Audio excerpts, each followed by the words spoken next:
fire? Yes, this is not emergency, correct? Yes, it is. Okay. I left a message for Officer Fry as well.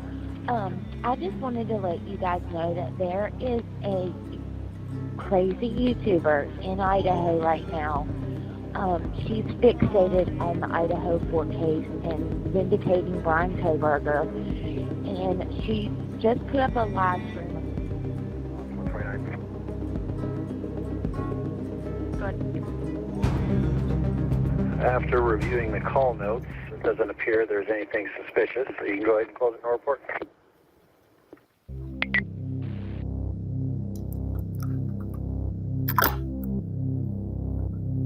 Who's the baddest bitch?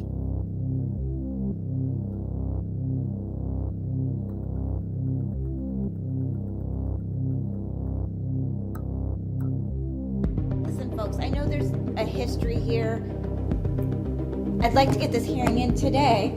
You know, everybody needs to just focus on the relevant facts, okay? I know there's a history here.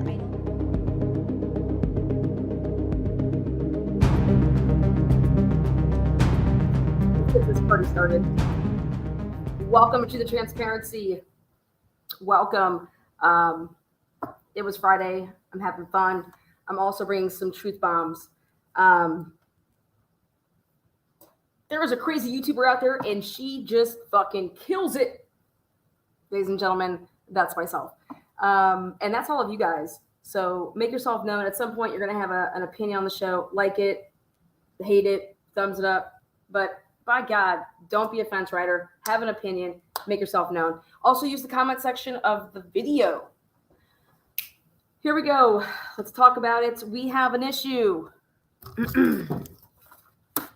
And this is from ISP to the Bonner County Prosecutor's Office. Dear Marshall, Lewis Marshall, one of the officers tells me that she has a conflict and she has conflicted out a Bonners Ferry PD case to you. I have completed the case and the electronic file will be delivered by Detective Leslie Lehman to your office likely this afternoon. In essence, this case relates to the deletion of a body cam video by Bonners Ferry Police Department Officer Brandon Johnson. Yes, Brandon Johnson is the same officer, the first responding officer at the Dr. Drake, Dr. Moore crime scene. That is who Brandon Johnson is. I have body cam of Brandon Johnson. I will be revealing some of that here tonight. This is, again, in essence, this case relates to the deletion of body cam video by Bonners Ferry Police Department Officer Brandon Johnson.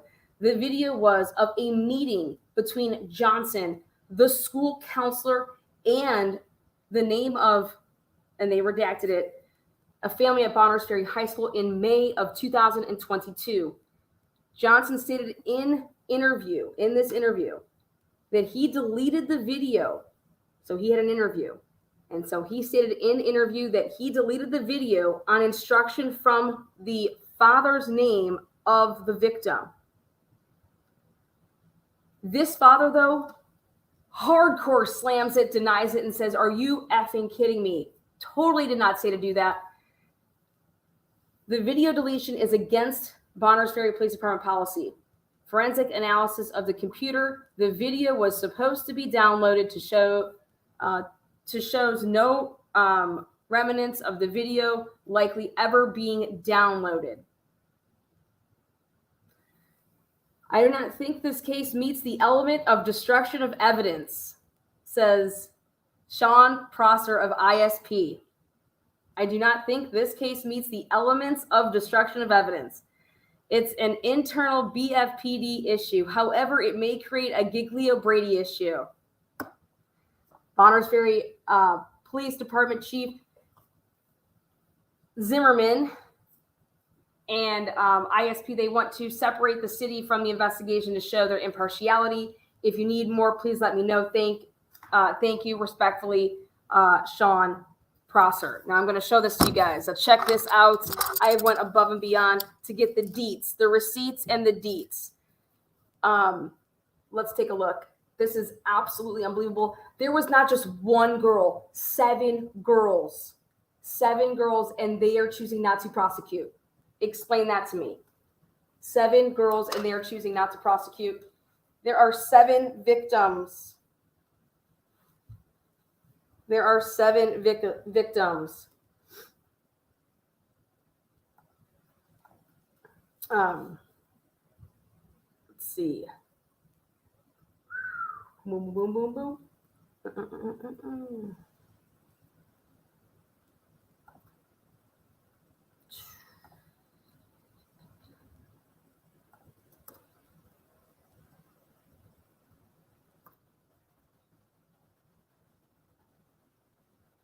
Again, these are the same officers that were involved in the Bonner's Ferry unsolved homicide right now. Dr. Brian Drake, Dr. Daniel Moore.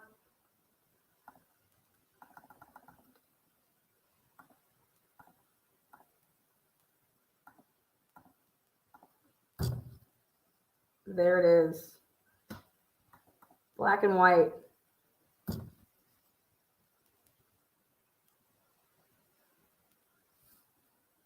Now, there's more to it. Let me get it for you.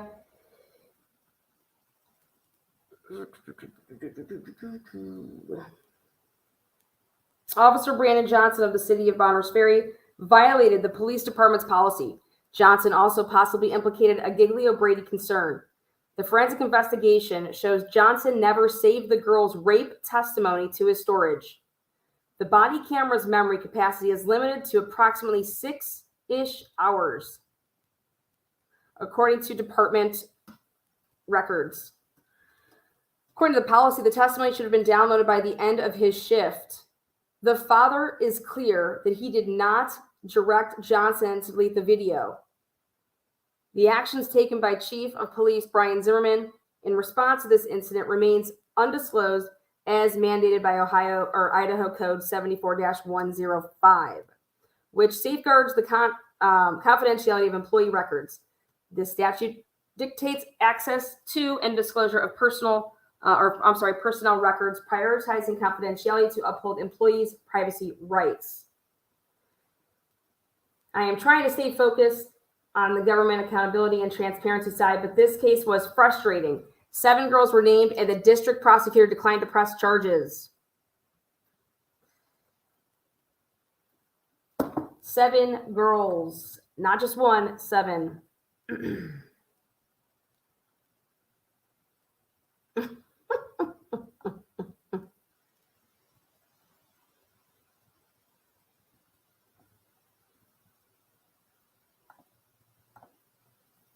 So, here we go.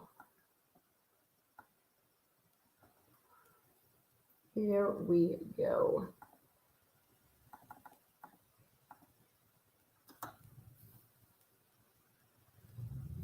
Now, I'm going to show you guys a little something. Brandon Johnson's body cam from the night of the murder of Brian Drake. Brian Drake is allegedly supposed to be dead, laying on the ground after this 7:17 phone call. It starts, and he's supposed to be laying on the ground, unconscious, dead. Okay. Brian Drake's phone moves to the door. Brian Drake's phone receives a call from Jennifer Drake at 7:32 and 50 seconds. Drake's phone is in the same location at the front door still at 7:46 and 18 seconds as it was at 7:28. Then it's again, he's supposed to be on the ground. Then Brian Drake's phone moves to the pathway, which is right outside Misty's office window between Hartman Financial. This is the pathway that is between the buildings coming out into the main road where it's dark. This is where Isaac Funderburg says that he sees Brian Drake, his killer, running out. Again, this is the path that Brian Drake's cell phone is taking. All right.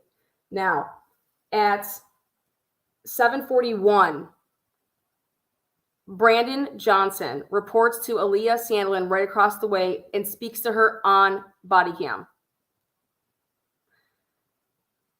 Then travels over to this area at this time, and this is where they were.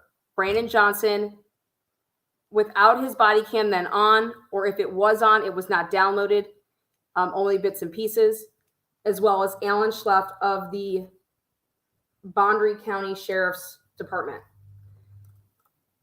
At 7:47, again, I told you that, then you're going to have Drake's phone receives at a call and then another missed call. 7:57 and 23 seconds, Drake's phone is utilizing a cell tower. 8:02 and 43, Drake's phone is utilizing a cell tower. At this time, Brandon Johnson is in Dr. Drake's office, where he specifically is saying, and I'm going to play it for you guys on body cam, that the phone on the ground is Dr. Drake's. How would he know that? He wouldn't know whose phone that was. But just to say, I would be saying, I don't know, that phone was here when we arrived. He's like, no, that's his phone. Then at 8:02 and 59 seconds, Drake's phone is at the front corner of the drive-through alley where all the cops are standing. And Brandon Johnson passes off a phone to his buddy that's working with him. It's just an interesting, you guys can see it all for yourselves. And so Brian Drake's phone then is out at the same location that it was at 8:02 and 59 seconds, out by where all the cops are standing. And then it's back in its final resting position, which is then back on the floor. Now, the body cam, you can see that there is a black phone on the ground, but there is no body cam footage to show when they come into that office. There is no footage that is directly on the ground to see that as they are making their way in, what phone's there, so on and so forth. But to me, it wouldn't matter because this phone was already switched out clearly at this time. There would be no phone, or if a phone was laying on the ground, it was not that of this actual phone because Drake had a couple different phones. Now, the person that is inside and the first responder who is there and acts like he can't get in the building, acts like a fumbling, bubbling idiot is Brandon Johnson, the same guy who now it's surfacing that, hey, he doesn't, know how to work his body cam. Well, not only that, then he just flat out doesn't download it, he deletes it. You guys can be the call. I'm not the judge and jury. I'm just simply wanting to pass on this information, which is my sources say that Brandon Johnson is literally up Marty Ryan's asshole, will lick it clean, and will be the bitch boy to Marty Ryan. Take it up with my sources, who they will never be named. But at the end of the day, a dead man, y'all, cannot be moving. If a guy is dead laying on the ground at 7:27, his phone cannot be moving in all these GPS spots. His phone can't be moving all over. So who had his phone? Who was in the alleyway walking around acting like they were looking for somebody? This screams of police involvement from day one. Now, new report surfaces. It has been said that the gun that shot and killed Brian Drake was that of only to be a 38 special or a 35 or a 357 Magnum calibers. This was a report done by the Washington State Patrol. Well, there was another report done. And this would have been done and turned in by Gary Tolson and done by the Idaho State Police Forensic Services. And here, Washington State Patrol, they did bullets. They did work with the bullet. Idaho State Police Forensic Services came back and they said, hold up. No. 357, 38, or a 9mm cartridge. Boom. So people out there just now thinking that the what shot and killed Brian Drake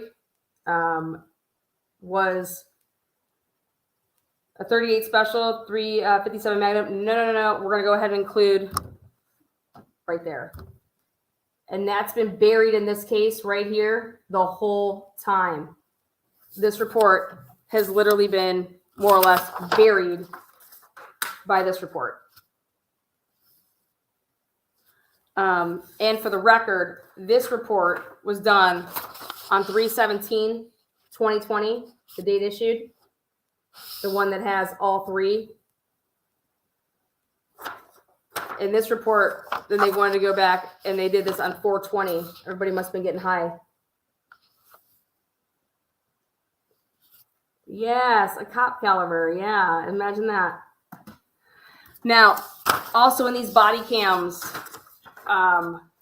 nobody attempts to remotely go and attempt to see and rush to have any to get over to Brian Drake to see if he was still alive, could save it, could resuscitate him in any capacity.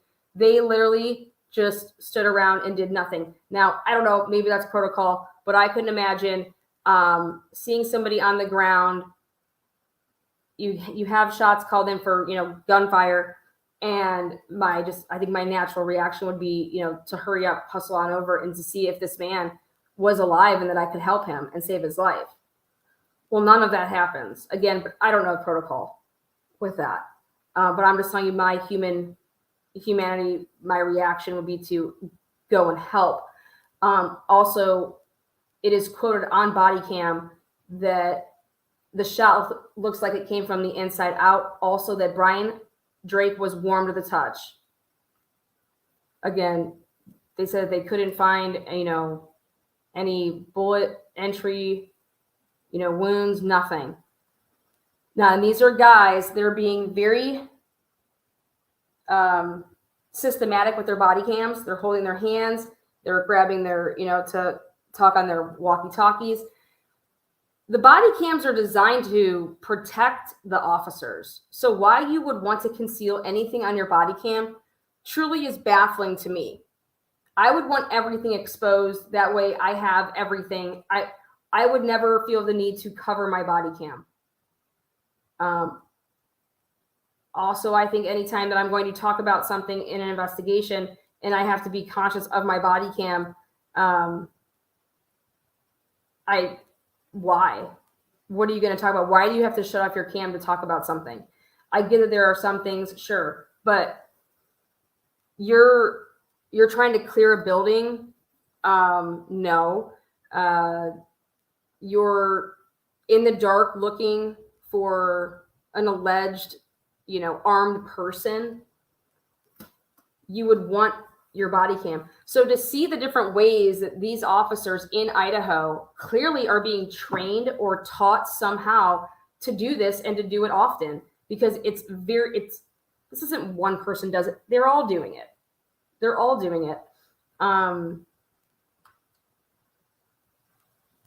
I think, to be honest, the times that we don't see it are the noise complaints.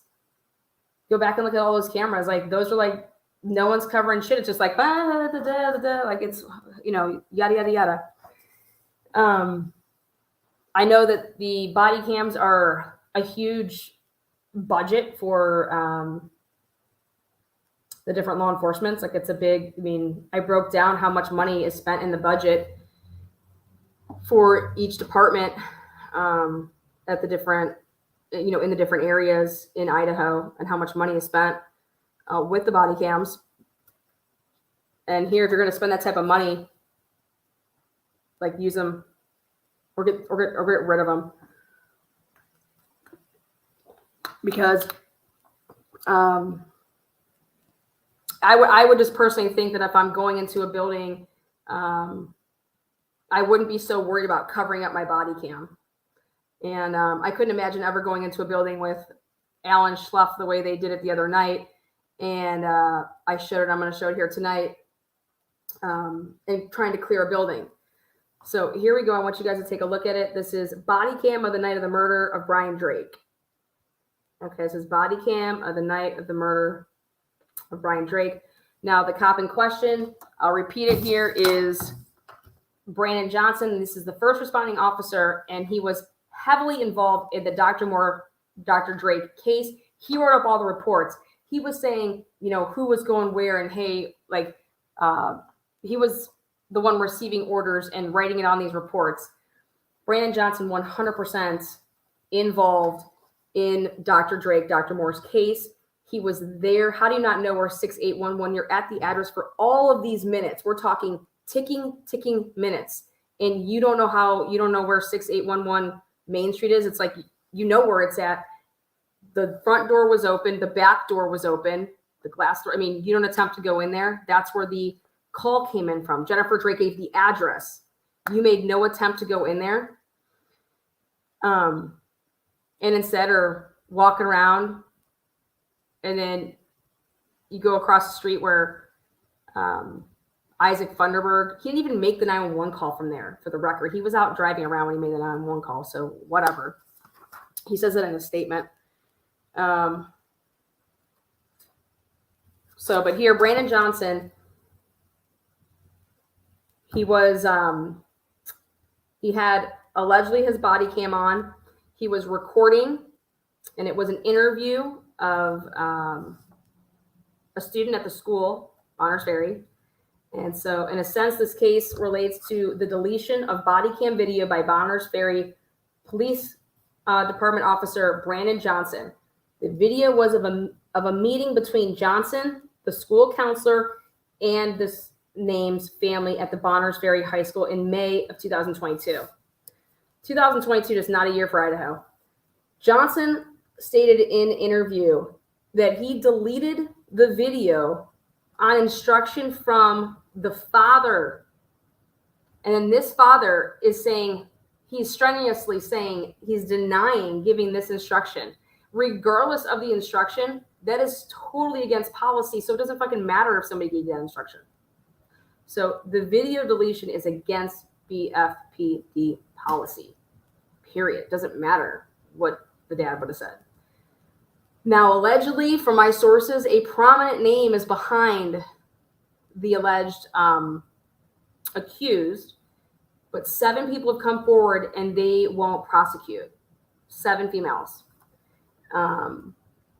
Again, the video deletion is against BFPD policy. Forensic analysis of the computer the video was supposed to be downloaded to shows no remnants of the video likely ever being downloaded in the first place.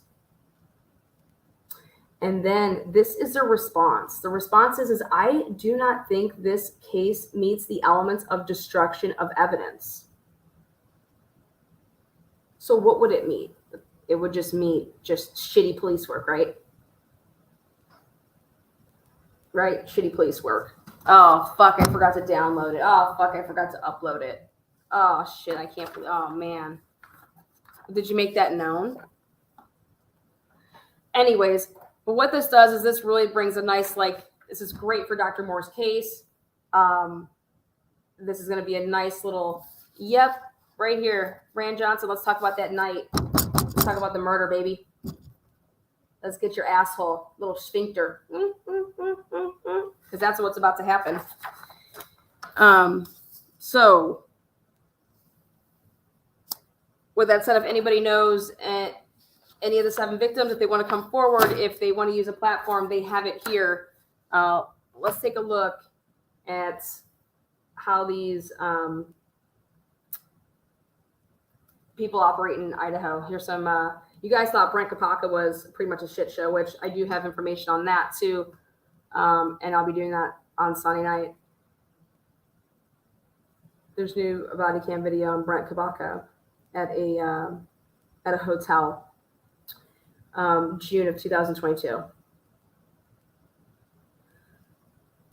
So let's go like this.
the numbers.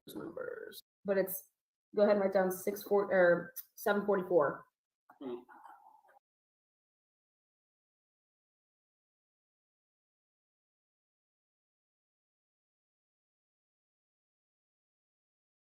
Seven. Oh, in between these buildings. Okay, I'll just walk over there.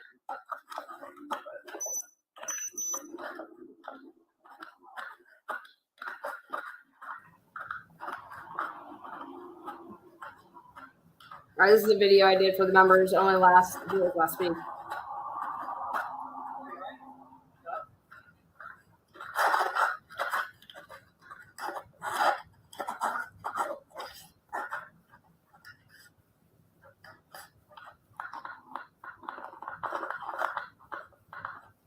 Look at it. Walking around, blocking everything. Alan Schleff here.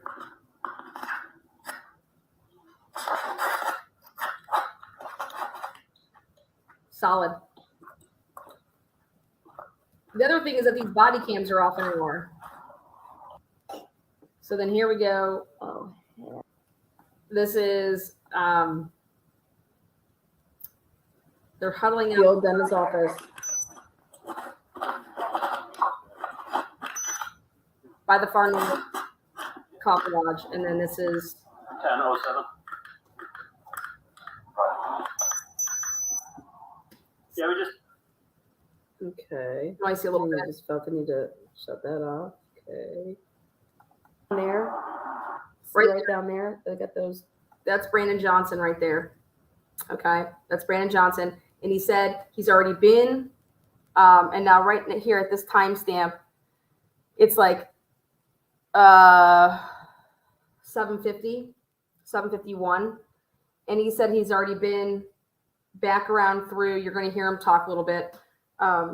But right here, this is Brandon Johnson with the beanie on. Remember how Isaac said he saw somebody with a beanie? The only person wearing a beanie that night, cop-related, was Brandon Johnson. And Brandon Johnson had a goatee. And Isaac Funderburg said the guy had like a goatee and he was a little stockier. Well, I know those people called. She called. Yeah. Woo-hoo! That's where they think they heard the shot from. Yeah, that's what she initially told me. And so you're not going to go over there, fucking Alan Schlepp?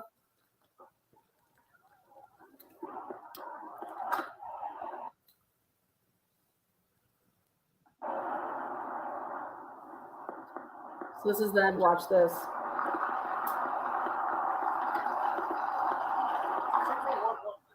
See, sheriff? Is that sheriff? The sheriffs were all over there. That's not even part of their town. Where there's the sheriff SUV that just rolled up there. That's Boundary County Sheriff. Yeah, it's that old dentist's office. Brandon and I walked through there. We came all the way back around through. Brandon and I walked through there. Brandon Johnson, write it motherfucking down right now. Here, so. I was waiting on this. Brady Gigilo. Brandon Johnson, you son of a bitch. Sick fucks, man. These people are just so sick. So there's another house right here that's newly, they just moved into it. It was where, The one on this side? just on the other side of the fence on the right. So let's go check. It's off El Paso. Yeah, make sure there's no casing. There's So something there's a like car that. there. There's no casings. Okay. What about people? What about people? Let's look for some people. Now watch this.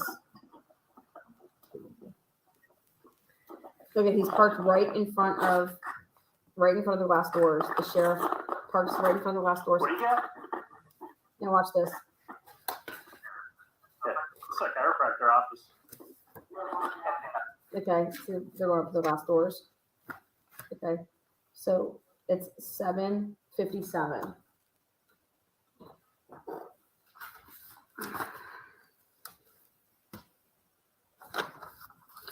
(7:57 and 23 seconds). Drake's phone is utilizing a cell tower.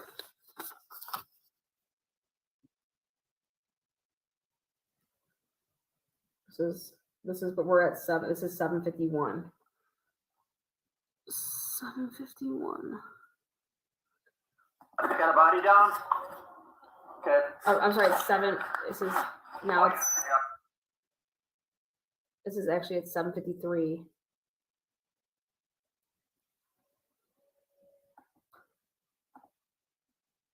You're gonna be able to see though. There's a huddle of guys that are up. Watch this. Okay. Sheriff's office. Cover that door. Okay, take a look and stop the camera. Wait, you see how many dudes are there? Watch this. 1, 2, 3, 4, 5. Who's the guy with the cap right there? 1, 2, 3, 4. And the body 5 cam. is the guy that's wearing the body cam. And And then there's there's that. 2 more that are up at the front. Like, see that? 1, 2, 3, 4, 5. Right there, that's where it says Kip Hartman. That's across from Brian. So like those are the glass doors.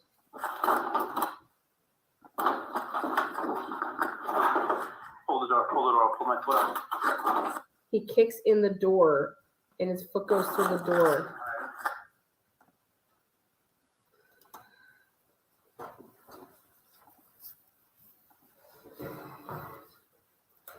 Okay, so there's 5 because the body cam person. Okay, now watch what I'm going to show next.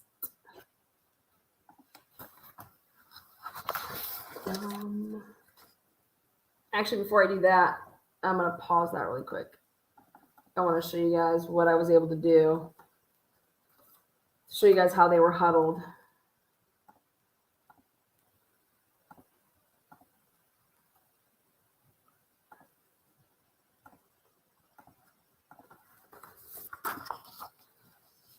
Okay, so I was able to pause it perfectly to get this screenshot. This is the vehicle that's in the middle. So here's far north, here's Dr. Drake's, here's like the window.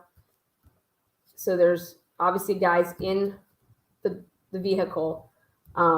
There's a guy there, 1, if not 2 guys there. But I was able to freeze the frame perfectly enough for you to see. And then in the back here, that's where this Lush Schwab, the police cruiser. This is exactly where, up over here, is exactly where Drake's phone is. It's pinging, and it's like it's in this vehicle. Once it moves from the one location to the other and then gets back in. And that's where these dudes are. That's where they go back out to because they're standing right by here where the window is. Then I blew it up to see it like that.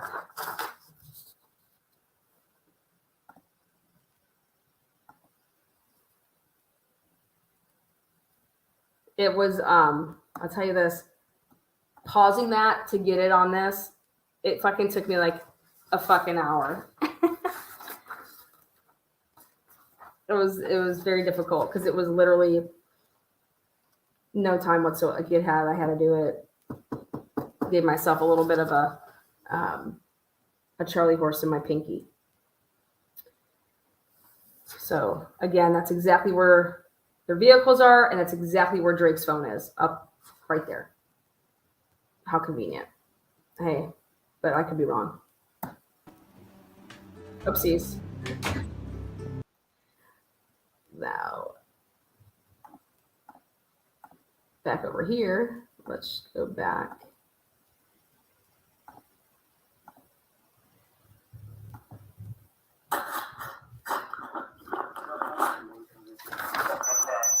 Okay, so this is 7:54. Hold on those. This is not clear. 7:55. Now they're going to clear this, all the other places.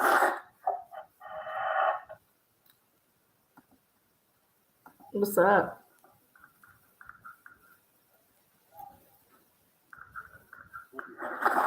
Hold right there. He's not hit. Keep the gun on. Hold there. Mike. Using, Mike. Step, we gotta hold on that door. Yep, Brittany, we got a lot to clear over here yet. You guys, this could be somebody with a gun in You can there. hold, is that door locked? Okay. All right. So you're gonna go in. I'll take left. Control A on the computer moves YouTube up 1 frame at a time. Travis? Oh, yeah. Hold it up. Peel off with him. I'll hold the bigger area. You guys go to the right and we'll work our way around that way. This is unbelievable with them. Travis Stoley, Alan Schleff, Mike Venezuela, and I'll get the fourth. Rand Johnson, Alan Schleff. One of these dudes is running for fucking sheriff. Yeah, you're right. Go ahead. Get in there. Yeah, go in there, Travis.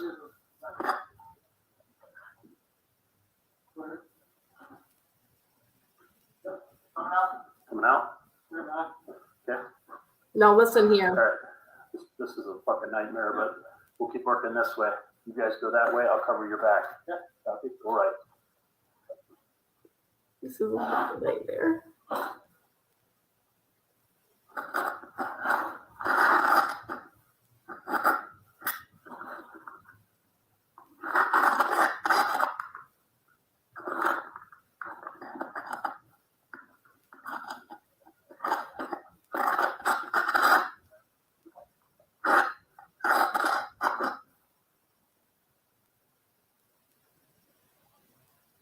This is the.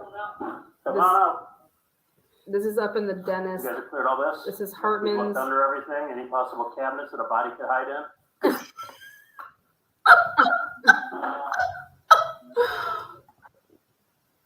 Dude, they aren't opening shit. What is this man talking about? I gotta rewind that, Lana. No, he did not just say that. Yeah, he did.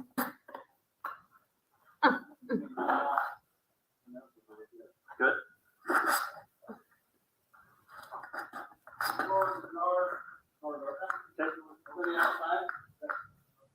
You just hear that?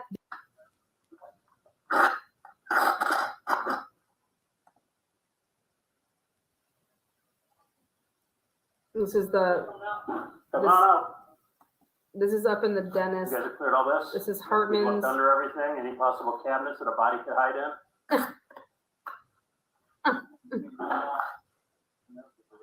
Good.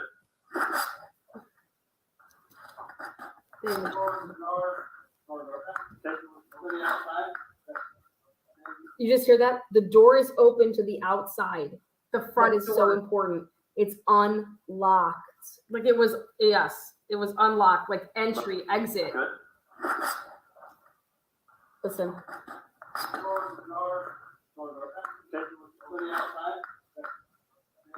Boom. Fuck yeah, titties. That's so important. That's the front door. Exactly the path right there out Main Street. It not the back where the glass is, the glass door. So this is why I wrote in my timeline, very important. And I want to emphasize this. What I said happens at 7:47 and 22 seconds is I said that Drake's phone moves to the pathway / Misty's office window and rides it up along the Hartman Financial building. Because on the GPS, it's really fucking interesting, but it looks like the phone is actually in the inside of the building, but right up on the edge. Okay. It would also be consistent with somebody walking out the motherfucking front way, and it would then be going up along that path and coming out on the right-hand side of the building, which is out the blue door, which is in front, which is right by where the path is that's all darkened, you know, next to the building. That's where this leads. And that's why I wrote it in my timeline just like that, that Drake's phone is in, and it moves along the pathway / Misty's office window and up that way. So, and it's because, and I didn't even know this. It didn't even know this at the time, but I couldn't ignore the evidence to say that that is pointed like it's still inside the building. How is that possible? So you have to, and so like I was very descriptive when I put that. It's right here. You can go back and check my other episodes, but I was very descriptive when I wrote that, and I did it for a reason, which is Drake's phone moves to the pathway / Misty's office window at Hartman Financial, and then it's obviously making its upward movement based on the travel of the phone, which is consistent now. If you do this, that door being unlocked, it went right out the front door. That's what it looks like now. So,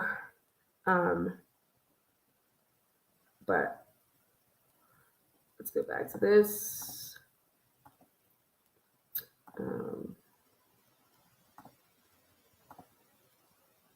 This is the front blue door off the left, right here.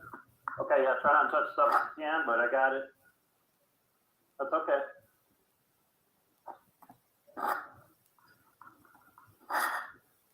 You got a little half wall there if you want to grab that. Go ahead.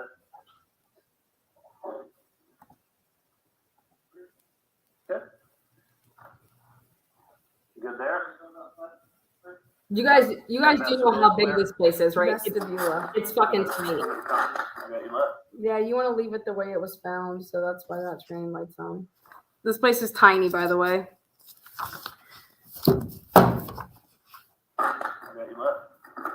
They got a guy laying on the ground.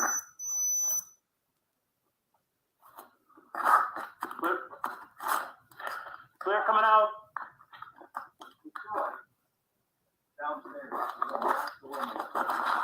Dustin, stand on this door here. Look at what's his name? Look at covering up the body cam. Dustin, stand on this door here. Dustin? Okay. All right. No, nobody has gloves on. First. There's two open doors. Which one? I'll go straight across the front ones with that. I'll go straight across the right.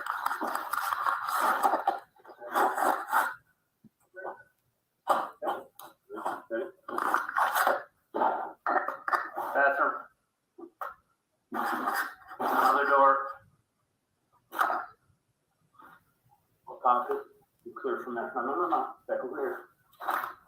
All right. There you go. There you go. Okay. It looks like a fucking training exercise right here. I'm sorry, but this is... All right, Travis, hang on. Travis, just go ahead and open up doors. Touch everything, buddy. Does he have gloves on? I mean, look at this dude. No, he's the one running from sheriff. All right, Travis, hang on. No gloves. You pop it, and we'll cover from here, okay? Go. Bonner's Ferry just spent $26,000 on the body cams. All right, Travis, hang on. You pop it, and we'll cover from here, okay? Go. Go ahead. Yep, he doesn't have gloves on. Tight closet. I'll let you take it. I got most of it there. Look at that fool. No problem. Tonight. We're all good. Okay. All right. Good, Mike. Yeah, I got it. All these guys would be dead, I feel like, if there was one decent shooter in there. What is the... In front of me. Johnson, go with him. Office. Johnson, go with him.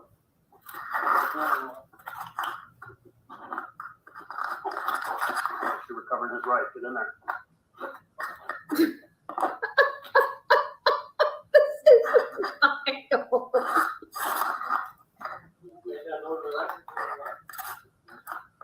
Up to the right door. Go ahead. Stay with him. We're on this side. Go ahead.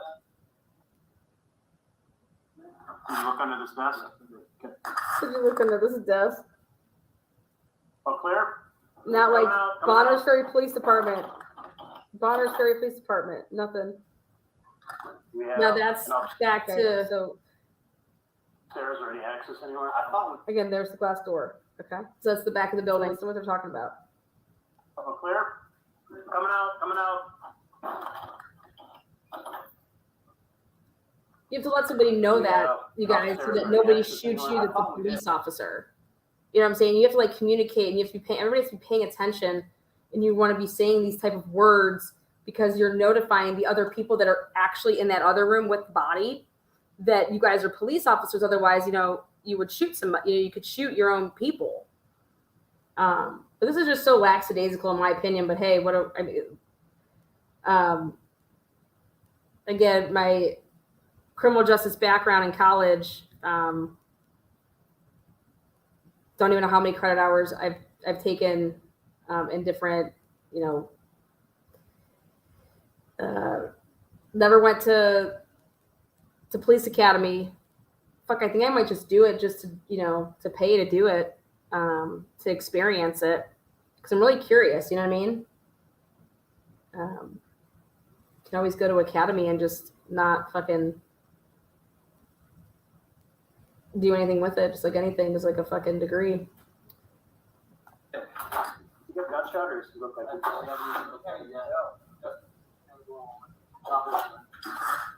Alright, let's I'll have them send, we're clear, we're looking good. I'll have them bring medics up. So the medics, see right here? We're clear, we're looking good. In there yet. You understand that? You understand that right here? So they had to wait till they clear the building until they can bring in medics. Okay.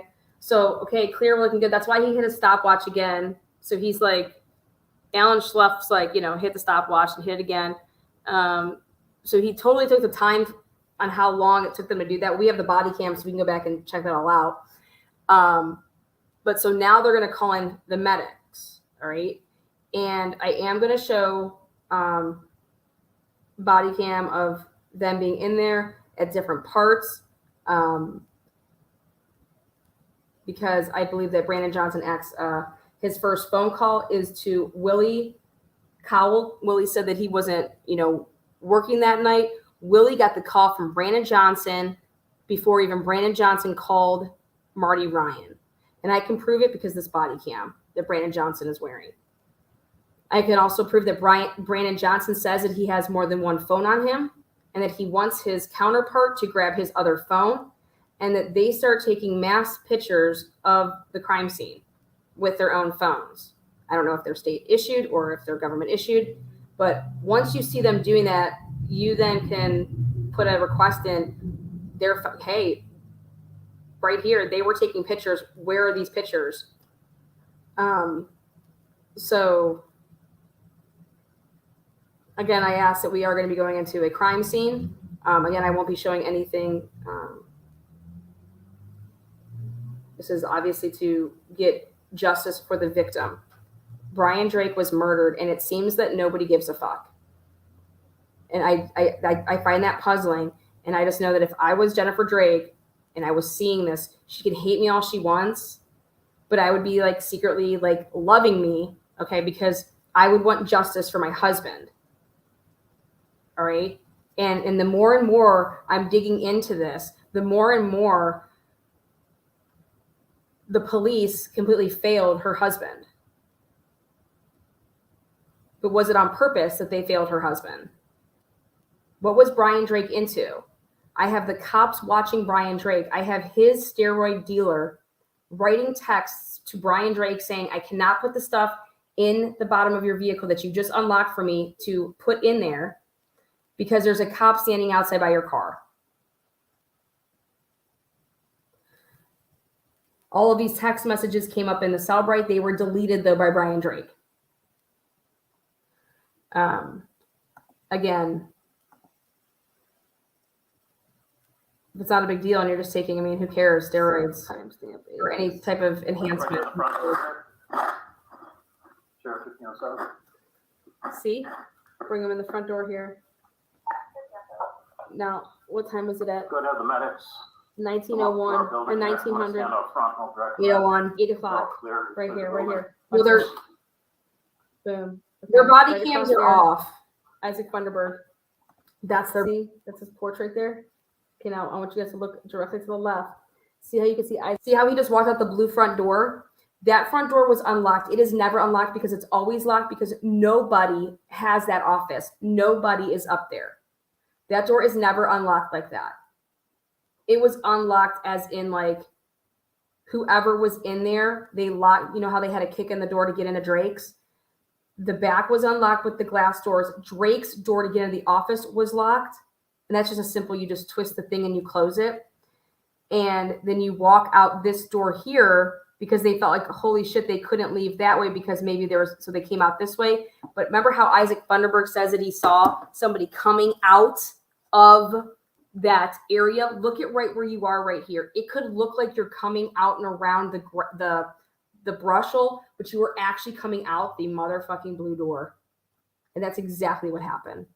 They were back in that brushel and then came back in through, and then I believe left out this door. I believe they were back in that brushel, but then had to come back around, locked it up, and then came out the front door because that door was unlocked. Isaac's little silver car right there.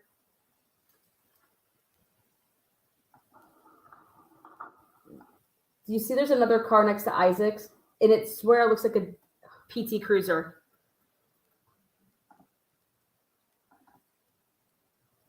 Okay.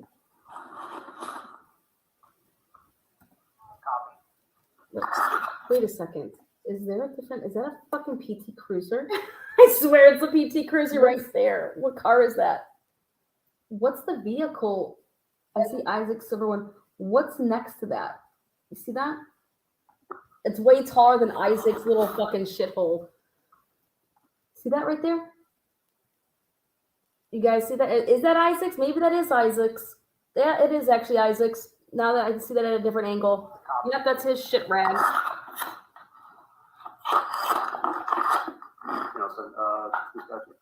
Okay, so that's like Isaac's. Over that way to the left. That's the Liberty gas station. Okay, do you see that door right there? Stage. Do you see where he just walked out of? How it's all the way right. Have you guys also notified 08, 09, 1500? Do you see? Right here. I want to rewind that. Right there. Right there. It looks like you could just come right around there, but you're really just right here. And they're bringing the better like staged. That little shit. You guys also notified 08, 09, 1500?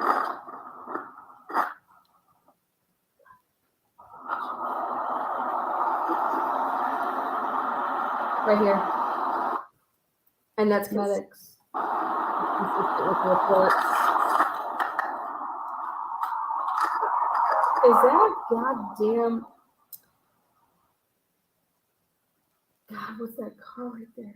I thought there was a car behind that one too. I feel like Isaac was having a party over there. Is that a shopping cart?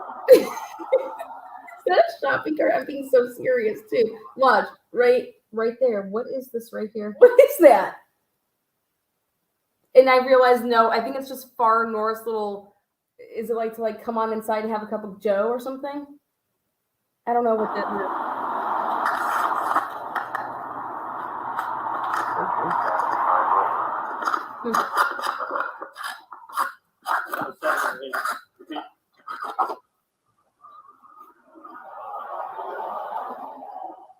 Now he fucking twisted his camera. Look at this.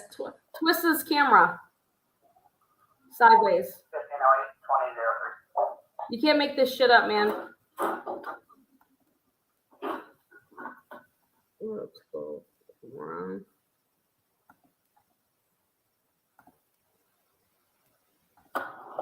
What's that? That's Mike. Okay, that's Mike's. Okay, check this out. Holy, here we go. See all those like. Where's Turner? He locked that door. He's going out the back door now.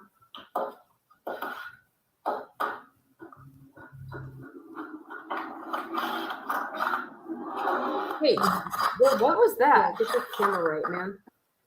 Did he just do like a little knock knock bang? No.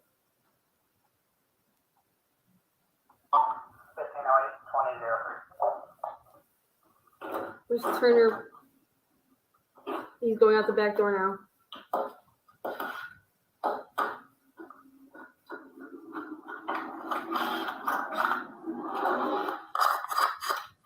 Get your camera right, man.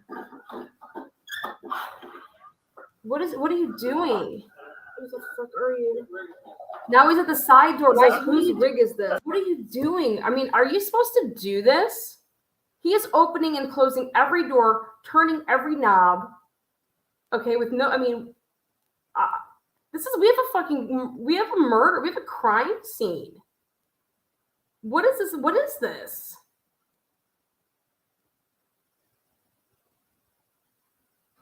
Now look at his body cam is upside down now. He says, whose rig is this? That's what they say in Idaho. That's mine. Okay, but look what that rig is. It's right in the middle. That's what I showed you guys earlier. I was able to get off the beginning of the body cam and pause it. Of the driveway coming up.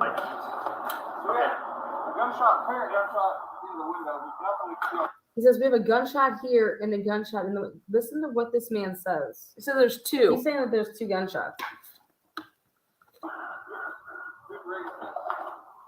What's that? That's Mike. That's the sheriff. It says that's Mike. Okay. Gunshot, apparent gunshot in the window. Nothing we can see on the body right now. Hey, Mike. No blood or nothing. I don't know temperature or any of that stuff. So Do we have let's get some crime scene tape up if we got it? yeah, let's just let's just take this whole block. Yeah, you want to pull your squad out of there? Travis, you gotta get yours up. Okay, can I just ask you guys, what the hell do you think they all did with the Idaho4 case?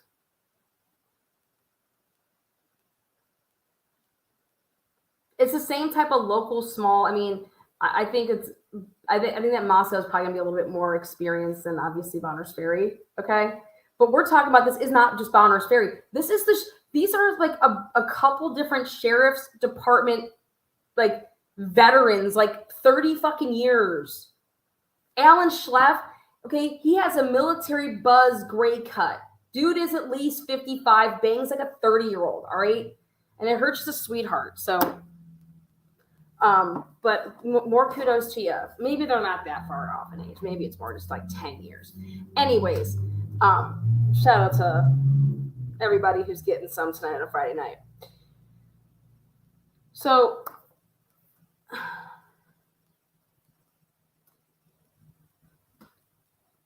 this is not Bonners Ferry 25-year-olds. There are dudes, this guy with the body cam, he is a veteran. Alan Schleff, look him up. You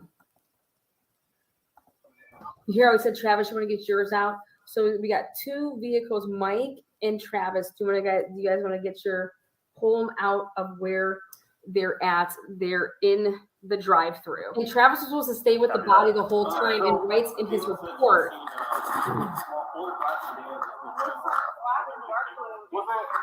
Travis writes in his report that he never left the body. So this body cam, I think, potentially could be used to show that Travis, that's not true.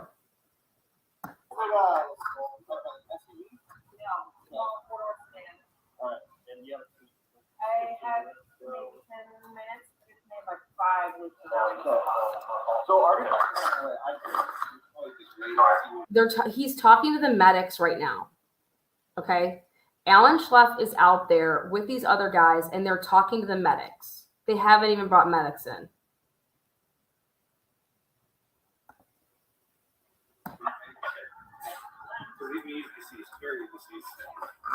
So before you go, just make sure that that's what you want.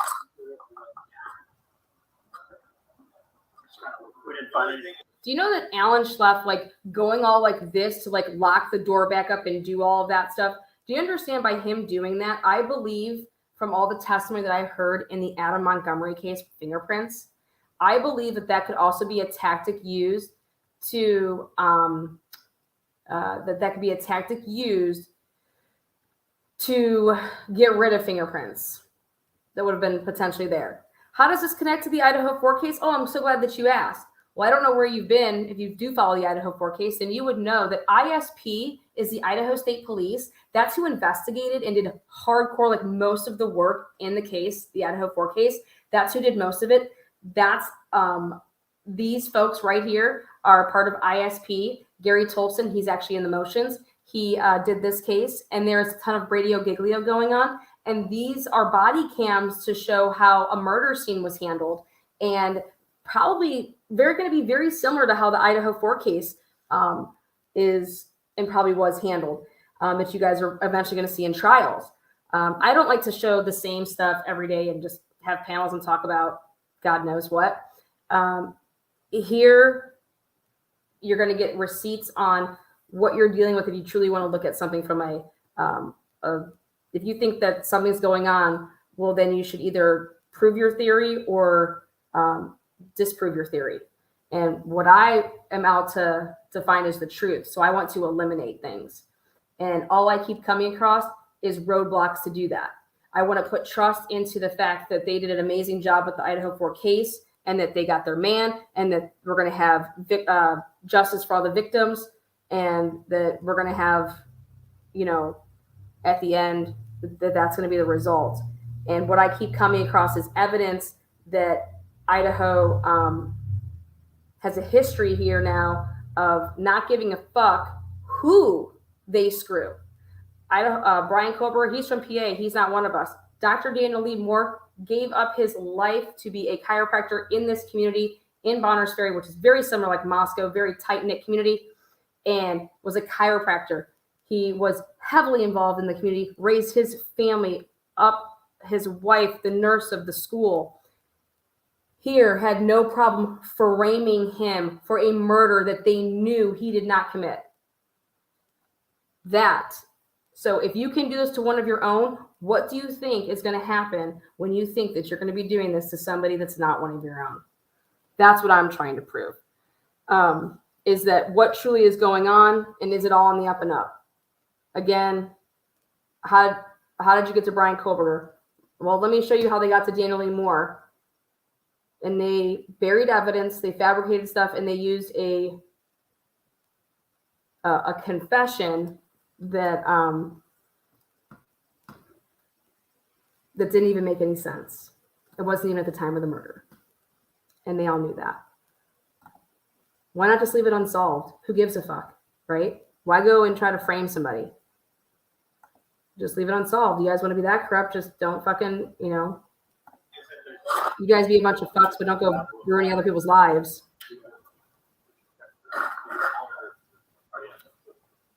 I didn't hear all that. He just wanted to go check the body, make sure it's deceased. Yeah. We can wait. No, it's compatible with You guys hear this shit? Maybe we should try to check the body to see if he's deceased. Can you believe that? The fuck? What the fuck is going on? You are suing the wrong fucking people, man. That's what I just said. I said, Jennifer Drake, I think that you are suing the wrong fucking people. You are suing the Moores. Honey, you need to go file a huge motherfucking lawsuit against right up in here. Because if you truly had nothing to do with this, you have a strong case, sugar tits. And it ain't going to just be that million that you're sitting on. But I can tell you this right now.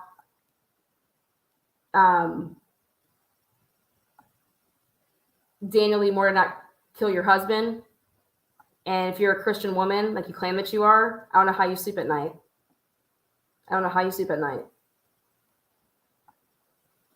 Going forward with something like this against a man that had nothing to do, he is just as much of a victim as your guys' family is. They lost their lives the same day y'all lost your lives to this fucking nonsense. They had to move. The Moores had to move. They were getting death threats from a community that they've done nothing but be amazing to people.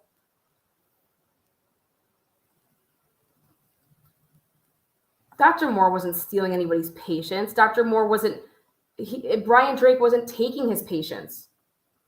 Brian Drake barely saw anybody. Brian Drake was in town 2 days a week, and the type of crowd that Brian Drake dealt with were people that paid cash, people that did trades, which I'm going to prove. Brian Drake was trading chiropractic visits for pills, and he marked it down in his books. That's how confident I am. So y'all can explain that in trial.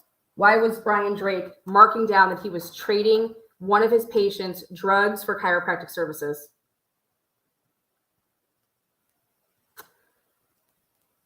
And that the cops were watching him. And that his drug dealer supplier with the steroids and other pills that he was using, Brian Drake was trying to get his hands on pain pills. He was trying to get his hands on whatever. And he found somebody that he could do trade with. He did that with a lot of people. You know what I'm talking about, like dentists, like here, hey, I work on your kids with their teeth, you work on my kids with chiropractic type of shit like that, like doctor type shit. Well, Brian Drake was doing it with massage therapists, with steroid dealers, gym memberships.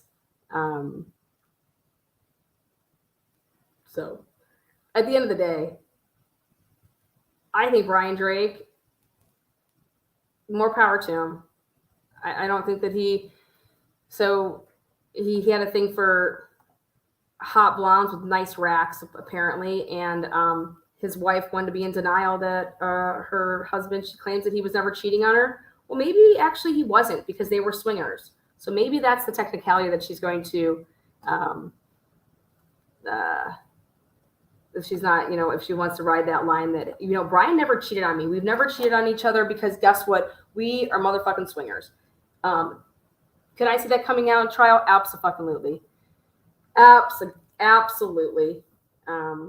We just saw in the Shanna Gardner case today. Shanna Gardner's husband is a swinger. Mario Saldana Fernandez. Shanna Gardner, she is on trial for hiring a hitman to kill her husband, Jared Bridegan. Well, it just came out that she's not a swinger. She married this dude. He was a swinger, and Mario has naked pictures of all these women on his cell phone. Brian Drake, apparently, Jen had to have him on lockdown. He couldn't even have Google on his phone because he would just Google porn.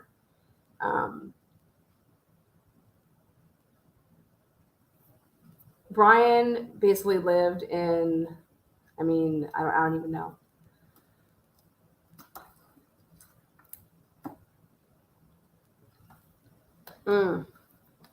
It seemed like everything was great.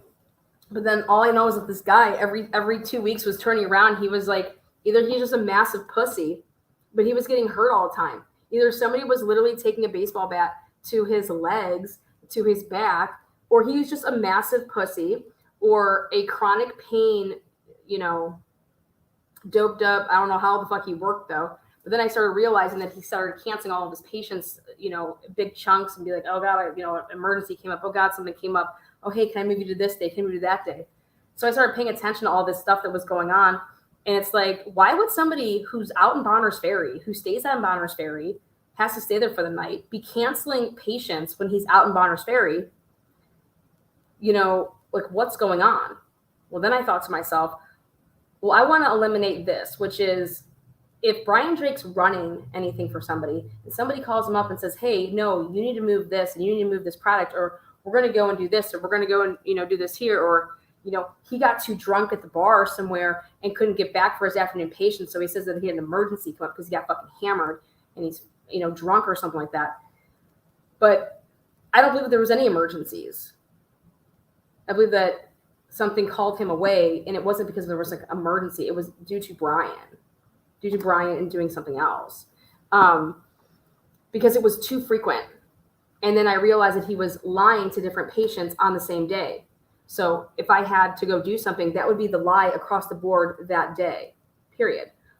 But what I noticed is if he was texting somebody that he had to go do something, it was a different text for a different person then, and it was the appointment that's after it. And it was like something else. And I'm like, what the fuck is this man doing? And then I realized that he had to have a different story for different people because it was who they were to him in his life. I could tell you a lot about Brian Drake, and I feel for him. Obviously he was fucking gunned down and murdered, but I feel for him in the fact that, he couldn't just be him. He had to, always have this, we have to have our image. Jen has to have this image. And I think he just faked it. It was like a Robin Williams type thing. Every day, that motherfucker faked it. He was miserable. So it's sad. But at the same time, you reap what you sow, and be a man and tell your fucking wife that, hey, I'm not going to fucking do this shit anymore, that you want us to portray some, I don't know, whatever, and then ask for handouts every other time from the fucking church, who's, you know, it's just really weird. Very, very weird situation. And the type of money that I believe that Brian Drake was bringing in, I think that they can prove in court that Brian Drake was ripping off the IRS. He was 100% only claiming like, I don't know, $30,000 a year on taxes or some shit like that. A complete fucking, fraud all day. So he's not claiming anything that he's making. And I think if you look at like, if they were to get divorced, you know, that type of shit really fucks you up when you're talking about how much money you would get out of somebody. Well, when you were claiming taxes that were not the right taxes, that's going to screw you. If you divorce your man who's, you know, bringing home all the bacon all those years, you're not going to get paid dick then. So that's not going to be, you know, worth your while to go that route, get divorced and then, you know, live off of the alimony and child support. It's going to be fucking nothing. And then you have to make sure that your husband maintains his job that he can't fucking function with because he's an alcoholic, and he's bad with money. Or is it that Brian's really not bad with money and Jen spends all the money? Because I don't see Brian spending any money. Let's see what else I found out in this lovely fucking fuck of a twist.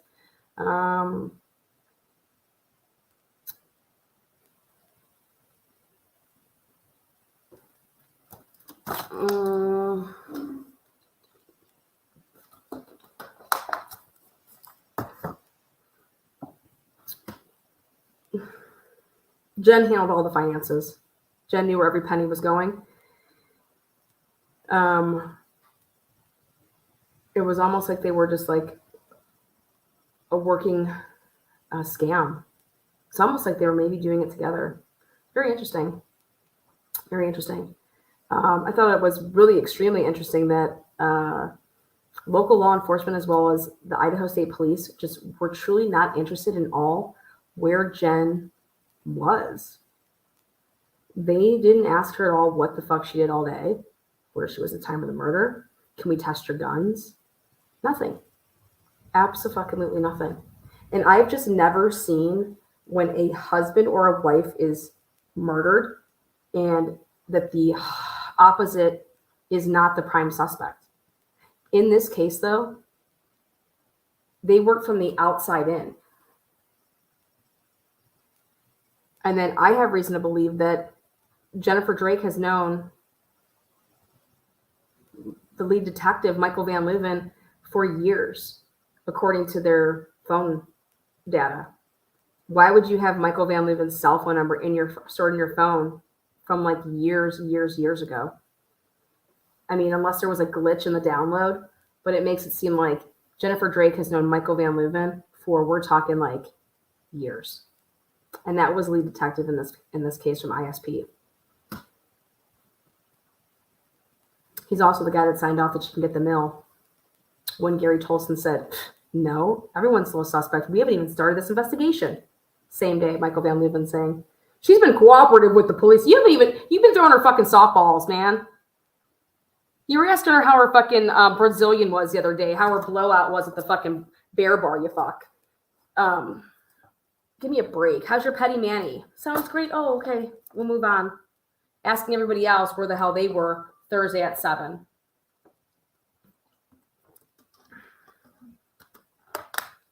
Oh, I think some bombs are coming in that case. This case is going to trial, civil court in July. And it's going to be like a serious, like a little mini criminal case, as it should be. I would be hella pissed if somebody thought that I murdered somebody and I didn't, right? I would want to do everything to show that I didn't do it. Not only are you not going to sue me for wrongful death, like I did not kill your fucking husband, right? So therefore I am going to do everything to show that I didn't fucking do it. But how do you win a wrongful death suit when they're saying that you confessed, but the confession got thrown out because it was, you violated my rights. I fucking only said it and I told a complete fucking lie about everything and how it all went down when the motherfucker wasn't even shot through the window and I'm saying that I shot through a window. Well, when you prove that Brian Drake wasn't shot through a window, now how is that going to look in court? Now, wouldn't you think that if Dr. Moore can show that scientifically Brian Drake couldn't have possibly been shot through the window, that would completely show that confession not only already is just a fucking joke, but that it would like scientifically prove that it's a joke? And so then what? So if it is scientifically impossible to shoot through that window because the trajectory was not like this going into Brian Drake, but it was actually at an upward angle, so then what happens then? Just scientifically, it's going to wipe out that. How does somebody win a wrongful death suit when there wasn't even a fucking trial? There wasn't even a trial. O.J. Simpson, wrongful death suit comes, there's not even been a trial. They dropped the charges against this man. So then guess what you have to think that they have to do? And this is how my brain works. Well, then the plaintiff is going to have to call upon, why does she think that Daniel Lee Moore killed her husband? Well, the criminal discovery that the ISP gave me. Wait, the Idaho State Police gave you their whole criminal discovery in your husband's case where you should be the prime suspect? Are you fucking kidding me?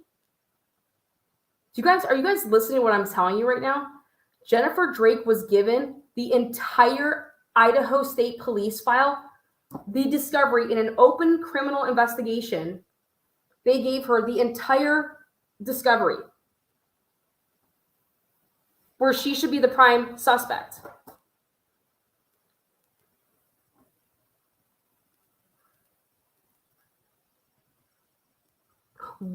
Why would it be that you could just clear Jennifer Drake, even like let's say hypothetically she was in Hayden sitting there on her love couch or on her bed, just twirling her thumbs on the phone when Brian Drake says, oh my God, I'm such a pussy, I got shot in the window again. Like, okay, sweet. Well, Shanna Gardner was at home when Jared Bridegan was gunned down and murdered. Do you know what they did? They put a tracker on Shanna Gardner. They put a tracker on fucking her husband. They did a subpoena of all the bank records. Then they put they got a search warrant and they got subpoenas for all of their guys' historical cell data. They were the prime suspects. And there was no $1 million to be had. There were some kids in a 7-year-old fucking divorce that was 7 years past. So explain to me how Idaho State Police, I don't give a fuck where Jennifer Drake was.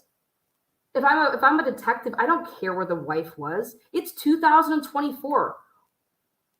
What are we seeing all over across the United States of America? People hiring people. So why would that not still be on the table? How are you ruling that out? Why don't you look at all the money that went through the Drake's account in the month of December of 2019? Over $20-some thousand went through that account. Isn't that right? Tons of motherfucking money. Probably even more. Maybe like 30. And poof, it was just all gone. Poof, gone.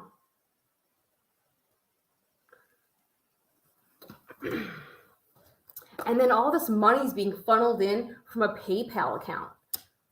Well, why wasn't anybody pulling any records on PayPal accounts? Venmo. They didn't do any of it. They didn't follow the money at all in this case. And all they did in the Jacksonville Beach case with Shanna Gardner is follow the fucking money. So much so that Mario Fernandez Saldana allegedly paid Henry Tenon in 2 checks totaling $10,000, or make it 3 checks. One for $5,000, one for $3,000, and one for $2,000. in checks. Who the fuck pays for a hit in checks in 2022? That's what Jacksonville Beach Police Department is going to prove, they said. That is the case that we're covering. Jose Baez is at the helm. I don't believe that Jose Baez is going to take that case if he doesn't think that he can win it. It's a difference from me saying that I think right now, I don't see, I think that Mario has an uphill battle, but I'm very curious on the whole, how you're going to throw in Gardner in this, but she just used him to be able to have her kids 50-50. I don't know. It's going to be interesting. But at the end of the day, justice for Jared Brannigan, may the truth come out. Very interesting how they got their hands on the tire that led them to Henry. You guys, please watch my video today. This fucking tire just miraculously shows up on the front lawn. Miraculously, 6 months later, just shows up the other tire in the Jared Brannigan case. Miraculously just shows up on the front lawn and then is moved to the side of the house of where Henry Tenen lives. The same day that the police go there to do an interview. 6 months later. Like, this isn't like, they went over there like a week later. No, the murder was in February, and they went there in July, in the middle of both months. And I said, wow, that's just, wow. Talk about sometimes just the luck of the Irish, I guess. I wish Dr. Dan Moore could get that lucky. But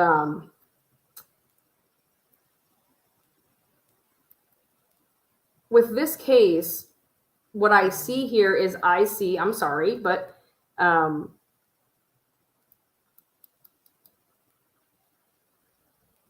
see this town, just like Moscow, I see that it's being run by the good old boys.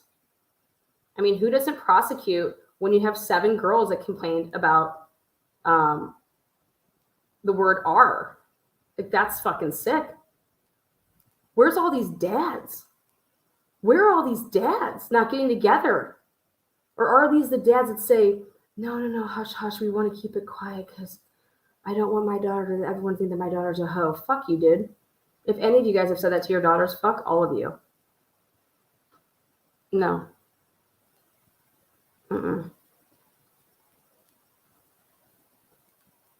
It's Idaho. Surprised daddies haven't gotten all together and went out and hung that boy. Or girl, whoever it is. That's some sick shit. How does somebody not prosecute? We're talking 7 people. Fuck, 1 should be enough. 7?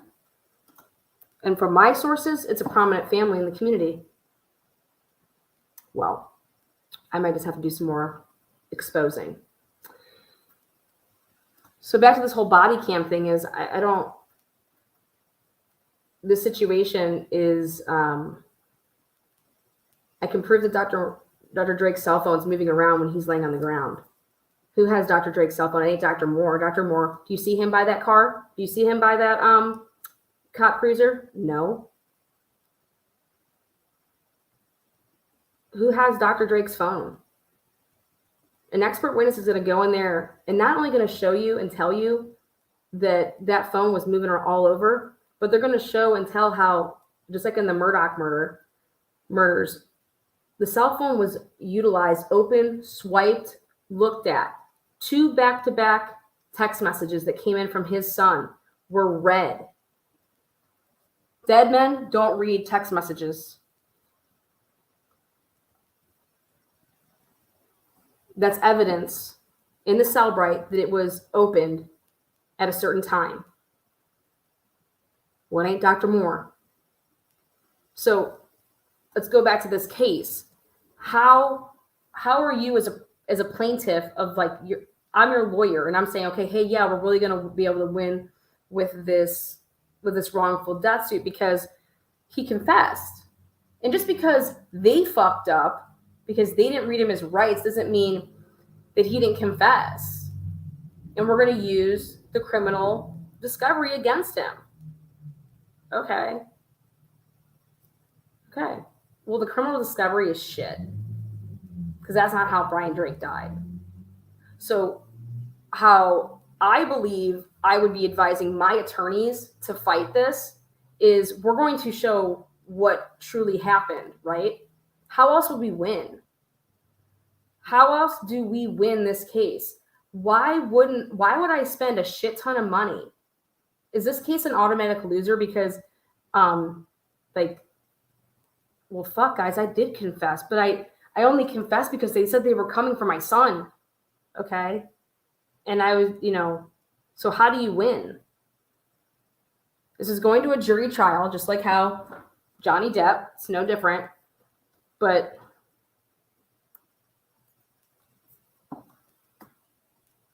and then what truly is a win, if you think about it? Because they countersued, because now Jennifer Drake, she's being sued for slander. Let me tell you what I believe slander is. I believe that slander, and you guys can correct me if I'm wrong, I believe that slander is if you know something to be true or false and say the opposite. So if I know something, is false, and I say, so if I know that Dr. Moore couldn't have possibly killed my husband because I know who killed my husband, anything that I would say about that man, I believe that would be slander because I know the truth, right? Does that make sense? So if I'm Jennifer Drake and I go out there and I say, we need more evidence because we know who did this, we just need more evidence. So if you can come forward with more evidence, then we can, we can rearrest him basically, and that he killed my husband for greed, for jealousy and greed, and you're writing in forums and you're writing online. So, at first I thought Drake was found inside. He was found inside. He was found inside at his desk, or like in his office rather, where his exam room is. But his back of his sweater was all dirty, and based on the autopsy and what the ME said, he had debris all over his back, like leaves, like dirt, and it looked like he, obviously didn't get that from inside. So,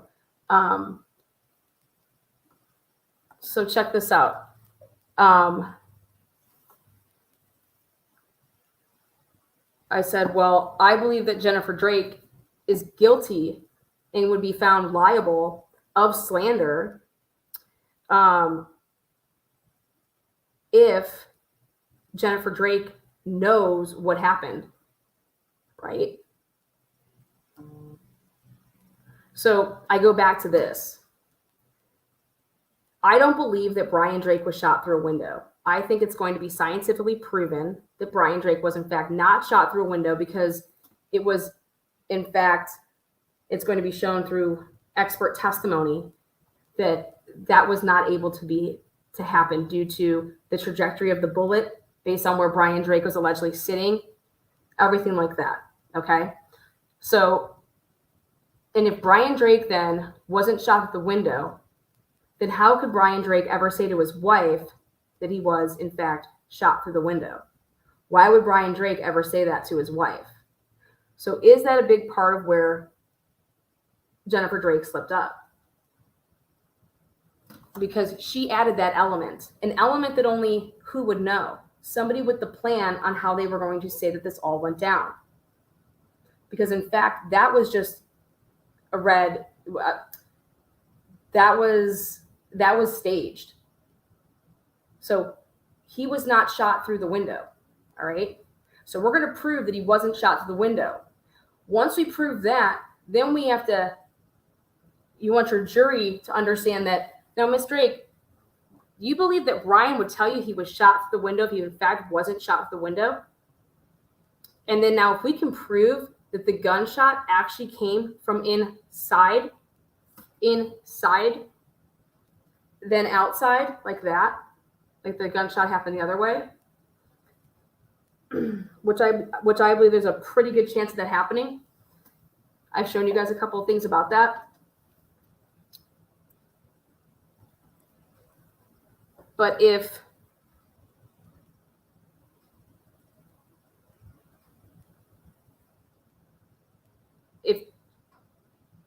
Jennifer Drake lied at all in her statements to police, and you can prove that. If Jennifer Drake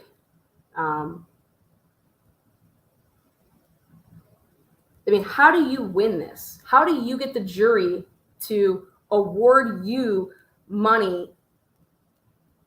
Because that's what she's going for, obviously money, right? How does either side win? Right? And in a civil case, it's not beyond a reasonable doubt. This is beyond the preponderance of the evidence.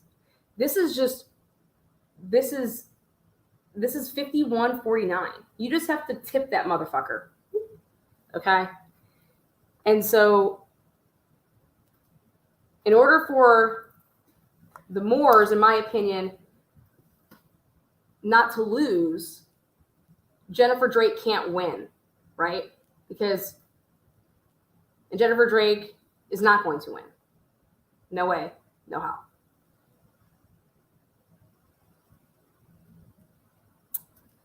But how would the Moores even be able to technically win? How do they even win? What's a win here?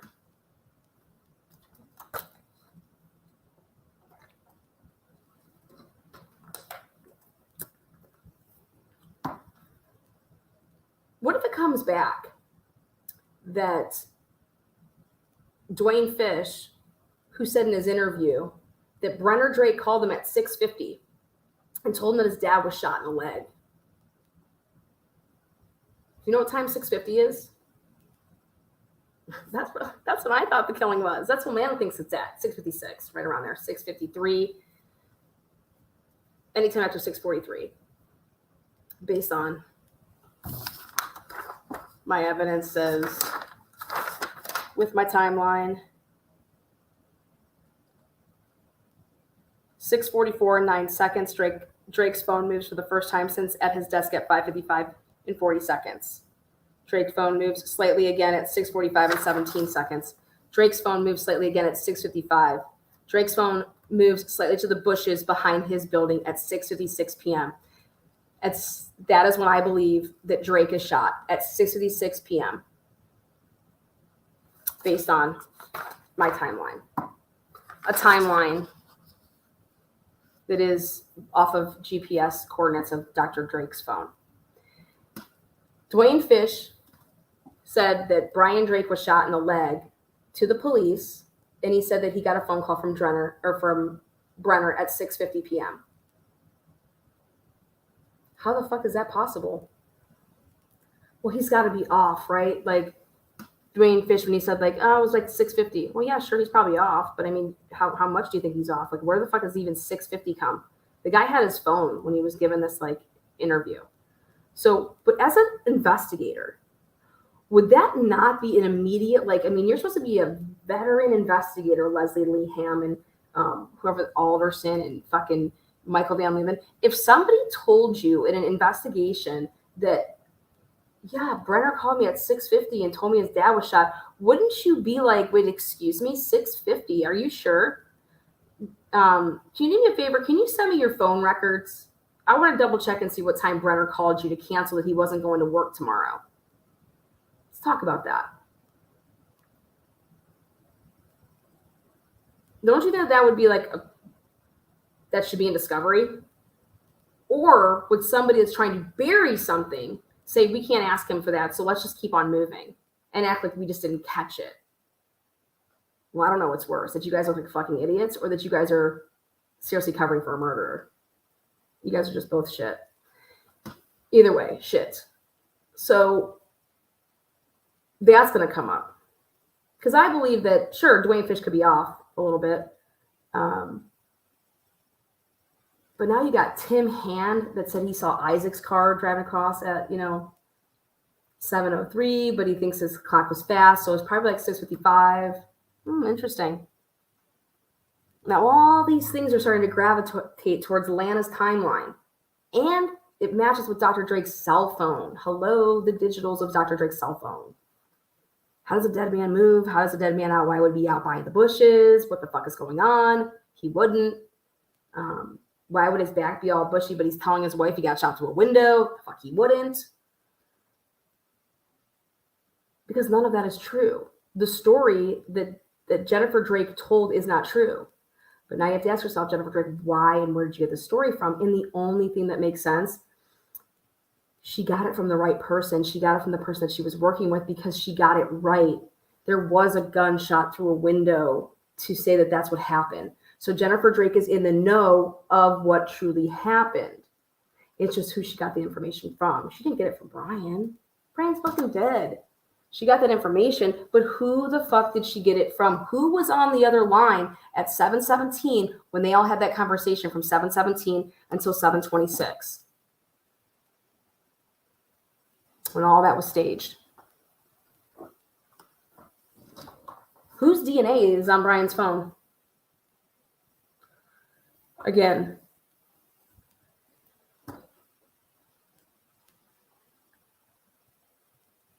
this should have been solved like that. If you would have, if ISP would have given this case and put it in the hands of what, right when they did their Cellbrite dumps, if they would have handed that stuff and did more, even their extraction, even it was a joke, but whatever.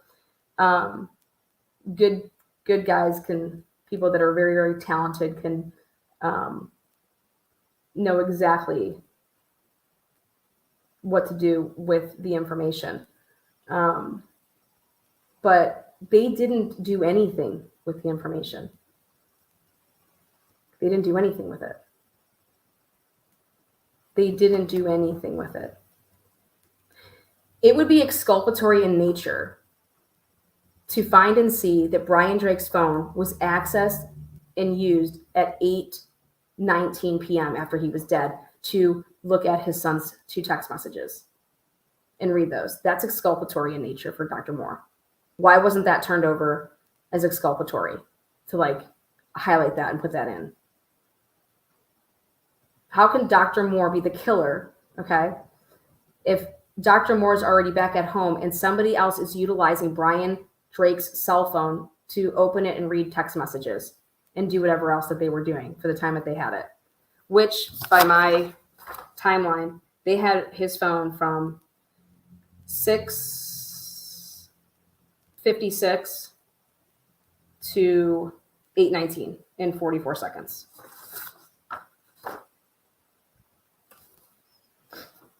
Love me or hate me, but I will get to the bottom of your case. That's why I implore, like, I think that Steve Gonzalez is a phenomenal IT guy. If he had access to his daughter's data, he would know everything that transpired that night with her phone. If he was able to get the iCloud to be downloaded by somebody that he knew, he would have all of her information. Let me show you guys something.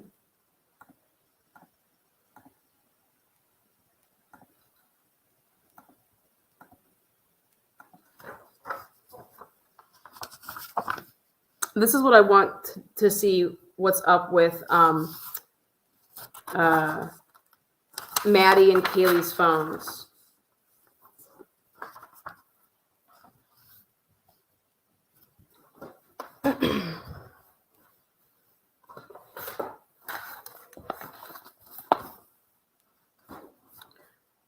See how thick this is? This is just 2 days. See, 314, 312, 311. So wait, 4. So 310. So it's from 310 to 314, but not all the way. And this is UTC time. Okay, this is just that much. And I went through every single point and literally mapped out this man's movements with his phone and crossed it and referenced it with other apps like his Life 360. Then I took all these coordinates and I plotted them on a map and took pictures of where they were throughout the Bonners Ferry area so that this longitude and latitude would match up perfectly with what I was looking at.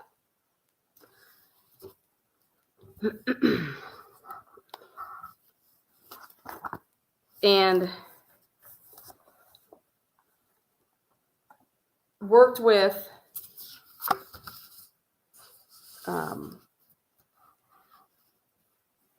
let's say that somebody wanted to use my work. Hey, Lana, how did you show that? Like, you have all this stuff, like, you did it all. How would you take that and show that to a court? Like, what the fuck? Like, you just basically proved that this man, my husband's at home, and his phone's moving all over, and yada yada yada, and all the places that he was, and my husband's phone's never near him, things like that. So I hit up Scott Roeder and I said, "Hey, got a quick question for you.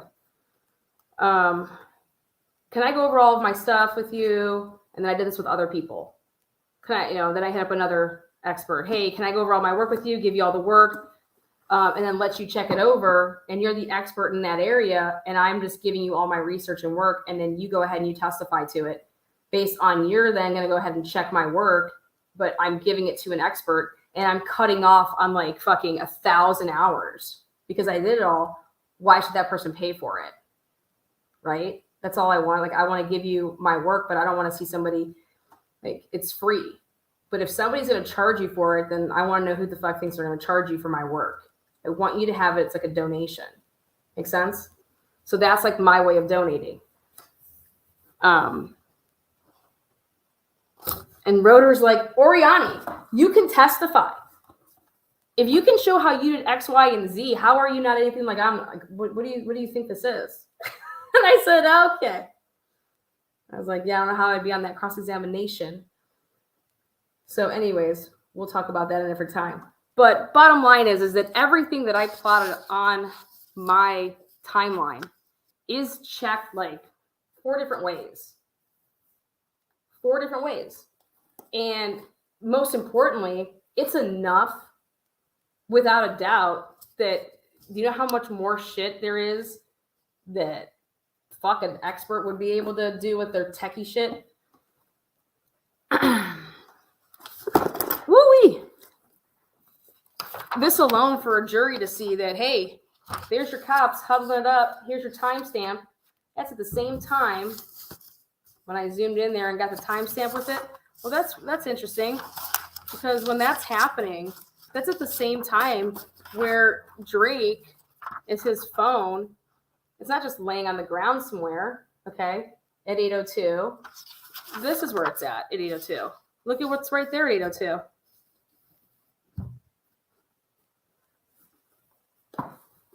So, but there's so much more. Everything that I found, I know there's more.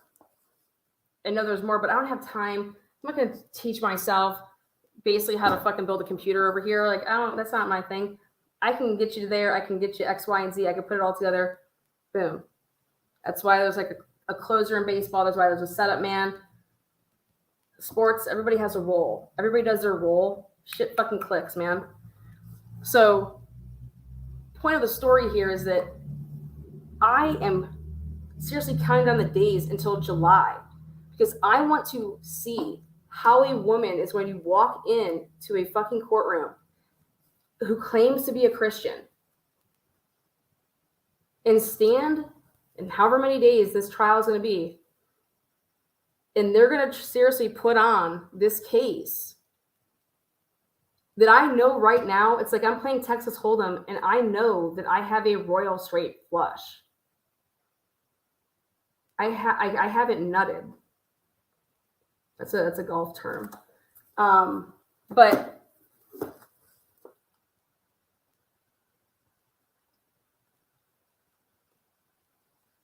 Like, I can prove that Dr. Moore didn't commit this murder like 10 different ways. But more importantly, if this goes forward, I want it to go forward, the Moores should want to go forward. So anyway, you're going to be able to like clear yourselves, right? You need this to go forward. So even if Jennifer dropped her suit, the Moores still have their suit. You know what I'm saying? Because they countered. So they're both suit to suit here, right? But guess what you're going to get out of this motherfucking civil case? You're going to get those fucking cops up there. You have a chance to depose the damn prosecutor. You have a chance to depose police. You have a chance to depose everybody, and then not just depose them, but then bring them in and put them on the stand and question them in this case. And holy shit, what could happen?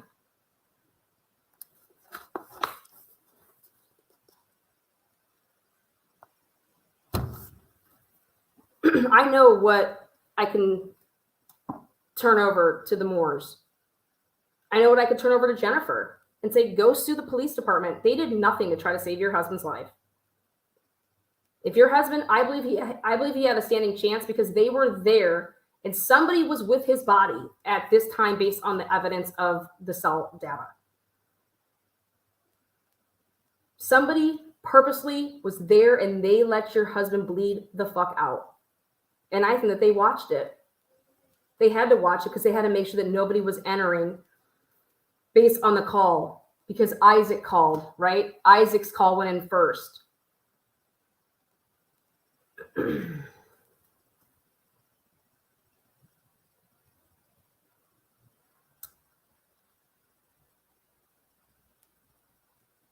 You guys, I think it's going to come out in trial that they're swingers.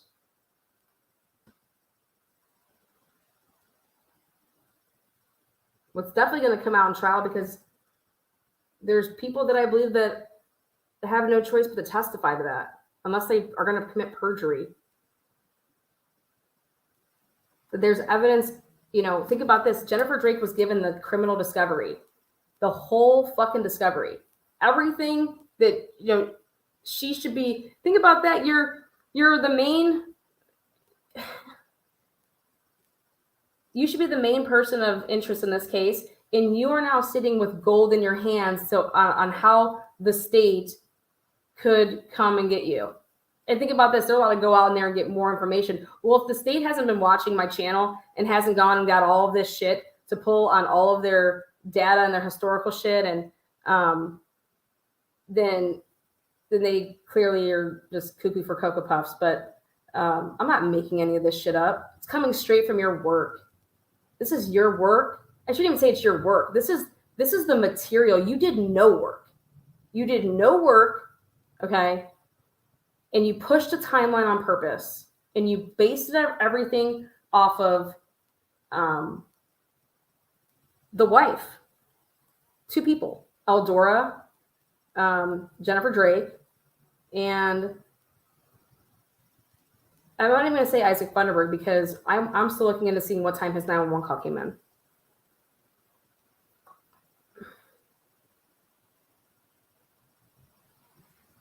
So how do the Moores win?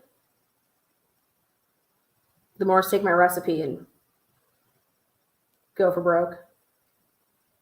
How do you, I mean, don't you think Jennifer Drake's going to come off as a very sympathetic victim? Hell yeah, she is. So then you know what I would do? Jennifer Drake's not who you go after. Jennifer Drake, you believe that Dr. Moore killed your husband because of the police, don't you? Everything that you've been told is because of the police, right? Every time that you'd get any updates, who would you call? Call the police, okay? When you would, when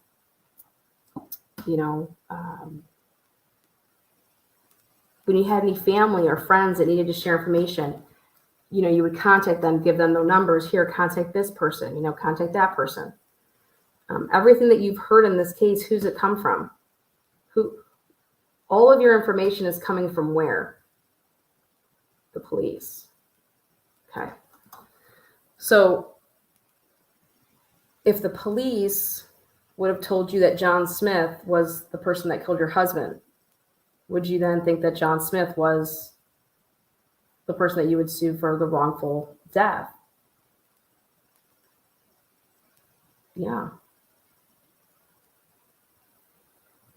So where am I headed with this? So, Mr. You would not. Well, then I think she's going to say, well, and he confessed. He confessed. Well, have you ever seen a false confession? Have you ever heard of the Innocence Project? And so what exonerates people? You know, people false confess all the time, right? And then something exonerates them. But it would be the police that told you that they arrested who, or that they were looking into who, right? And therefore that this is who's responsible because of why.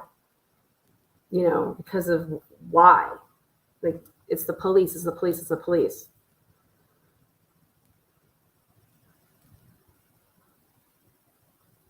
Take out the emotion. Take out the jury's potential to see Jennifer Drake. Jennifer Drake, you're a victim of, your husband was murdered. You're a victim, period. It doesn't matter who. Yeah, you're a victim. So she's going to be seen as a victim.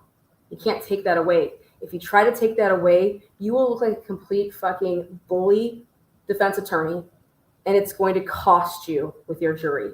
You cannot do that. You will lose. You have to shift the blame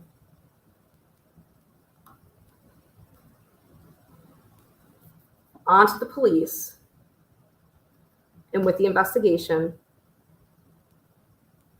and show them the trickling effects of what the police investigation did or did not do,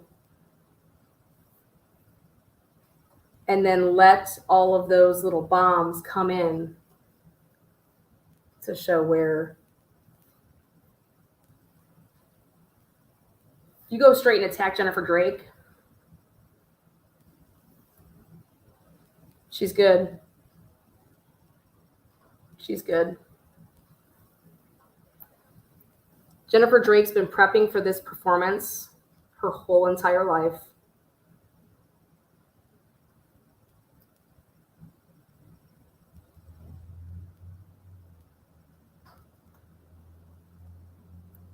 Them's the facts.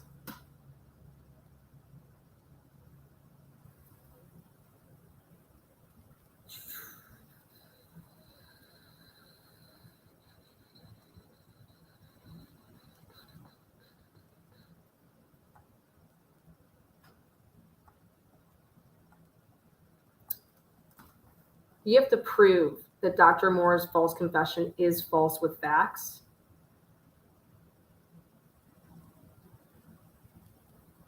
And how you do that is to show that Dr. Moore or Dr. Drake wasn't shot through the window, number one. Number two, you have to show where Dr. Moore was, or where they're saying he was, and how they're saying he was there, which is nowhere near the crime scene. And then move the time of the crime.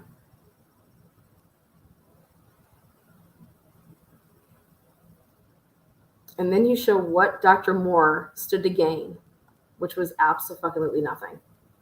He didn't even know him. But I think it's going to be a hurdle, because Jennifer Drake is going to be coming off as a very sympathetic victim. It's because she is a victim, right? Her husband was murdered. She's a victim. You can't take that away from her. And if you try to take that away from her, you're going to lose.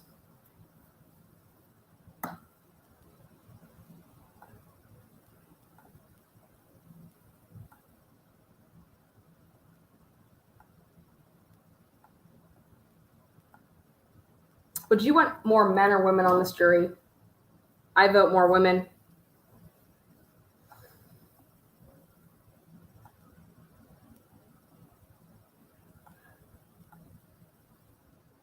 Oh, by the way, everybody's taking the stand here. It's not criminal. So, like, Jennifer will be taking the stand. The Moores will be taking the stand.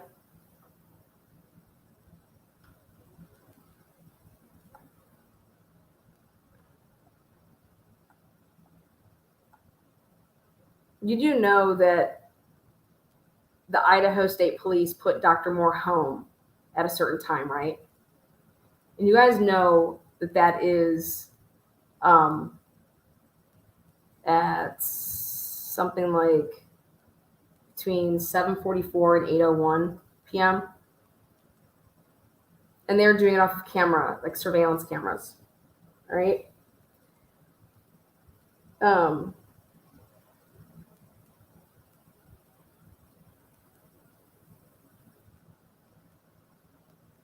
Do you know how awesome that's going to backfire for them for this case? It's going to be fucking magical.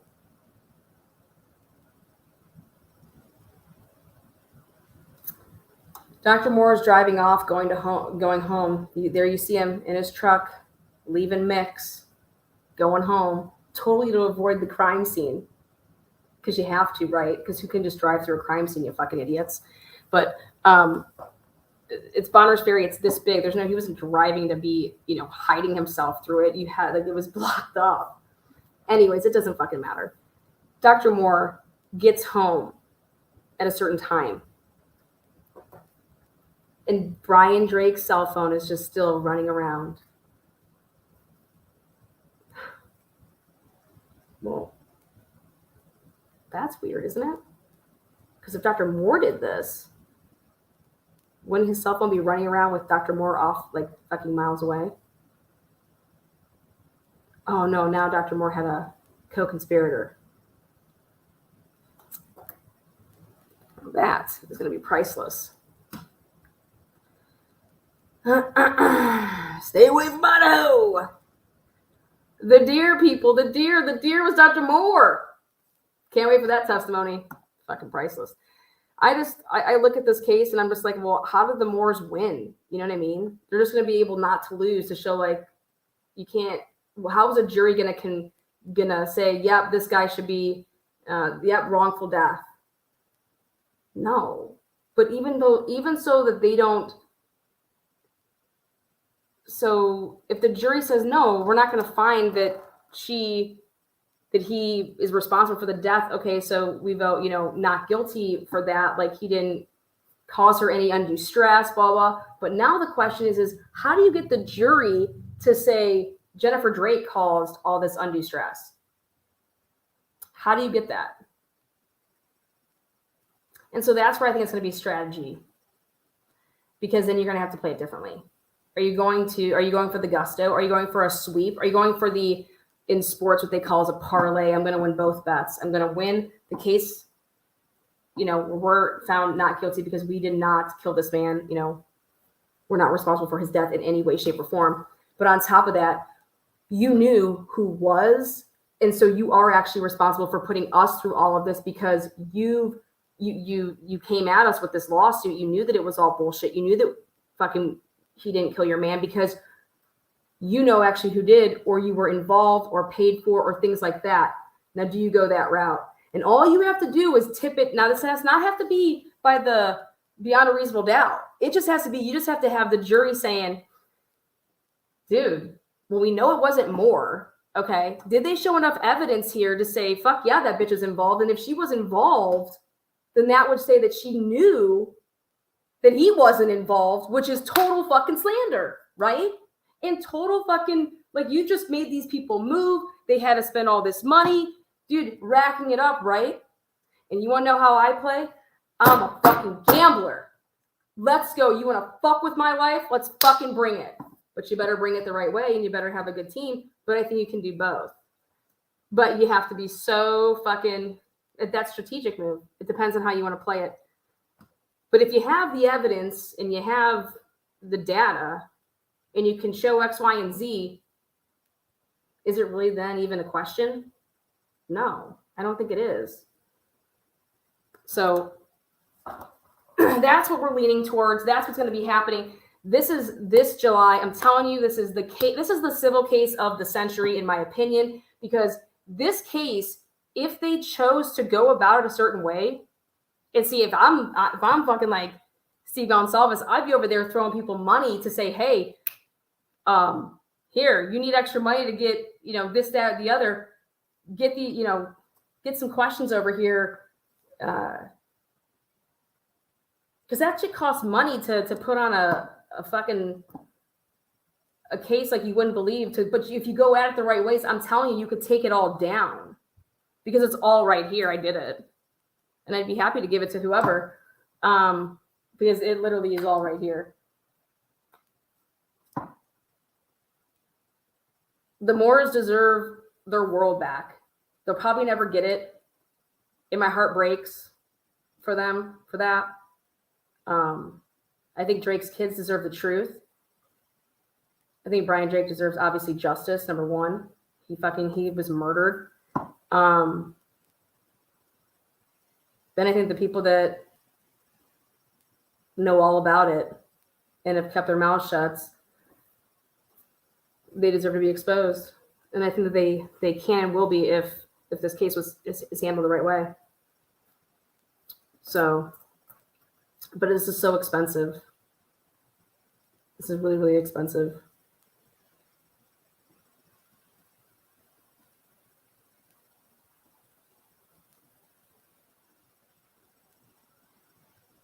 But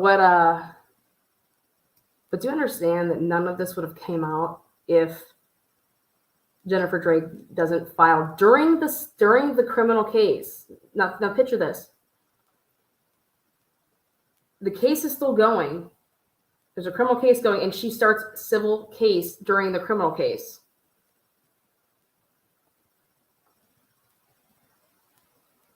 And then the case gets thrown out because this is what I say. If they had so much evidence against Dr. Moore, who gives a fuck if his confession can't be used? Who cares? He's your guy. You have everything else. What if the guy would have never confessed in the first place? You know what I'm saying? They were still going to be arresting him. They were still going to go forward with it. Okay. They already had all the arrest warrant. They already had everything. They already had the search warrants. They already had gotten those the day before. They had to just add to it when he did that fucking false confession. They added to the search warrant to arrest him, or to his arrest warrant rather. All the search warrants were all done prior. They were arresting this man. They were arresting him for 100%.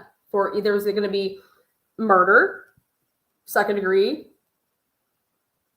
So my question is so the confession gets thrown out. He's your guy. You have all of this evidence against him, you say. Because you guys got nothing against him. You bluffed your fucking asses off to that man. And you know why I can say that now with 100% certainty? Because I have all the fucking evidence right here that you gave to Jennifer Drake. You gave all of your evidence in this whole entire case to a prime suspect. I've never heard of anything more fucked up in my entire life.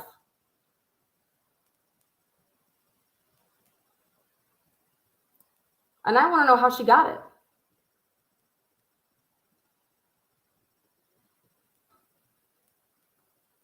Unfucking believable. But hey, it's all right there, right?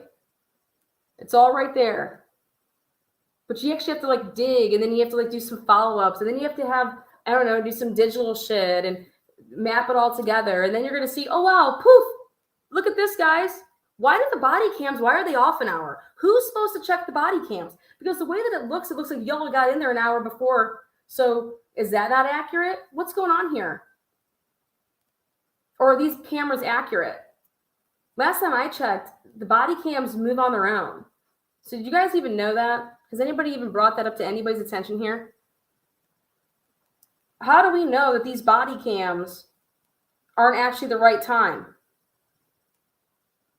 What about that? How come that is not in any report that the body cams are off? Isn't that crazy? There is not a single freaking report in any of this shit that says, hey, P.S., by the way, these body cams are all off an hour. I've never heard of such a thing. I've never seen body cams not be the right time. I've seen them be like in UTC time, and then you have to like do your own math based on where you are. But these, that's not what these are. And guess what?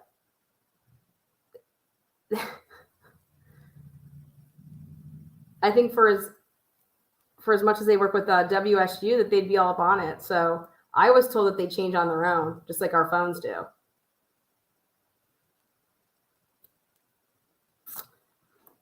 And then I was told, even if they aren't, that this was not even close enough of a day to like, you guys, this was on a Thursday. The time change was on the previous Sunday. So you had, obviously all day Sunday, Monday, Tuesday, Wednesday, 4 days to realize that, oh shit, we have to change the time on the body cam. So you don't think that would have been changed yet? And so what's interesting about it all is that what if the body cams aren't off?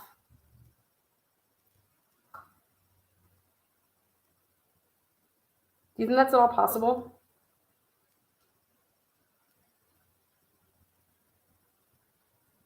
I don't know. Do you think I should just call Bonner's Ferry and ask him right now? Hey, are you guys aware that your body cams from the night of the Drake murder, that they were off an hour, or are they on? Can you get somebody to call me back on that?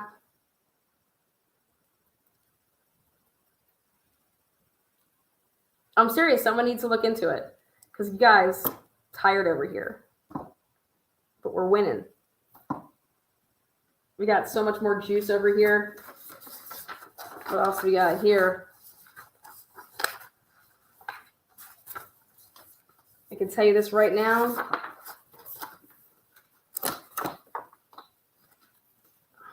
I can put Dr. Daniel Lee Moore nowhere in the vicinity of Dr. Drake's office by GPS data on the night of the murder. That's a bombshell. That truck right there is the one that they try to blame, that was seen driving away the night of the murder. That is not the truck in question. Good try. I got my hands on, let's see.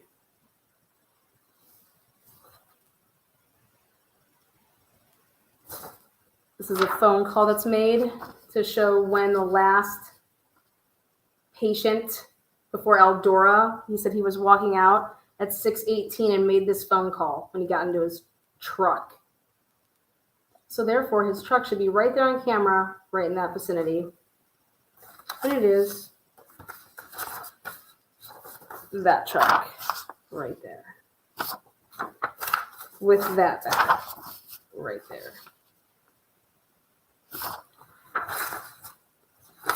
Then I pulled and took a look at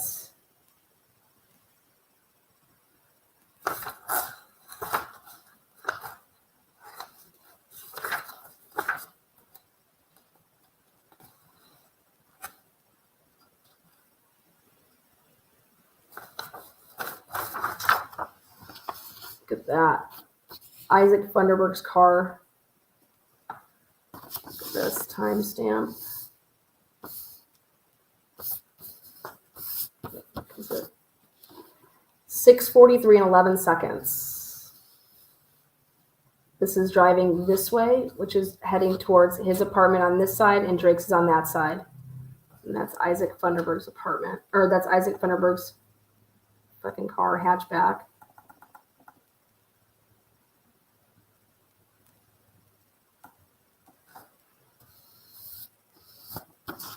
Right in time to get on over there for him to do his little drive across by 6:55. Then we come to this puppy, which is Eldora Gatchell's Pilot. Check this out. Pay attention to the front. And the type of grill. This is a dark blue. Okay.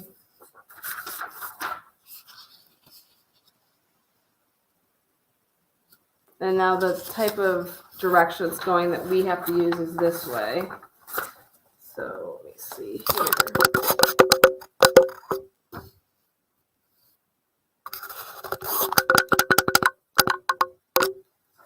I want to show you guys what I did.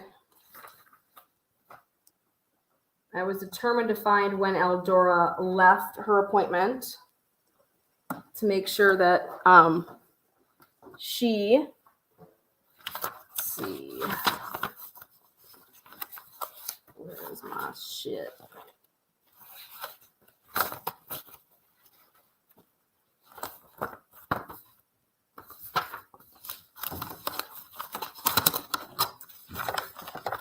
Oh shit, I might have to print that one. Oh, let's just print it. Fuck it. Fuck it. Fuck it. I need to do a shot. Tonight's Friday night. Let's get crunk over here. Let's see. Wait, I want to print that.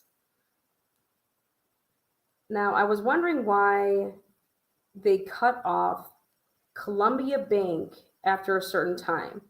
And I think I found out why. Which would be, let's see.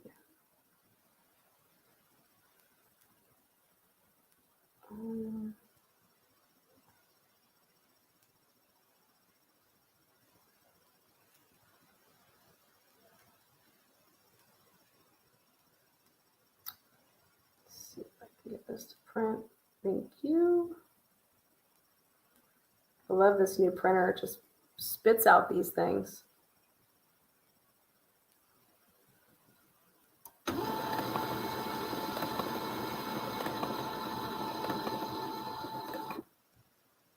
Print another one.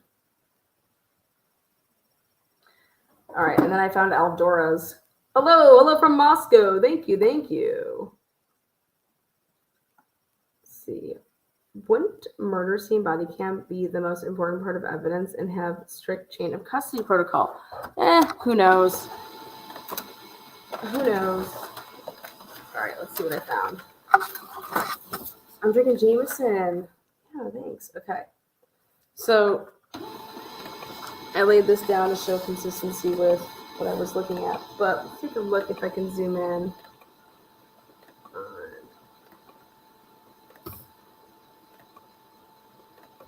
There she is.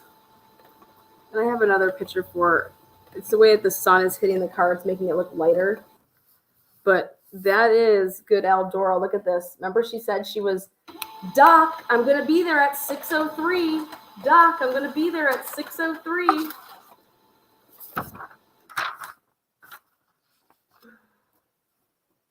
There it is. 6:03 and 51 seconds on this camera.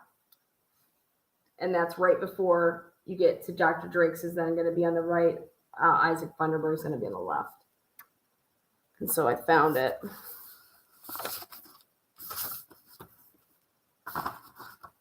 So the work was double checked and then added to the timeline. 6:03 and 51 seconds. And then I went and double checked to make sure that this video camera was correct that day. And the manager said it was based on all that.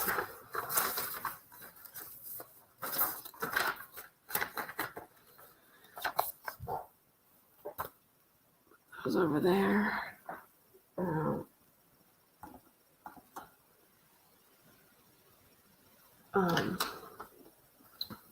Ooh, let me get some Jameson up in this piece.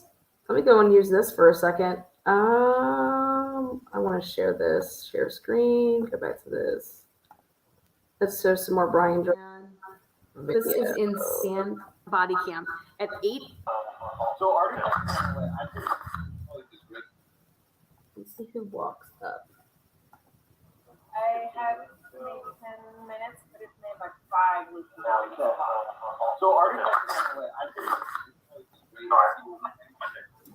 Holy shit, man. Oh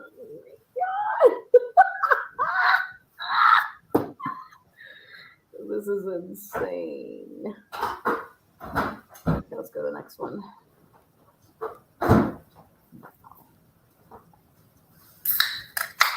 Woo! Twisted tea time. Twist it up, guys. Cheers, everybody. Believe me, he's deceased. Very deceased. So before you go, just make sure that that's where he wants to put it. We didn't find anything.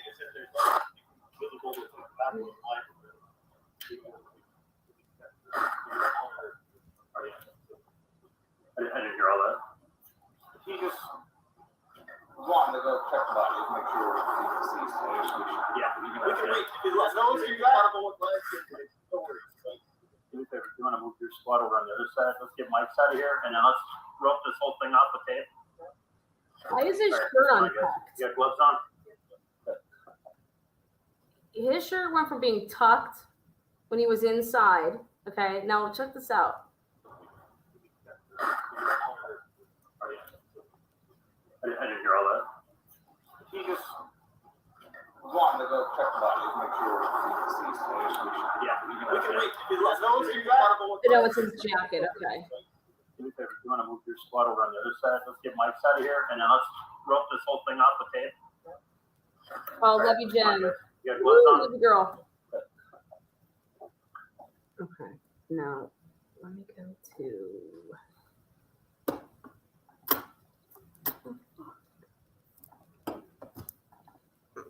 Sure. Where do you want to? They're in the, Okay. boom. One. That's actually in his office, in the waiting room.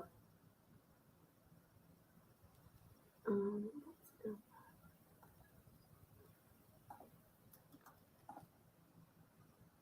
Put it on the other side, over, like, up front of corner.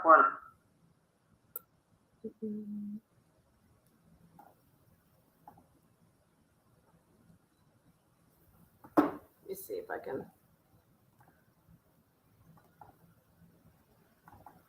It's hard to tell. There's glass on the outside, but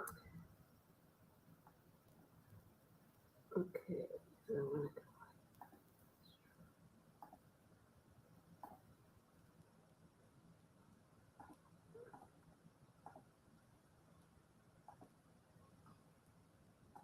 What's the timestamp on this?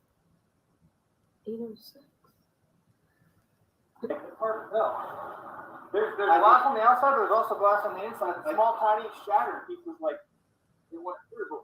Well, look at the camera. Well, no, look at that. Look at that top one. Yeah, it's pushed in. Where's the bullet from? Okay, I tied off if you want to walk. Okay. Where did you want to go from? I say let's put that corner. No gloves, just totally fucking up shit. Go ahead.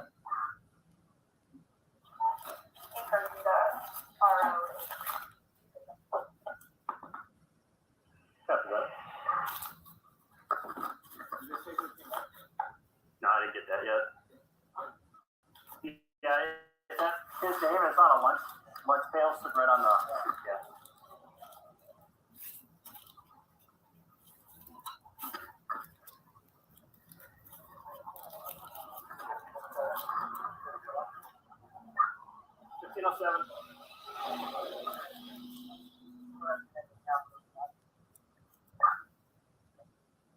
We'll stage everybody over in the parking lot over towards the church. We're roping everything off now for time.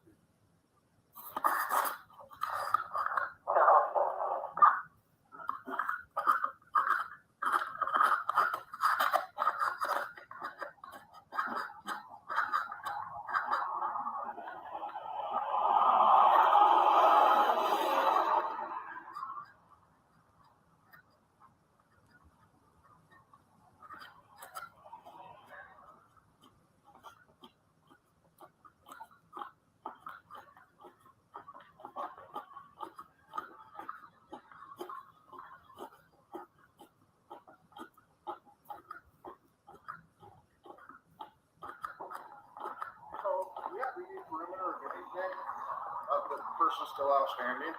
As far as you know, we've got reports from the people over here that heard a gunshot somewhere in this area.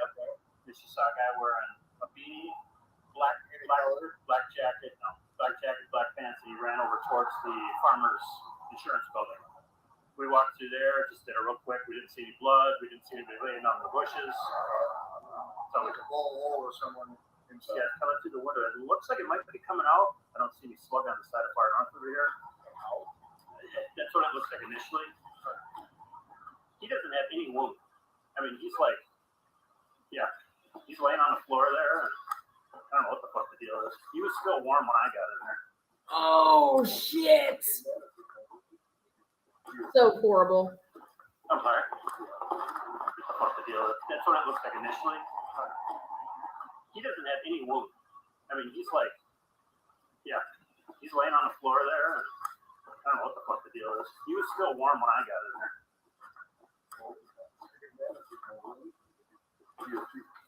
Stage is a term. I don't know what the fuck the deal is. Here's that. No. Bunch of fucking idiots. Oh god. All right, so I'm gonna pull up some.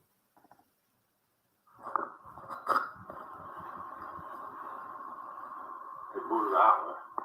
See where that stamp is out with? Okay, yeah. But I don't understand where he. Okay. Do you guys find any wounds anywhere? Okay. Taking clothing off or anything. Okay. But no blood in his mouth, nose, ears, no holes anywhere, sweater. You copy that? No wounds or anything? At all. But there's no holes, there's no blood in his mouth, nose, ears. No electrical activity. We didn't see anything else suspicious in the building. I mean, we cleared everything in there. So he has electrical sensors on his wrist. While we're in the state. Do me a favor. Can you call in? Quick call dispatch, give all your names, and then we'll log your time into it in there. Appreciate that. And then we'll log it. Who's doing the log? Who's got the log? One person on the bottom, on the door, hang up there. Just stay on the door. Where's Johnson at? He's still in there? Okay. And they said they didn't see any blood, any wounds anywhere on this guy. But like, I didn't touch him. it looks like the fucking wrong one in.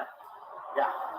So, Yeah, like I said, on that top line, it's just super bizarre. There's no weapon in there, no casing. You're thinking we came out with a hit here. Did we look at the wall on the inside? Haven't done all that yet. Yeah, that's I guess we're trying to wrap it. Yeah. I think Twitch owns this, but I'm not sure. I think he does. I'll call him that phone number. No, I'll call dispatch and have them find out who it is.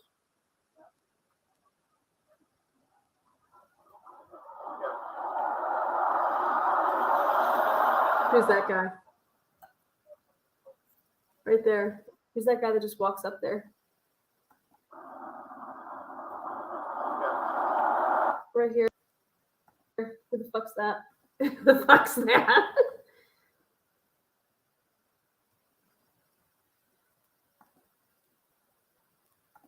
I'm gonna reveal the inside. I wanted to make sure that I had all my stuff good to go. So let's take a look after I let this play the remaining parts out. I think this is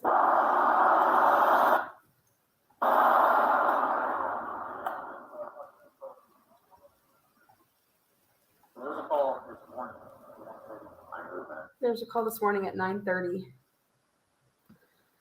That's what he says. There was a call this morning at 9:30.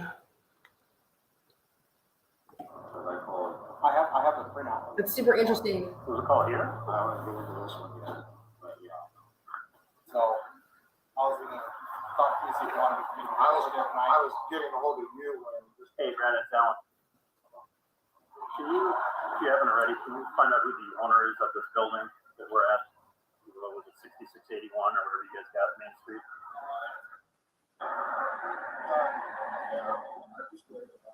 Copy that? No, we don't. Okay. No, I don't need to write this moment. Go ahead and get contact information. And if you want, just call me and advise you to call you back on the phone, okay? Thank you. Bye.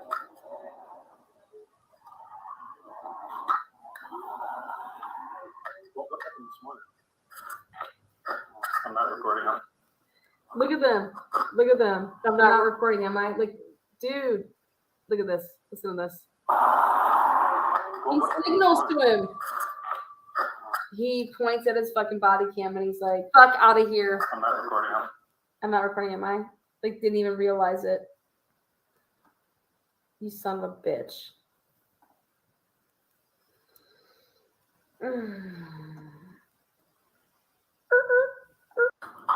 This is Isaac Thunderberg. What time did you get home from work today or what? I did. 3:47, roughly.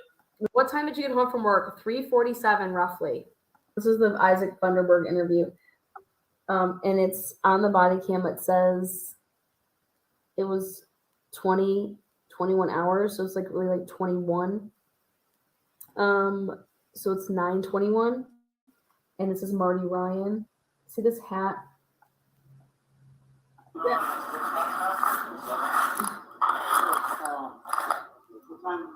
You see that hat right there? I did. Do we think that that's the guy that was the ball cap? 3:47, roughly. You guys all together as a family at that point? Home dressed easy? Yes. And did you drink tonight? No. Your stepdad, so you're He just asked if you had anything to drink tonight, and he says no. And then Marty Ryan says, "You're a step ahead of me. Ahead of me. You're like better, like you're." as a family at that point? Home dressed easy? Yes. And did you drink tonight? Your stepdad, so you're doing good. All right. Like Marty Ryan's admitting he's been drinking, just so we're clear. And so you did your home. What time did you Supposed to be. all right. Supposed to be eating right now. What the fuck is he talking about? It's 9:21. Y'all were cooking dinner at 6:30. Get your fucking shit straight. Y'all are liars. Isaac Thunderberg's still having dinner 3 hours later. I just can't. Who the fuck believes this shit? Idaho, come on, y'all. I get it. I understand you ain't in the city. This is some wild shit, man. Like, who's this kid, right? I'm still, I'm still haven't ate yet. What? You's a damn lie, boy. That's a burnt burger right there. That's a well done, extra well done burger. Okay, I'm going to stop this and share the new vid. Here you go. Never before seen right here, guys. And then this is just wow. Let's see.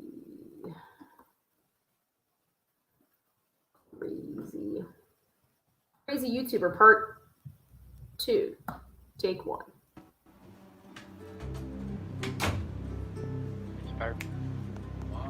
Yes, this is not emergency, correct? Yes, it is. Okay.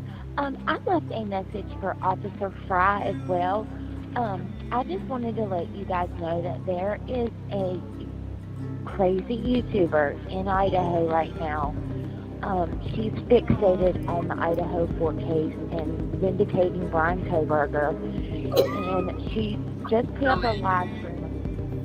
129. Go ahead. After reviewing the call notes, it doesn't appear there's anything suspicious, so you can go ahead and close it and report.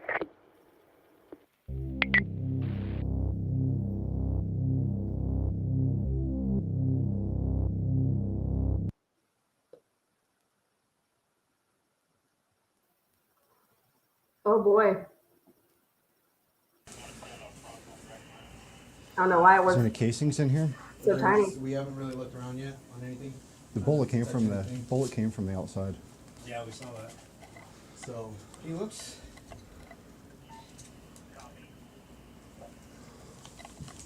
That's so weird. Like I don't.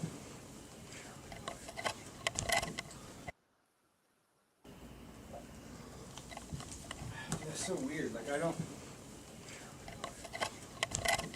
Here. I'm not seeing anything. I don't see any blood in the mouth. Hey, Travis, pull your foot back. Whose phone? It's his? His. Yeah. Whose phone? How would you know whose phone it is? How would you know whose phone it is? Okay. All right. I just stuffed myself with pizza and then ran way too far. Hang on here. I'm trying to touch anything. I'm going to update what we have going on. Okay. I suggest calling Marty and letting him know what's going on. Okay. Like I said, we didn't touch anything. All we did was check a pulse. That's all we've got. I haven't been able to see anything. Okay. Just from the window outside. All right. I'll stay here with the body. You want to? One of them take a look and see if there's any casings outside. Okay.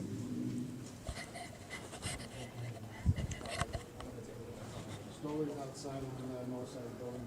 I'm gonna go see if there's any casings. Oh, never mind, I'm on it. I was gonna give you my other phone. Never mind. You got his phone? That's his phone. How would you know? Don't know yet. We got a dead guy in the chiropractor's office. We got a bullet hole through the window. Don't see where it struck him. But somebody shot from the outside in. And then took off running and black How do you closed know down El that? Paso Street. That's all we know right now. 2 shots now.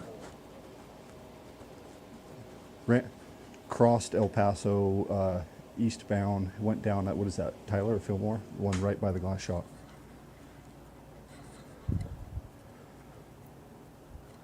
Yeah, we cleared the building and they're checking the outside right now. Yeah.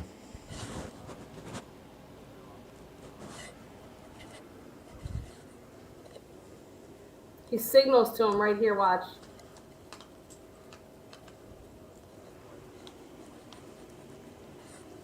He's talking to Willie Cowell on the phone.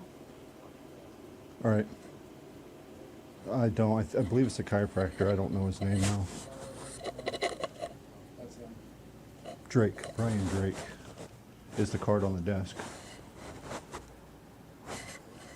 All right, well, we'll do that. All right, bye. Here's my phone. Take a bunch of pictures of everything. Copy. I want to tape off. It's right there, right? Oh, sorry. And there's no password, so just swipe it. All right. So talk to Willie. We're gonna.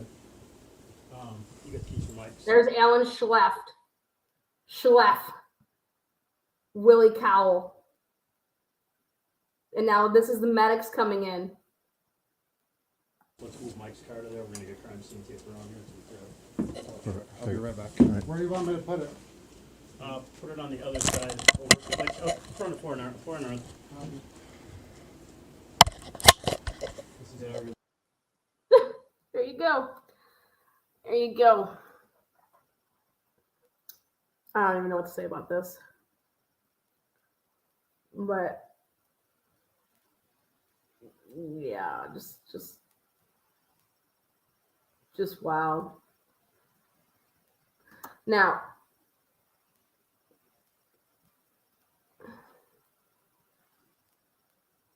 let's see.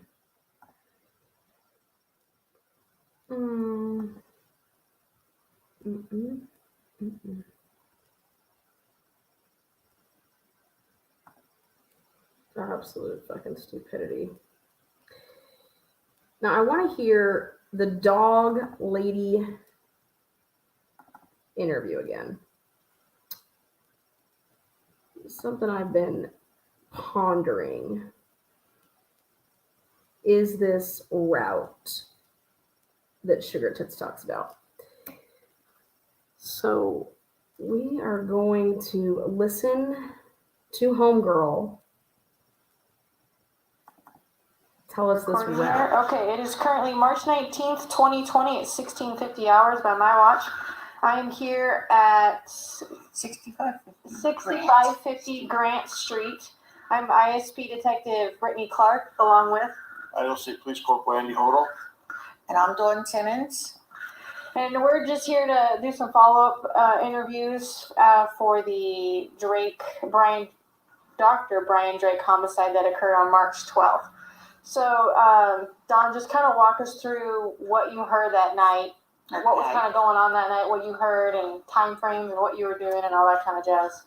we were walking our dogs like we do just about every night, 6 nights a week at least, sometimes 7, but, and we were, did you want me to start at the very beginning where I was, or just? Sure, just however, Okay. however you want to explain it, nothing. Okay, we took our normal route, which is, we go down my street, and then we turn here at Lincoln, we make a left on Lincoln, and then we go out to the highway. Just write that down, she probably knows that better than maps. No, You can look at that too, but let's see here. anything like me, you get confused by looking at that. And then, let's see, then we take, Alderson Lane here. Yeah, we go down Alderson Lane. So left on Lincoln to the highway. To the highway, and then we turn at the Chevron station and take that left, which is Alderson Lane. Okay. We take that all the way down to the high school. I don't even know if that has a street. I don't even know if that's continued to. Okay, here's the church. That's the LDS church. So we keep going. And then here's the, okay, we go around that bend. And then there's the school. And then we go out here to the parking lot. And then this is, okay, we go out here because this is a storage center there. Oh, okay. Okay, and then we come down to Tamarack Lane. We make a right on the Tamarack. Come back out to the highway. And then we always turn right here at the middle school. Because I don't like to walk dogs on the highway too much. Because of one little. And we cut through the gas station here, which is the new Sam's Stop and Shop. Yeah, Okay. we go through there, and then there's a flashing light for crossing. I hit the button when I don't see any, truck trailers coming because I don't like to make them stop. And then we go down this street here, which is, I think it's Augusta, right? We take Augusta. We go all the way to either Stevens Street or Buchanan. We always we turn right on one of those little side streets. And then we come up to Cody. Do you remember what you did on Thursday night if you went to Buchanan or? That night, no, I'm not sure. Okay. No, because the people on Buchanan have, they have like pit bulls, which they're in a fence. But if they're out, my dogs go crazy. Barking. Yeah, so usually good. And then we go left on to Cody. Woo! Go Rock all the way stars. down Cody to Madison. Love you, baby girl. So let's see. That would be over. Okay, there's Augusta. So there's Lincoln. I don't go with Lincoln. Yeah, here's Buchanan. Okay. And then we go up here, and then here's Cody. We go down Cody. Okay. And then we go all the way. Once in a while, we haven't done it in a while. There's a little street right here, Pierce, but we haven't done that lately because it's just, I've got to get home and eat dinner because it's getting too late. And then we go all the way down to, this is Madison. Okay. And then we go up to the highway again, which is, 95. That's Main Street. And then right after the intersection there at 95 and Madison, up a little further, there's another one of those cross things that you have to hit the button. They don't want you crossing at that intersection, so that you go up a little further. We cross there, and then that's the night we were on that side, this side, and we came right up, and let's see where we are here. Jackson, over here, and then we came right up to, here's El Paso. We didn't take El Paso, yeah, we always okay, here we go. We're coming up, and this is we always hit, and then here's my street. Let's see, there's Denver, right here, there's Denver. So then we turn left on the Denver.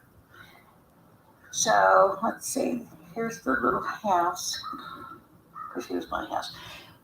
This is that church. This is the Mountain Springs Church. So when we came off the highway, because I got over right here where she was turning to go left because she was coming down the hill, and I just got over a little bit so my dogs weren't in the road. And we were right about here, because this is her house right here, this house here. This is there used to be a house, but now it's part of the church. We were right there by her driveway, and that's when I said, what was that? So, did you see that? So, we were right. For the recording, she's pointing on Google Maps to the south side of Mountain Springs Church, just north of the first residence on the northeast corner of Denver and Lincoln. Denver and Lincoln, yeah. And we were, because I turned around, I said, what the hell was that? And he knew that was a gunshot. So then we stood there and we're looking around because he said it from the the echo or something. He said it sounded like it came down this way. I had no clue. I was just like, and then my dog, not these two. They're so cute. The other one, the porgy, she's so scared. So I said, look at her. He goes, yeah, she knows it's a gunshot. She wanted to hit her. She hid under the covers all night long. Aww, She was so scared. girl. So then we came home, and then I don't even remember if it was that night or I guess it was on Facebook. Somebody wrote that somebody had gotten shot, and I go, shot? I said, in our neighborhood? And then I read the thing, and it said it was right here, and I go, T, we heard it. I said, we were right there. Yeah. Oh, that's scary. So what time, do you remember what time you got home? Yeah, I got home. I think the clock on my microwave said, when we walked in the door, I think it said 7:32, 33, like around there. It wasn't even 7:30. It wasn't 7:40 yet. It was before that. Okay. And I said, somebody said it was like 7:30. And I'm like, well, yeah, because we had just turned the corner and got right up there and boom, boom. And I said, So you walked in front of the doctor's office along the highway, and Mhm. you didn't see anything when you did that? Just no. a few minutes I just prior? remember right in front, because my husband used that. Right in front, there's a coffee shop there that you should have been for. There was a car parked out front. Yes! Because I remember looking, saying that it was dark in there, and I'm like, I guess they're cleaning in there, because usually there's no cars there at all. None. Parked in front of Far North? The coffee shop, yeah. Not in the alley, but in... No, not in the alley. Right along the highway right there. There was a car, but I don't remember color or anything. Is it normally, do you normally see it on your... No, and I don't see any cars there at all usually. Well, now we go we're going earlier now, but we used to go, I used to walk at 9 o'clock at night. I've never been afraid in my neighborhood, ever. I never was afraid. I just would take my one little dog that I had at the time. Sometimes I'd be out here at 10 o'clock at night, and I was never afraid. But now that it's getting lighter, now we're going a little earlier, because he can't see good, and he can't. Okay, the reason this is important is because I'm able to use the cameras, and I have a couple different dog walkers. So this is interesting. Here, and now She has 3 dogs with her. So she walks the one and the other guy walks the 2. he walks with me, because now we have 3 dogs. It was always just me. Yeah. I always walked all by myself. So when you turned around or kind of looked around, what did you see? Did you see anything? I didn't see anything. There was nobody out. There was no cars. I didn't see anything. And then I'm like, I wonder if Jodine heard that. But she had already turned. I didn't know she had already turned when the gunshot went off. What about that white pickup you were telling us about earlier? Yeah, the pickup truck. I just said to my husband, he goes, if anybody heard it, he did, because he had just pulled through. When we were walking up, we heard it. But he had just pulled in, and he went through the bay, because I guess he's working here. I mean, it's there a lot. It was there last night again. Because it seems like they're working at night. I don't think they're working during the day, because there's nobody there today. But tonight when we walk, there'll be guys here working. So, like T said, my husband, he said, if anybody heard it, he did, because he was right across from that parking lot. And can you remember what kind of pickup it was? It was a white, but I think it's a white GMC, or it's a Chevy. Okay, so they were doing work over in that area. And so what she is saying in this interview is that if anybody heard it, it's that guy that was working over there in this white truck. Imagine that. And so she gives this description, but we're going to go talk more about this timeline, what time she thinks that she was walking, okay?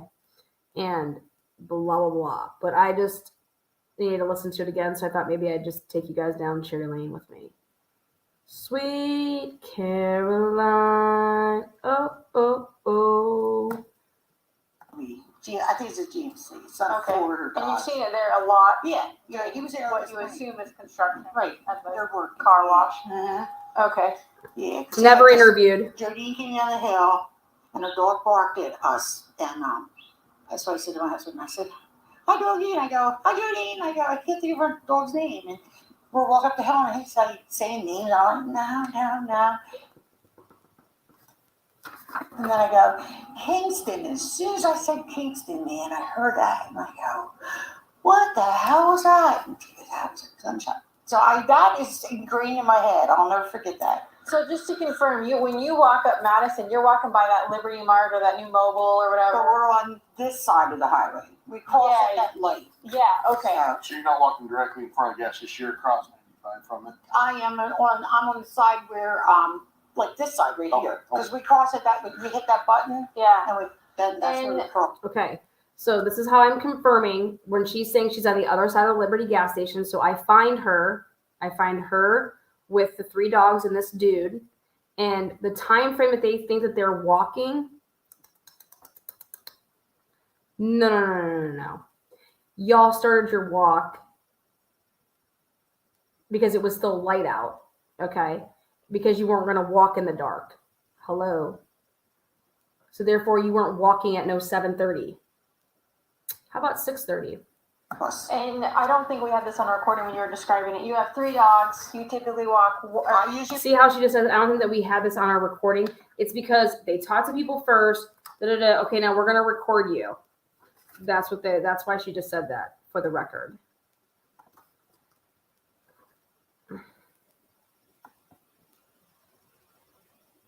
Now,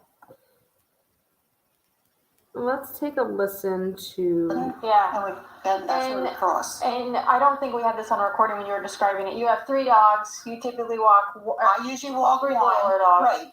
I walk a Chihuahua, and then T walks one of the Chihuahuas, because sometimes we take turns with these guys. No. He's so cute. That's a little cricket. And then T always walks Kelly. Okay. Yeah. That's the. And Kelly's a corgi. She's a pug corgi. Yeah. Okay. Yeah. And do you guys walk right together, or you guys? I'm usually ahead of T. Okay. Yeah, I'm usually ahead because we can't talk together because he is deaf. So so I always walk ahead of him. I'm always ahead of him, Once in a while he'll go ahead if my dog's if like one of them wants to get. He's a motherfucking deaf. I just let him go. And the one I'm with. Fucking priceless. So I'm usually ahead of him. 9 times out of 10, if you see us walking, I'm in the front. And you said you walk this general route a lot or all the time. You never seen anyone weird the last few days or weeks or anything like that? No weird cars? Once in a while, we go down to the highway, and then we go all the way down, and then we cross at that thing and go downtown. But we only do that like once or twice a week. Usually it's the same route because it's like a 3 mile.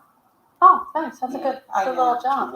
It is. But you, in the week Dr. Drake was killed, you never saw any weird activity when you were walking around. No, I never saw anybody hanging out. Cause see, I have like this thing where I belong to the Well Armed Woman group here in town, and you're always supposed to be looking around. Like my sister and I went to a concert a couple weeks ago down in Spokane, and we were walking to because we stayed in a motel, and we walked to the Spokane Arena. Yeah. And as we were walking up, there was this guy coming down, and he was just kind of weird looking. And as we walked by, I just made sure that he knew that I saw him, so that if he was going to come up behind us, I wasn't going to be taking my supplies. Yeah. I wasn't carrying, I didn't have any weapons or nothing, but just to let him know that I saw him, you know what I mean? Yeah. So I do. I look around, but I didn't see anybody. I didn't see anybody that night. And that's why I said last night was the first night that we've actually seen people. Yeah. And just to confirm for the recording, you are never a patient of Dr. Drake's. You never had any interaction. I didn't even know he was there. I didn't know anybody was there. I did not know. I thought that whole building was Dr. Willis's, the dentist. Oh, okay. I didn't know. And then my husband said, yeah, he said there's a CPA or accountant back there. And I go, there is? But see, when I was sick and because I had the flu and then I broke my wrist, he goes, he took Kelly back there one day and he said, did you know there's a CPA back there? And I go, there is? But he goes, I don't think there's anybody in there. Yeah. There's a sign. And I said, but see, I don't go back there. Yeah. I don't go back there. So just to clarify for me, the vehicle you saw, I mean, you said you see a color, but can you describe it a little bit? 4-door, 2-door? The one in front of North. The one in front of or Farmer. That's what T was saying. He goes, there was a car there that night, but he goes, and it was pulled in, like, here's Far North, the deli, and it was pulled in parallel to the building. It wasn't parked this way or anything. It was just sitting there. I think it was an SUV, but I'm not sure. Like a Smaller or like not. smaller than that Ford Edge or bigger or. I'm trying to. I can't say. I don't know what color it was. But you don't normally see vehicles parked that way or in that. Not that late. And that late. That at late. night. Okay. Because, like I said, we always walk later. Now we're going earlier. And they close at 6, I believe. So. Yeah, and this was like 7:30ish. No, it was not. Yeah. So, because I remember saying It was way earlier. Sorry, because I you're wrong. sign, and it was out. I'm like, oh, they're nervous. You're wrong, but Leslie's Did trying you to see lights get you on over there. inside that you could tell? Nope. No. Okay. Because I thought, well, maybe it's Fiona cleaning or something, but I didn't even give it a thought. But Yeah. except that I do remember there was a car there. And T just said, A "Yeah, car or there." an Because I SUV? noticed Come on, it man. was sitting out front. But I have no idea what kind. I just know it was. Pretty sure it was an SUV, like it wasn't a sedan. Joey, piss drunk, thank you. Yeah, like I said, I don't even know if there was anybody in it. I have Well, no goddamn clue, it, what kind of watchdog are you? thinking. I'm just kidding there. Well, I don't know if we said this on recording, so just to confirm, you never heard any vehicle screeches after the Nope, gunshot didn't hear any or any screeches. kind of. Nope, we didn't hear anybody taking off. Just normal traffic noises out here. Okay, great. Some normal traffic noises. Okay, so now you guys can all fall asleep to this, or you could just stay up. But since I have to do some work, I might as well be in the enjoyment of you all stellar names out there. But something that's always bothered me is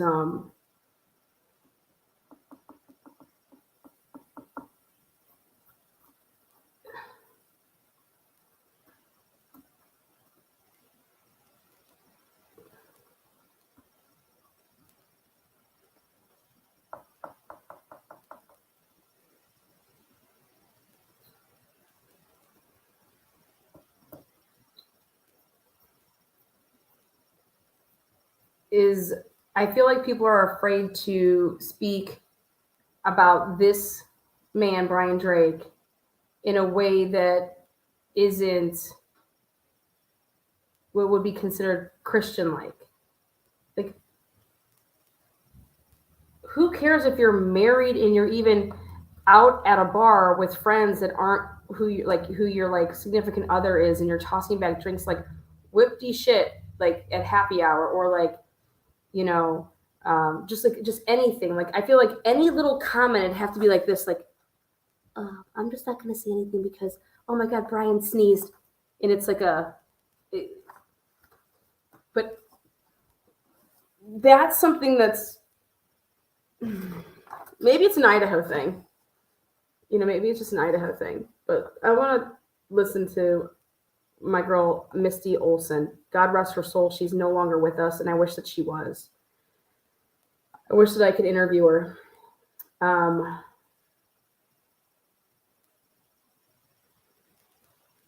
Because she worked next to Brian Drake at Hartman's office, and this is what Misty Cat had to say. Misty Cat. Missy or Misty? But rest in peace.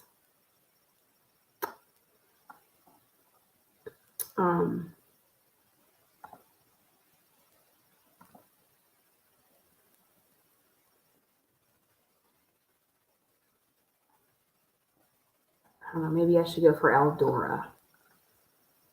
The Eldora Gatchels of the world.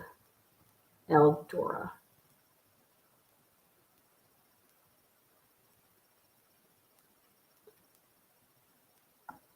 Like, going out and having fun with your friends does not mean that you're cheating on your significant other. I don't know. Oh, okay. I know what I want you guys to help me with. What is your opinion of, ladies and gentlemen, welcome to the fuck? Welcome to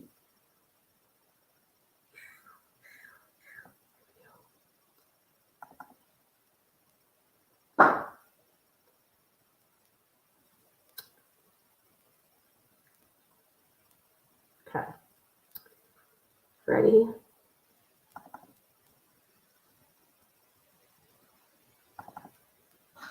All right, today is March 17th, 2020 by my watch. It is 16:12.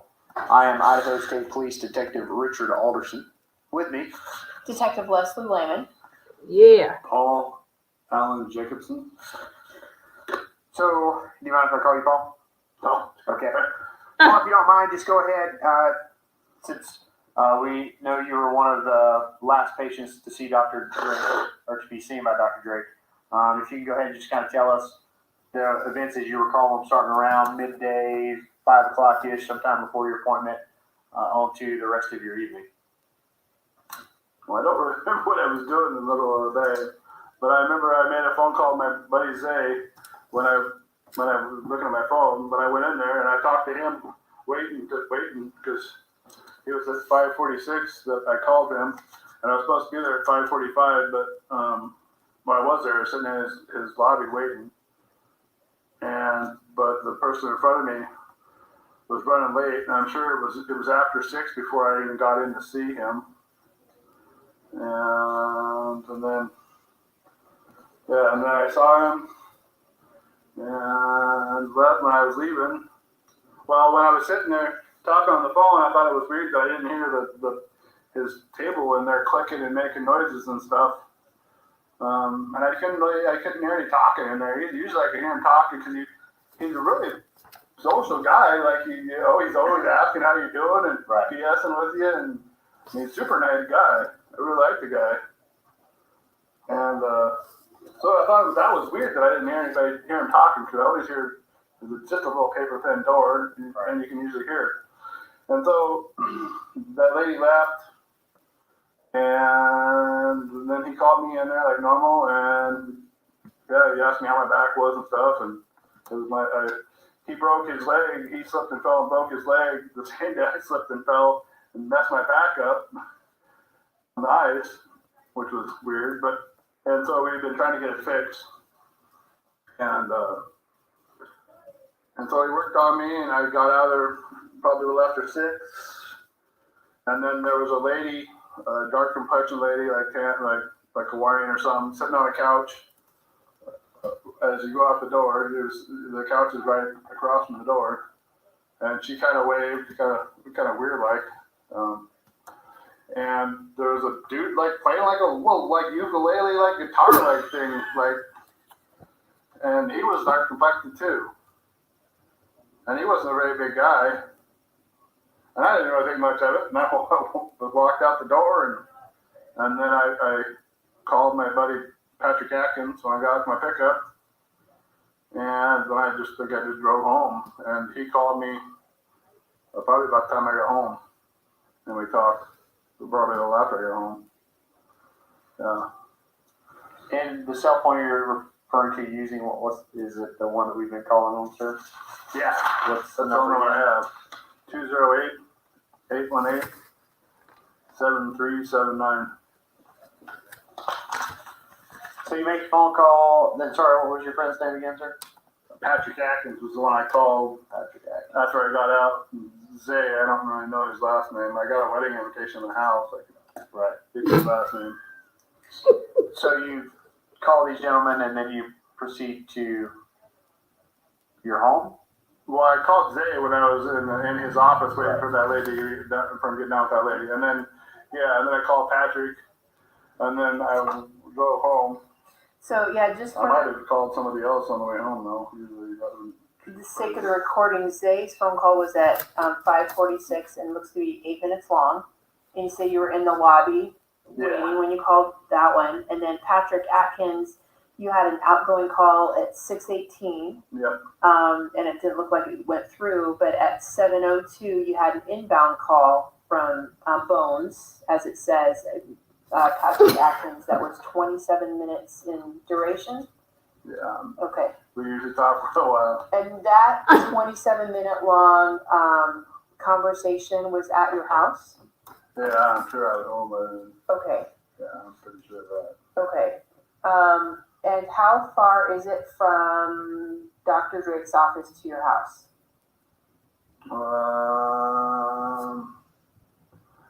usually takes about 15 minutes to go from my house to, usually I leave 15 minutes early to get from my house to his office. Okay.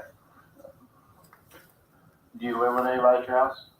No, my girlfriend's staying there with me right now because of the whole stupid coronavirus thing, but I did that part, I didn't have to live with me. So on Thursday, you didn't have anybody there with you? No, I was on myself. Any kind of alarm system that records when doors open, windows open, etc.? No, I have a push button lock on my door, but I don't imagine I would record anything like that. What kind of truck? What truck are you driving that now? The 05 F-250 sitting outside. Okay. Silver, gray, whatever you want to Is call that it. registered to you? To my company, yeah. Who's your company? Jacobson Forestry.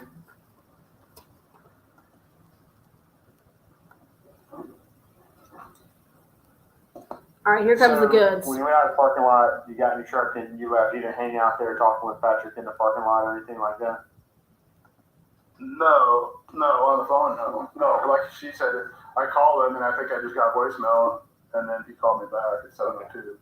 No, but you didn't hang out there at the doctor's office after? No, there was when I backed up and I kind of backed into the little drive-through that the coffee shop has now. Like I backed in there and there was a lady who looked like it'd be a daughter or something pulling into the entrance to go back there when I was pulling out. Okay. Because they kind of pulled off behind far north outfitters over behind back door there, and I pulled up this way. Okay. Oh my fucking. What kind of rig they were. Okay. And,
truck and you left. You didn't hang out there talking with Patrick in the parking lot or anything like that? No, on the phone, no. Like she said, I called him and I think I just got voicemail and then he called me back at 7:02. No, but you didn't hang out there at the doctor's office after? No, there was when I backed up and I kind of backed into the little drive-through that the coffee shop has now. Like I backed in there and there was a lady who looked like it'd be a daughter or something pulling into the entrance to go back there when I was pulling out. Okay. Because they kind of pulled off behind far north outfitters over behind back door there. Who the fuck is they? Who the fuck is they? And I know who he means now, but wouldn't you as a fucking investigator say, who the fuck is they?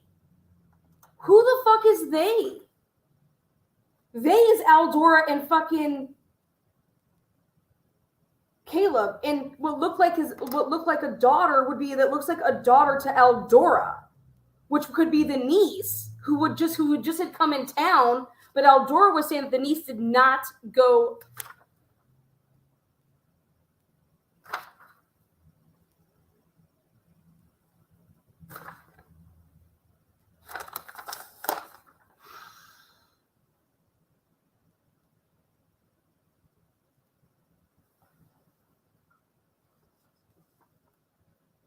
Are you out of your fucking mind?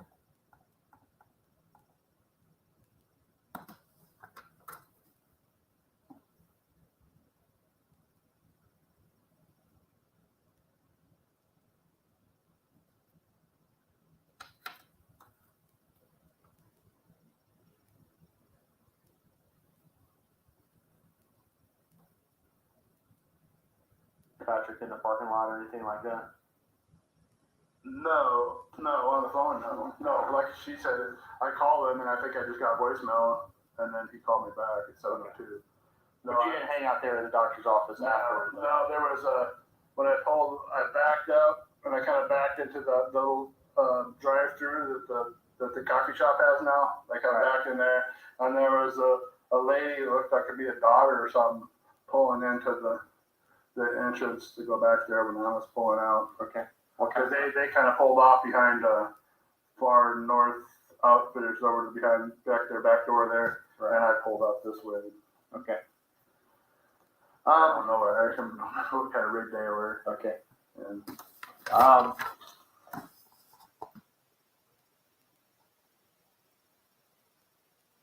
my God. Oh my God.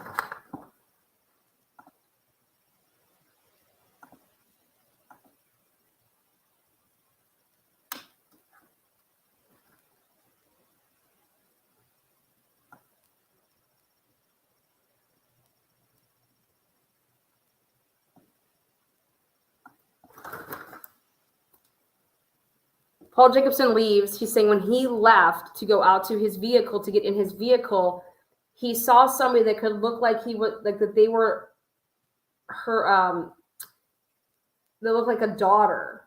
A daughter of who? A daughter of who?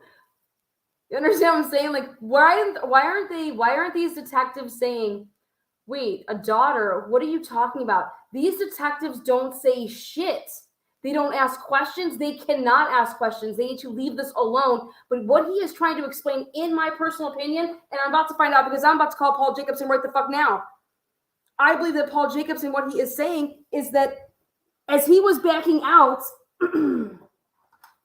these fucking him-hoes were coming outside and were getting into a vehicle, and it would look like it was being drove by somebody that looked like a daughter to the people that were inside. The daughter of Dr. Drake would not be driving a car. She is like fucking 12.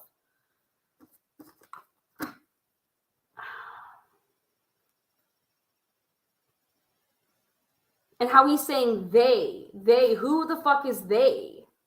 They would be Aldora and Caleb. That's they, that's two people. But also at the same time, when this could be going on at 6:18, if and in fact, and what's with everybody talking about how they had the, I reversed, like I went like this. Because he's saying, yeah, and then it looked like someone could be like the daughter. Love you guys lots. Love you. Thank you so much. It's not Dr. Drake. Let me see. Okay. Fuck this. We're about to find out.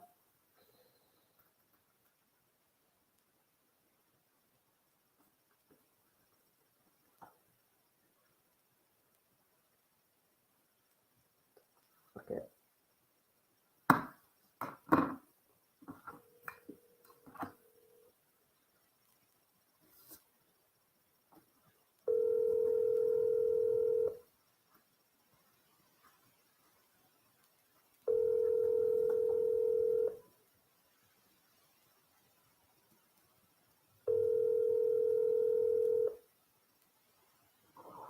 This is Paul Jacobson, Jacobson Forestry.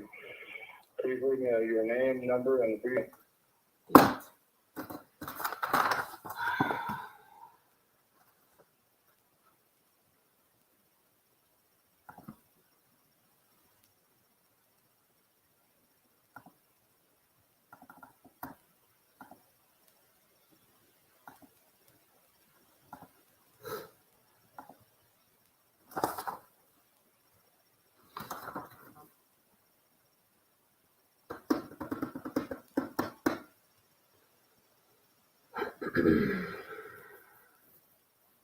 Fuck yes, he knows. What did he see? And then he called me back at 7:02. No, but you didn't hang out there at the doctor's office after? Yes. No, there was when I backed up and I kind of backed into the little drive-through that the coffee shop has now. Like I backed in there, and there was a lady who looked like it'd be a daughter or something pulling into the entrance to go back there when I was pulling out. Okay. Because they kind of pulled off behind Far North outfitters over behind back door there, and I pulled out this way. Okay. You guys are gonna shit. I can't remember what kind of rig they were. Okay. Yeah. Oh my fucking god. What kind of clothing were you wearing that night, sir? Oh my god, now check this out. Holy fucking shit. Oh my god, oh my god, oh my god, oh my god. Okay, check this out. Oh my god, it's fucking Eldora. It's fucking Eldora and fucking Caleb leaving. Because he describes the way they left, and it's the same way that Eldora describes that she left. She went out the other way of, because she said that the fucking truck was blocking the entrance. Because the way that he backed up, remember how Eldora said that the way the truck was backed up, they could not leave? They could not leave because the way that the truck was backed up and it was like waiting to so she could not get past it. So she didn't want to attempt going that way.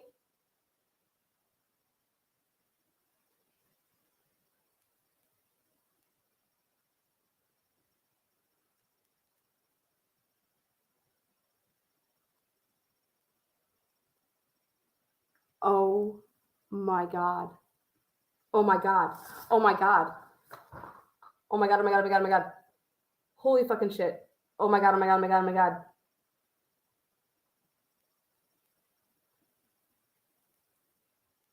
These cameras are all off now.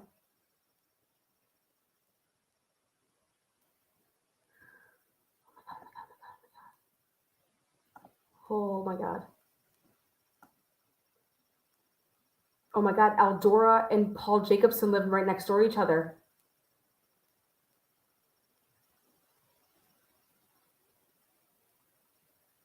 Wait a second.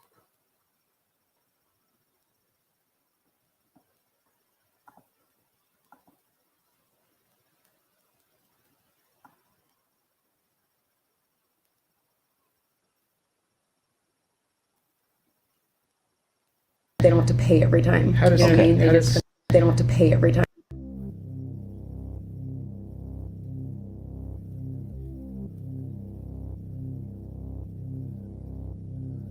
What's that, Mandy? Right there. Oh my god, right there.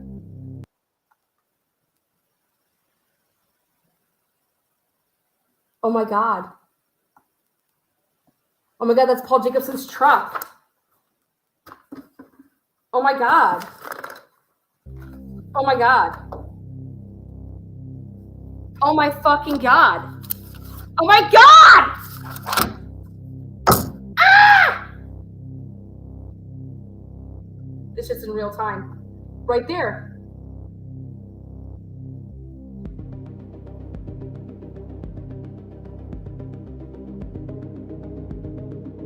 Oh my god.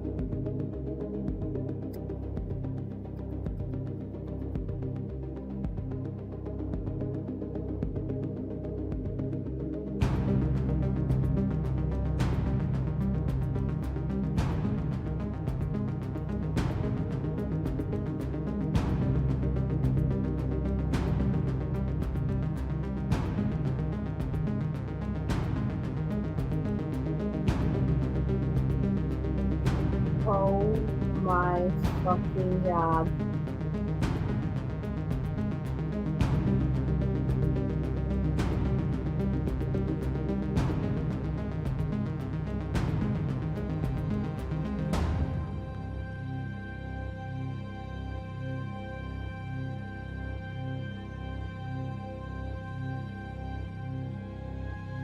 Oh my god.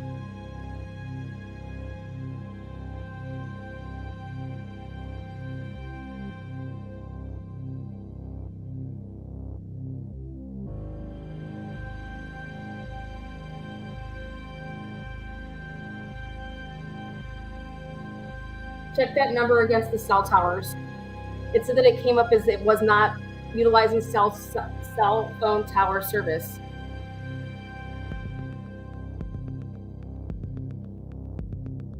But they didn't even check from 6 to 7.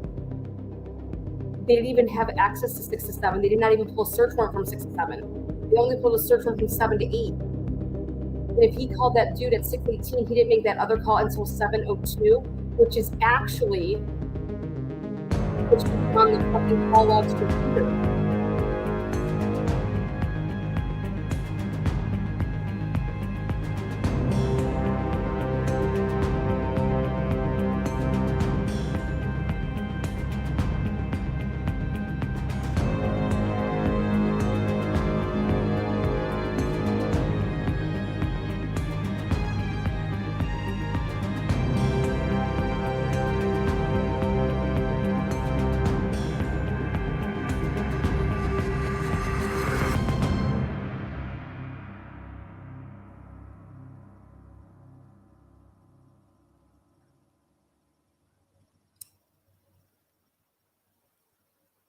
Oh my God.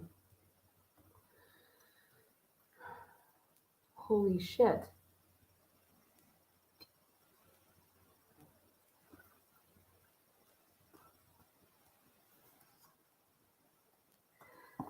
These fucking cameras were never off to begin with.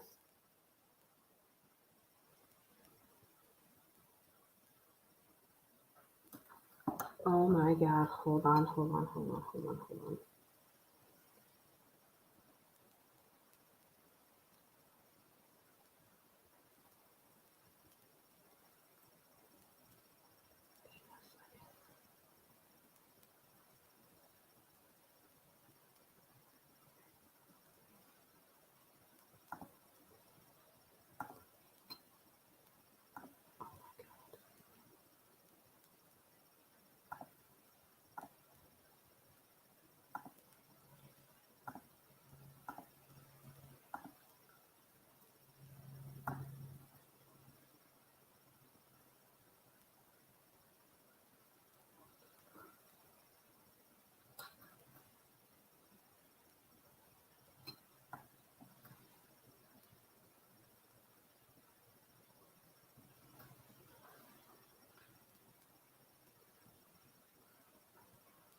I'm gonna barf.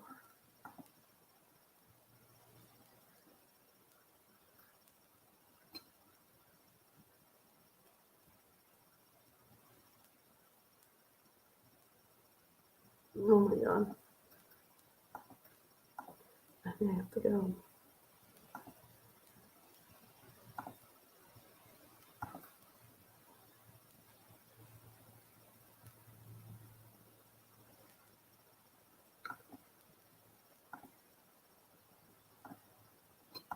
Probably like the same thing I'm wearing right now. Long sleeve t-shirt or long sleeve shirt and jeans. Okay. I'm sure. How long have you known Dr. Good?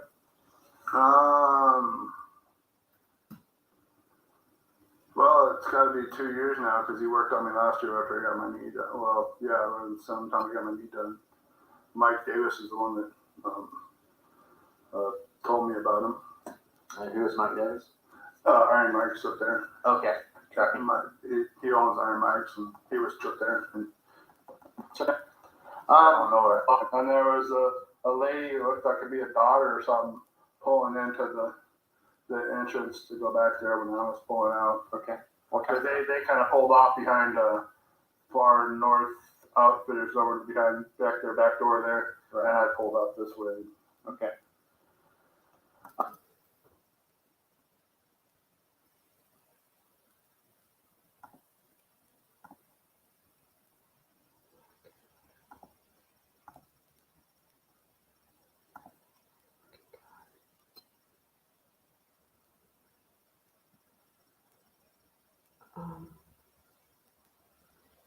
Oh my God.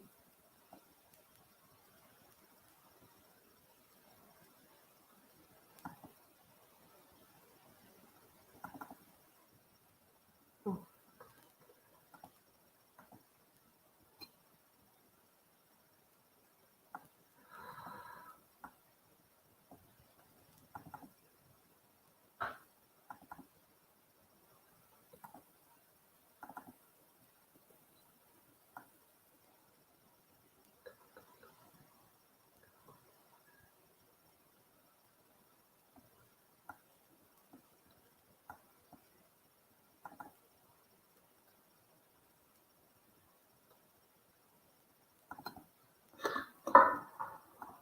right, today is March 16th, 2020. By my watch, it is 20:27.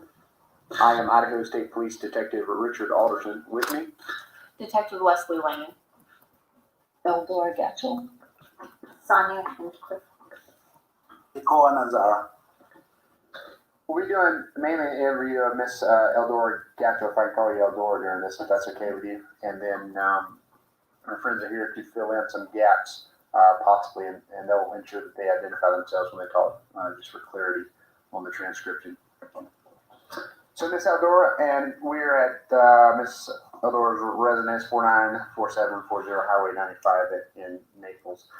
Miss Eldora, if you wouldn't mind, just kind of give us a brief explanation of your knowledge of the incident on March 12th. I guess I'll just start with setting up the appointment. Yes, ma'am. I sent a text message the day prior, so Wednesday. That's always how we set up appointments. So if you have any openings, he was pretty booked, so we didn't expect to get in. So I just told him, well, Monday would be fine, but it'd be good if we could come in. That works. So went to the airport to pick up my niece. Took our time on the way back. Kind of later in the day, mid-afternoon, maybe 3 or so, I got a text message back saying, how's about 6 o'clock? End of the day, he's going to squeeze us in anyway. So I said, okay, sure, we'll take it. So he came back, but like Sonia wasn't feeling well, so she stayed home. And Keiko and I went to the appointment. We got there at 6:03, and we noticed that because I made a comment in the car, 6:03, Doc, we're almost there. So we pull up, and there's pretty much no cars there, except for a large light color. I want to say it was a white pickup truck, but a heavy-duty Ford pickup truck, and I'm pretty sure it was a Ford pickup truck, parked to the right. The doctor's car was parked right next to the building. I parked right next to him, empty spot, pickup truck. So we go in to our appointment. He had another patient in there, so we sat in the waiting room. He played a little bit of music while we waited, and I guess we waited about 10 minutes or so, and then so the patient came out. Big burly guy. I'd never noticed him before. I've had appointments at that time, in the past. A lot of times I know the clients that are there, so this guy was different. So I said hi to him. He didn't really respond, so he just walked out. And so I had gotten my camera out because he was going to play a song for Brian when he came out. Because anyway, I had plans to come back because I had gone to another clinic and we were going to discuss some things about my care. So anyway, so he was playing some music. I had the videotape going, or the video camera going.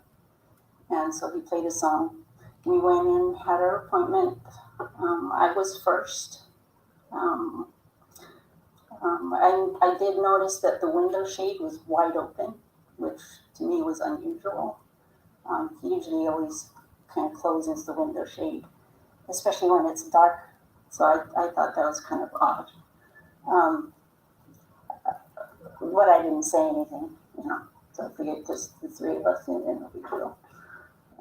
So I had my appointment, and just before he had his appointment, the phone rang, and it was his wife. So he was sitting at his desk, which is, if this is his desk, the window is right behind him. So he talked a little bit with his wife, and then got started on the call. So,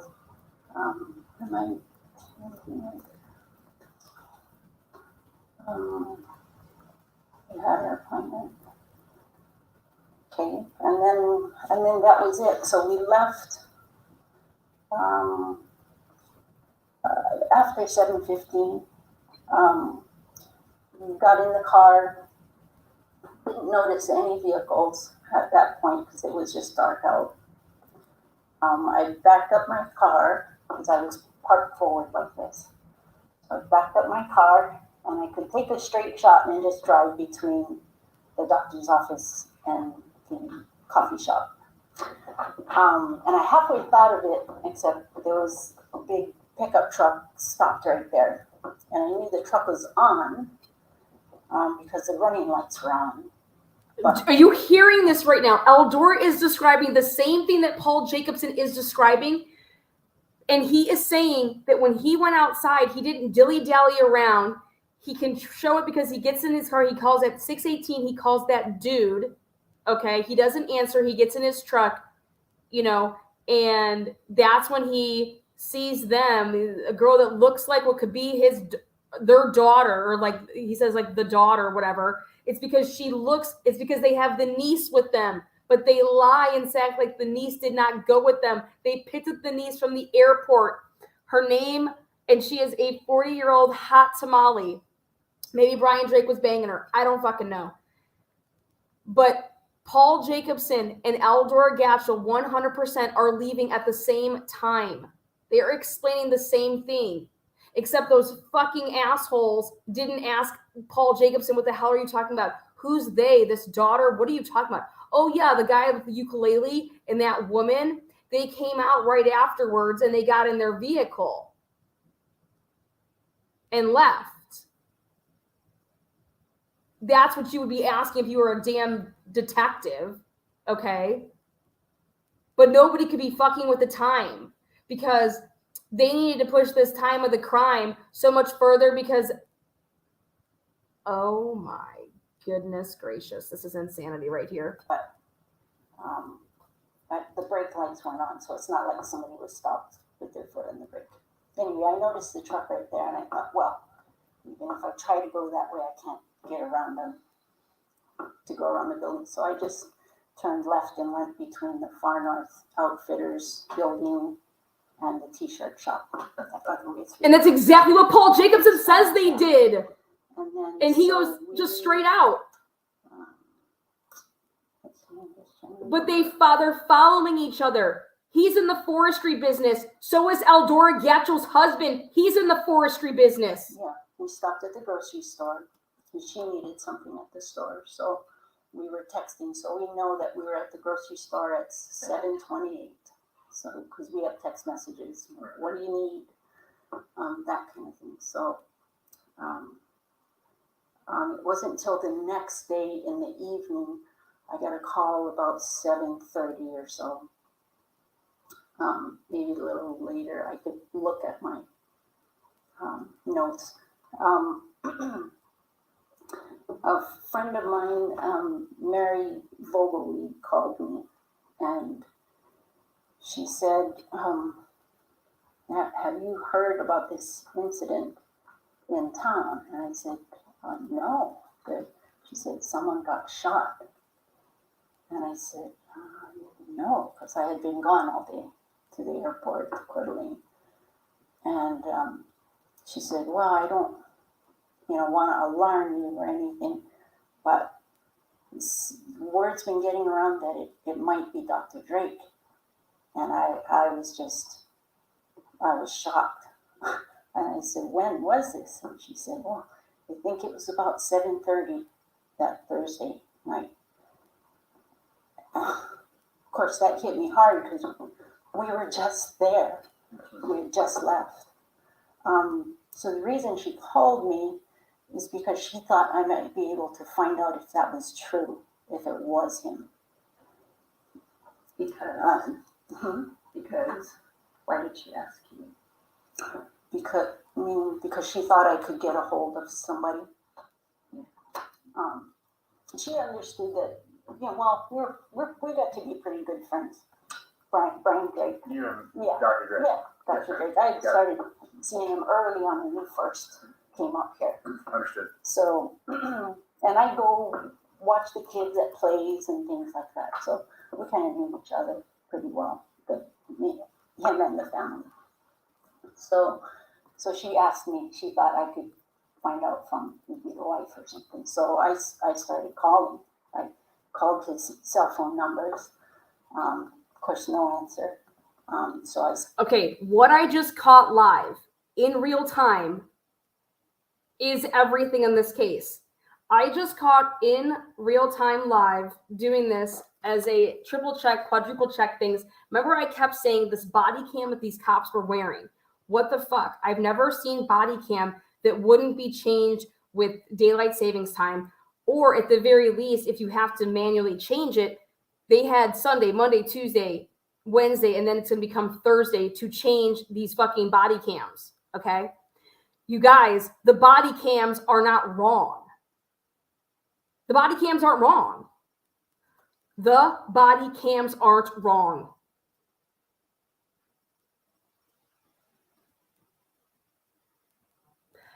Eldora Gatchel and Paul Jacobson are describing the same exact incident of them leaving. Okay, Eldora,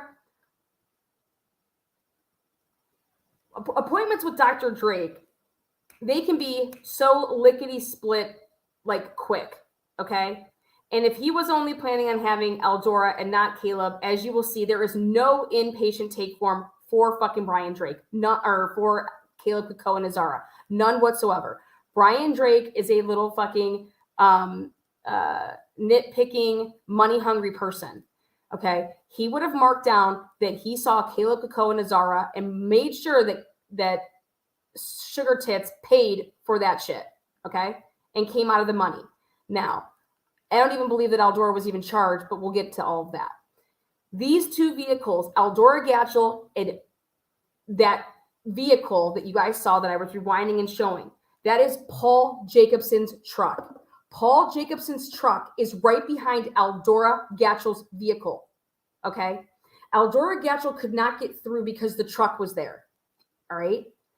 Number one. And that's why she decided to go like just the other way around the coffee shop, all right? She's like, I won't even try to squeeze it. I'll just go this way. That's what she says. Now, Paul Jacobson says that when he was walking out, he tries to call his buddy or whatever, then he gets in. He tells the people that he really kind of didn't, dilly-dally around. And as he was getting into his vehicle, he goes to back up. He's about to come forward, and then he sees what looked like a daughter, and you know how he worded it, very strangely, but enough for me to catch it and say, wait a second, whose fucking daughter? Because that dawned on me, because I was like, okay, it ain't Drake's daughter, even though wouldn't that be something? I believe it's Eldora's actual, it's not her daughter, but it's her niece. Or what could look like it, because this woman looks young. And she just got picked up from the airport, because I said, why the hell would Eldora drop off a woman that just came into town to see her? Oh, wait, here, I'm going to drop you off and not, no. I don't buy it.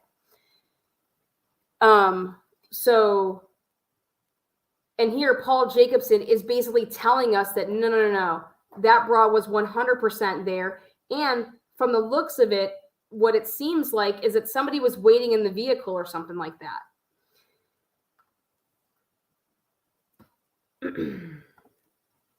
Now, for Paul Jacobson and Eldora Gatchel's vehicles to be literally behind each other, the question is did they leave at 6:18 or did they leave at 7:18?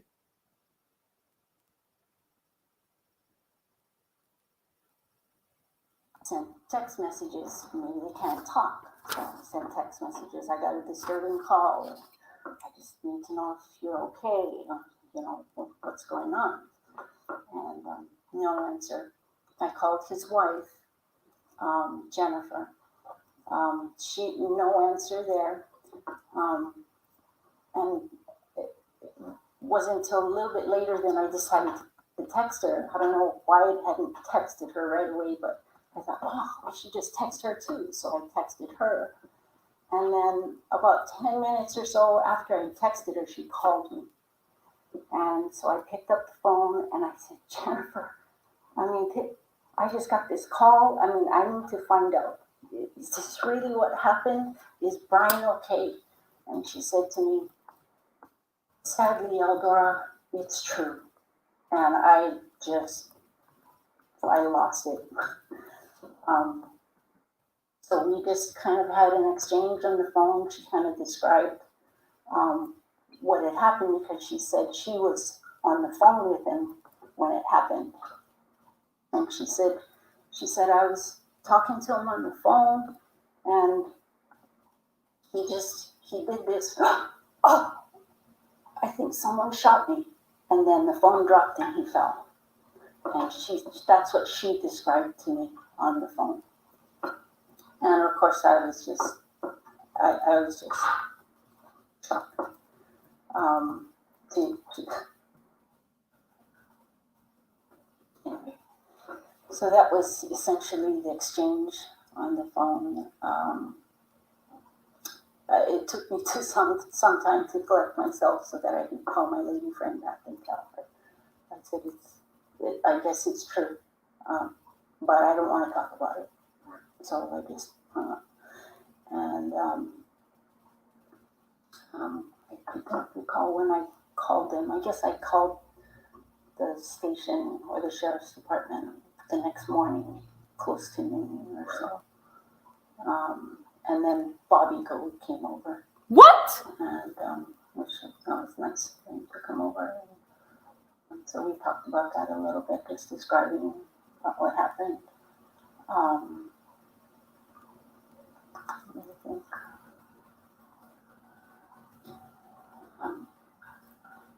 That's all I can think of right now. Well, let me ask some questions just to kind of help you out, not put you on the spot. The second pickup truck when you were leaving, you said there was another pickup truck that was blocking your path. Can you describe that pickup truck a little better? I thought it was the same truck. Okay. But by the time, we're done with the appointment, it was dark out.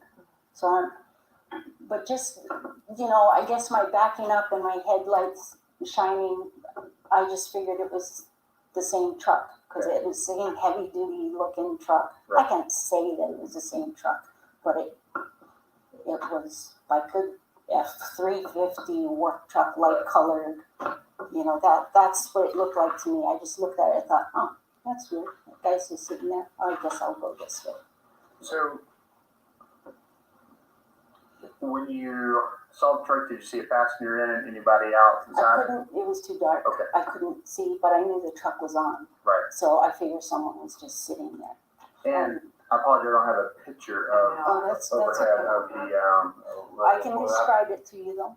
Was it on the roadway in the alleyway, or like? Okay. So if this is. Here, we'll do you one there. Okay. Let's use our magic pen. Do something. So for the tape, I'm just drawing a square to represent the building and another square to represent far north, and a perpendicular that aligns it represents US 95. Right? Yes. And so you know where that blue door is? Yes. Right there? That's where the truck was. What would that be? So it was basically parked. It was stopped right there. Okay. Not, before the sidewalk or right by the sidewalk. It was at the end of this building, just beyond his window, but right in front of that blue door. And from your recollection, this body style matched the initial pickup style?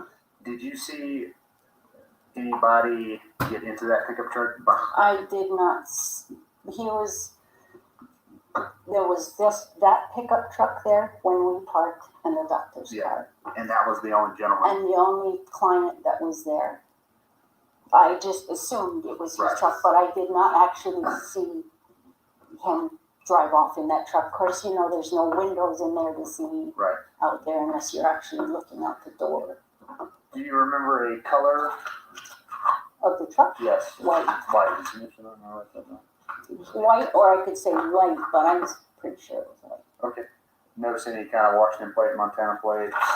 And they say be observant, pay attention to those things, I mean, I looked at the truck heavy extended mirrors. Right. Heavy duty extended mirrors. I didn't look at the place. Right. Any other kind of distinguishing, like, you know, the ridiculous oversized mufflers, the muffler stacks? No. Okay. I did not notice that. No. It just, Lights on the mirrors? yeah. Well, because when he stopped at the end of the building, the lights were on. So, like, I could see lights, and then, but I couldn't see brake lights. Okay. So, if I'm understanding correctly, you're saying just the running lights or Yeah. lights on the side view mirrors as well? Yeah, because I could see the whole around the truck. Gotcha. Can I interject something right here? Yes, sir. This is Keiko talking. I have a vision disability, but I can confirm that the truck was white when we parked. Right. I like trucks, and I noticed it was. Yeah, you know, normal man. You know. So your vision disability isn't color blindness? It depends on the context. Okay. Depends on the light. Yeah, sometimes I catch the wrong color, but Okay. I knew It was it was lighting. enough light to know that it was white. Okay. I noticed that the bottom half under the door where they have a trim, it's kind of like a tan. Okay, so kind of like a two-tone Yeah. truck. Because he was on the passenger side, so Yes. looking right at that truck. So Right. I didn't pay attention to that part of it. I just. No, I didn't notice any rats. I did, you know, most guys, they kind of look at you as for it. Right. If you don't see that, Yeah. you know, Yeah. so The right front. I Yeah. kind of was like that. That's for yeah. There's just no other cars. Right. Yeah. So let's go back to when you're entering and gentleman is leaving. You've never interacted with. Can you describe a little bit more about what he looked like, his size? Yeah, he's a big guy. I would say he's at least 6 feet tall. Not taller. No, yeah, tall, probably taller. He was wearing kind of a bluish gray t-shirt, baggy t-shirt, very large because he had a huge gut, but he was a big guy. Like I said, I've never seen him before, but you know, people come out of the office when I'm waiting. I say hi. I say hi to people, and then he just kind of glanced at him because he was sitting off against the wall, close to the office, and I was sitting against the far wall for the parking because I was going to videotape him singing the song for Brian. And so he walks out, glances, and then I say hi, and he just looks at me. And then turns, opens the door. And just before he shuts the door, I start the video so you can hear the door go clink. Right. But he's just a really big guy, a Caucasian guy. The t-shirt, it looked like kind of a Carhartt t-shirt. Jeans. I would say, my granddaughter has another half that's about the same size. So I would say about 6'5", 6'6". Okay. Pretty close to 425, 450 pounds, maybe. That's a large man. I didn't think he was that big, but But he was a big. It could be my eyes, but he was big. But he was a big man. So just a little bigger than me. Sorry. For the tape, that was humor. I apologize. Nowhere near 425. He did have a short. Okay. What color? Man, he didn't have much hair. Yeah, he didn't have much hair. Based on my eyes, I would say a dark. Like a dark brown or something like that. But I noticed he wasn't quite clean shaven, you know, kind of grizzly, like Any maybe salt pepper kind of thing. some scruffy. Yeah, scruffy Okay. look. But yeah, just kind of straight faced, and you know, you wouldn't think of him as a friendly person. Yeah. Anyway. Any other distinction features like a teardrop tattoo, a neck tat, face, hands? I don't think I noticed any tattoos. I can't say, I don't think I noticed anything else, like if he was wearing a watch or anything like that. I can't say it for sure. But yeah, oh man. Look familiar?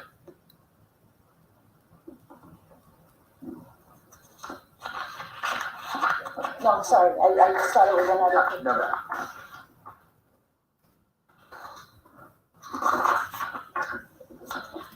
I thought it was. Ooh. For the record, it's a DQ photo of Mr. Paul Allen Jacobson. To be honest with you, I couldn't see him well enough to see any scruff. I thought he was just chubby. Right. To my eyes, his hair was a little darker than that. But then, you know, that room is not lit very well. Right. In there. Yeah, and of course, based on my eyes. But And again, this isn't like this picture was taken last week either. This is a on file photo from like it'd be your driver's license photo, essentially. So looking more for this is what won't change. So the eyes and the nose. wow. Yeah. But the biologicals were pretty close. The mid sixes and so. Wow. That's a good job on that. I just remember he was a big guy. Well, the first thing popped in my head was my son-in-law. Yeah, he's just like him. Right. He's huge. He was huge. I mean, when you open the door and close the door, like how did you feel out of the door? He's kind of pretty. Right. I was trying to imagine him being on the table and going, God, how does that table handle somebody that big? This is Sonia. Just as we were having conversations, what was it you were mentioning earlier about? Okay, this is the woman. This is He was the. initially the guy that you guys saw was supposed to be the last person in there, so there wasn't a plan to have anybody else after. So I said, well, maybe I was looking at you guys, like, what are you guys doing here, sort of thing. Right. That, and then the other observation that I was asking her about was, I said, did you hear them talking in there? Were they having any conversation? And he said you could hear just a little bit. You can hear the I heard table. conversation, I heard them talking, I heard the table moving as he's adjusting, you know. But like a doctor would with a patient, it's just normal talk. There's a little bit of music going on, you know. Right. But because I was sitting right next to the door, I Okay. So no. This is all fucking lies. Conversation between. This is all lies. And the last gentleman or any other. No, but you know, when that guy walked out, that guy opened the door and walked out, and Dr. Drake just sat at his table, which was different. He's like, you know, he sees the patient off, okay, well, you know, have a good day, kind of a thing. So it was very different. This guy just walked out and he went and sat down. Okay. And, you know, does his notes after each patient like he always does. And then, which is when he started playing the music. So, but yeah, that was different too. Right. But no obvious signs of hostility or. No, just that the guy just had no reaction to a friendly hello. Right. And do you have the video? I do. Okay. Yeah.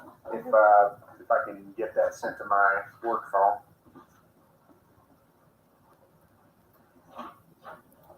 So, and is it the Keikoa? Is that the full name or is that? No, my full name is Caleb Keikoa. And my oldest son's middle name is Caleb. Oh yeah? Yeah. It's, must be a good boy. Yeah. It's not a stretcher there. He's got a lot of me in him, so there's some craziness. Or so some fucking gaps stupidness. You want to fill in, or any other observations from your perspective, in terms of your arrival and what you observed that as well, or did you just see the truck? Yeah, I didn't see the truck. That was mean. I shouldn't have said that. I wasn't. Right. That's a little bit far from me at that time. Okay. Yeah, so I didn't notice it. Okay. And we can do that after the interview. I'll get it from you. Okay. Okay, that's I look at it just to see if by chance there's something. Is it very long? It's 1 minute and 40 seconds. No, it's not. Do you want me to play it? Sure. Okay. Let me see if that plays. Yeah. I'll put it on there.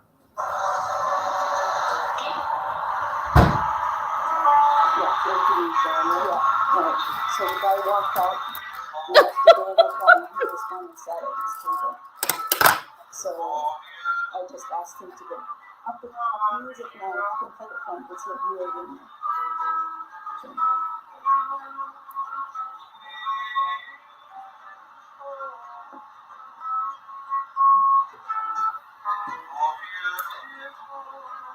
This is the world's biggest. Look at this. Gummy bear. It's a fucking gummy bear.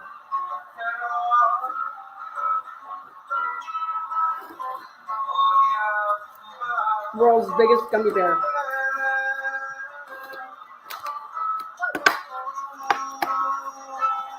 Sharing that with you guys.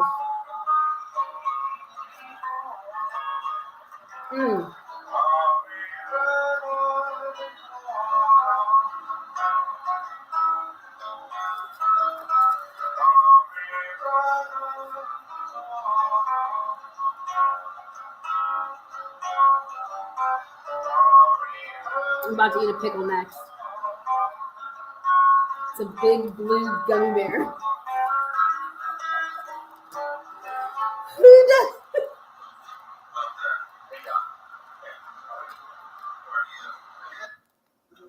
Lovely seeing you, boys.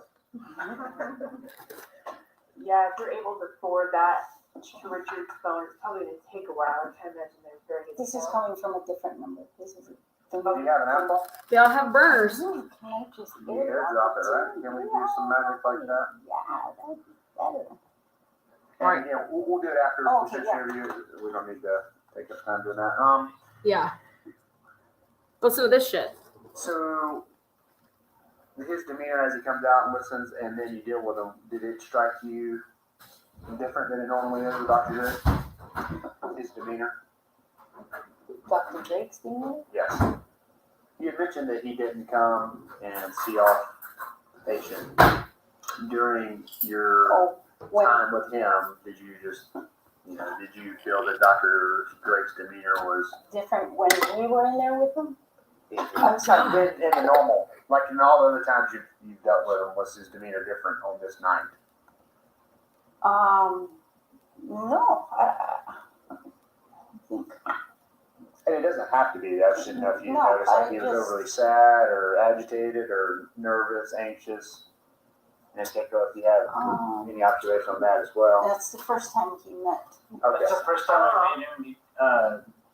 To me, it seemed like he was only other than the other thing was just that when they first started talking, I guess apparently before she left to her other treatment, he had had surgery, and then right after she left, he broke his ankle. Right. So he was a little bit like, I don't know, I broke my ankle, but other than I guess that part of the conversation, I was just shocked. You can hear my reaction in there when I saw him come out with that leg brace. It was, what happened? Because I was gone for a month. Yeah. So I was like, now what? Right. See, the last time, he had that spinal stenosis, so he had surgery. And then, when I had This is all lies. appointment prior, a month and a half ago, I had told him that I was going to this clinic in Mexico and that I would be gone for a while and then, I'll bring notes back. And She was in Mexico. Things out, that kind of thing. So, I don't know. You want to tell us you went to Mexico? oh, okay. So that's right. So I was asking him, well, what happened and when did this happen? He said, it happened the day after I saw you last, the very next day. Right. He said he described how he fell down, and I thought, man, that is really weird. Right. Because it happened. I don't know if this helps any, but when I heard about his leg, I thought I should pray for him. So I went and prayed for him, and when I was done, I looked at his face and I noticed that there was like, when you go through something, you kind of stressed, the tears come, you feel good, so that kind of, I noticed that was not going to do for him. Okay. And he did express to me after we were getting ready to go, he did say to me, he goes, I really appreciate that prayer. That meant a lot to me, he said. So perhaps something more is going on, I don't know. Right. But, you know, I'm trying not to take too much of his time. It's the end of the day. He squeezed us in after his last patient. And Exactly. That's why you left at 6:18. In and out.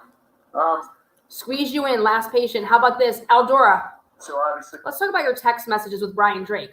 Let's talk about how you and Brian Drake said I love you to each other. Let's talk about how you and Brian Drake, you're a pretty good looking lady for, you know, a little older. Not my style, but let's talk about your relationship with Brian Drake. Let's talk about your text messages with Brian Drake. You knew so much about this man's life.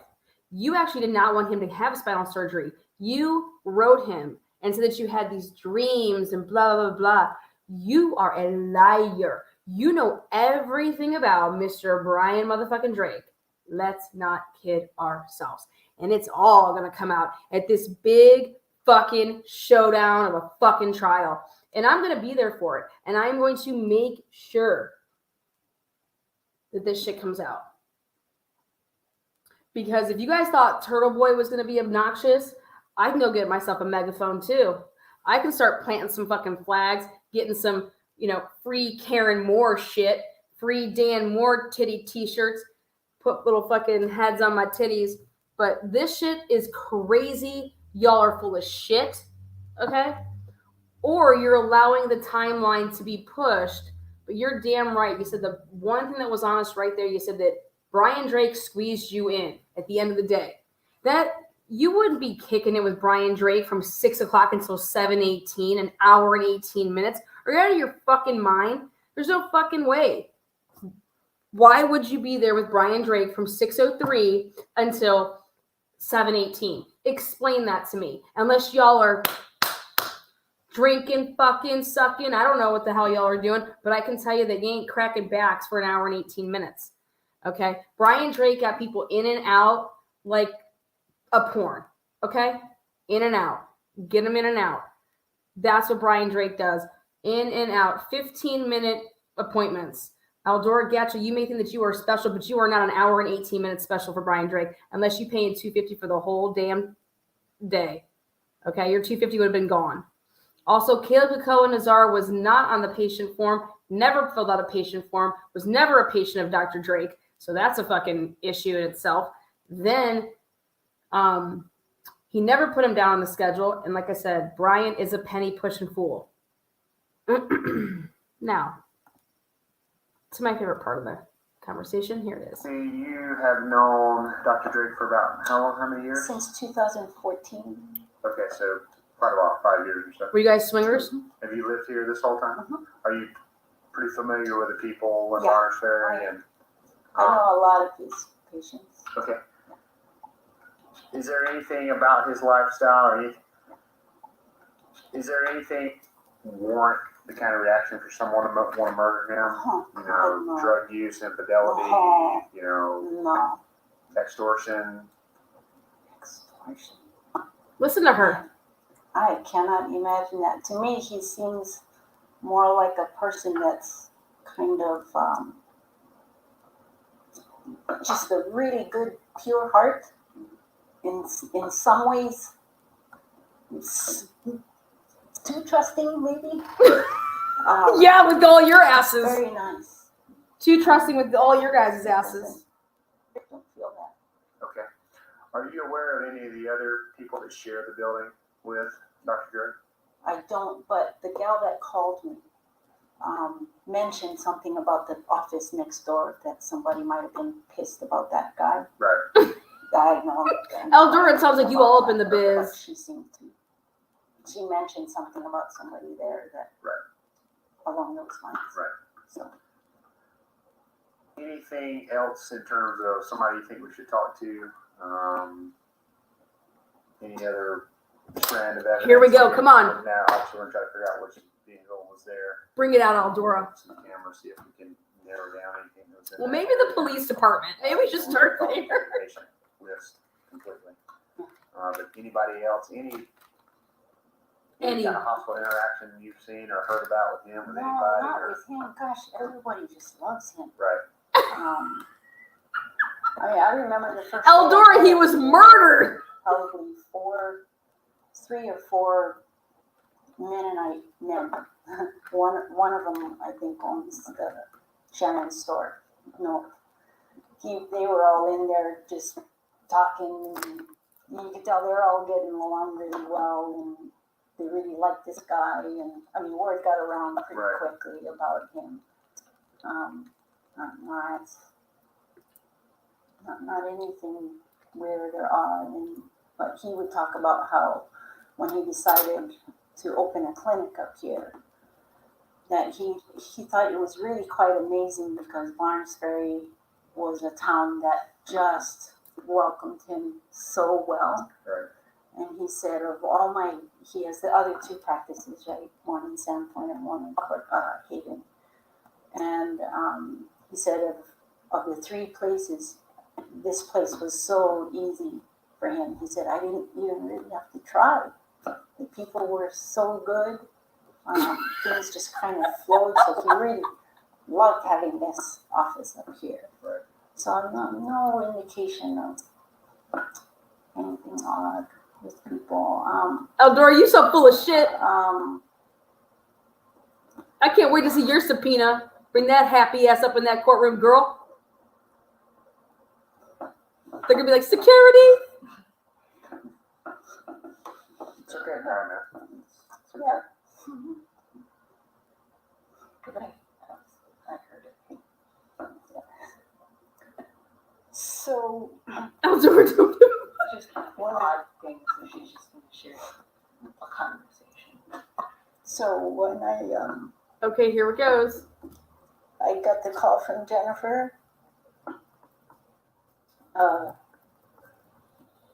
I guess I was kind of puzzled by that conversation because I was so distraught by the call, and she seemed to be comforting me. Right. And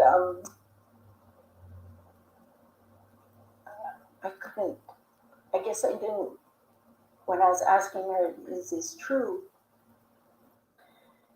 She said, Sally, yes, it's true.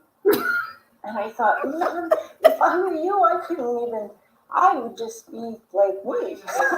I would just, the reason I because I could hear her on the phone. I was sitting right next to her when she was on the phone, so I could hear. So if you're asking me what I think is odd, I thought that was odd. I hate to say that. Oh shit, Eldora just totally throws Jen Drake under the bus. Not a whole lot. Eldora, like I said, I've gone to the kids' plays, down in court. Eldora just goes for the jugular on Jennifer Drake. If this doesn't come up in court, I mean, I'm gonna be one pissed watcher. All right. Miss Gatchel, well, you thought that Jennifer Drake acted very suspicious after the murders, did you not?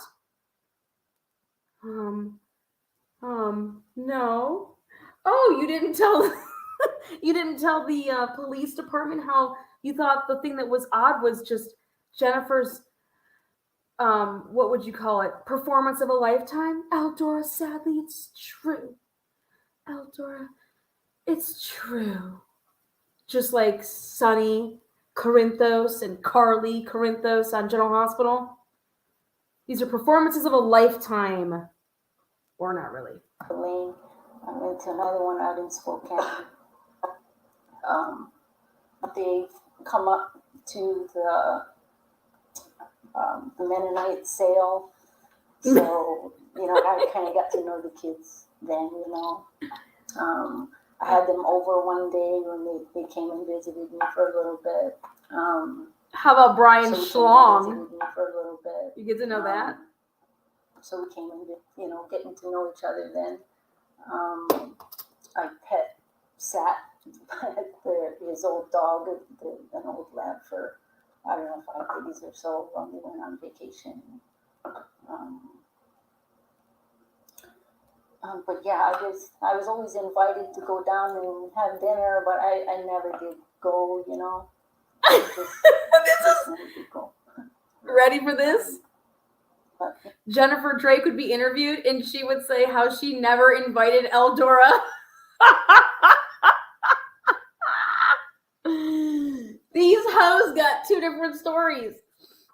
Y'all need to get your shit together for trial. Eldora Gatchel basically says, oh, I was invited down there all the time. Jennifer Drake says, I was always the one to gather people together, but she just lives so far away and, you know, we really didn't extend the invitation to her. So Eldora has a totally different perspective of their relationship. But I just have a question. Eldora is a fine-looking, 110-pound, hot little tamale over there. You know, after I heard Nancy Johnson's interview, and that if Nancy Johnson can get a piece of that, Drake asked Nancy Johnson if she would give him a handy. Yes, ladies and gentlemen, a hand job. He needed his balls taken care of. He said his balls were sore, and he flat out asked for a hand job from Nancy D.M. Johnson. Once I found out Nancy Johnson is a retiree of Bonners Ferry, I about fell flat on my back. And I thought, damn, Drake don't give a fuck. He is just like, girl, you busy? That right hand busy? How about that left hand? My balls are aching. Will you come rub them? In a text message, straight up asking for a handy. Nancy Johnson interviewed. I want to see Nancy Johnson on the stand talk about Drake asking for a hand job. Now that shit, I'm telling you what, I'll be reporting live outside of the courthouse saying, in other news, Nancy Johnson is just glared down by Jennifer Drake in one of the most epic moments of the trial, where Nancy Johnson talks about Dr. Drake's Nissan Murano being very comfortable in the evenings. Nancy Johnson said that Drake flirted with her, and if she wanted to, she could take it there. Next up is another woman. I think her name is Heather. Heather Heller. What a fucking name. Heather Heller had an appointment right before none other than Paul Jacobson. Heather Heller was interviewed, and she said that Brian Drake said, hey, can I take you out to dinner sometime? And hey, if I didn't work you out good enough and you have any kinks, you can come back later and I will work you out again.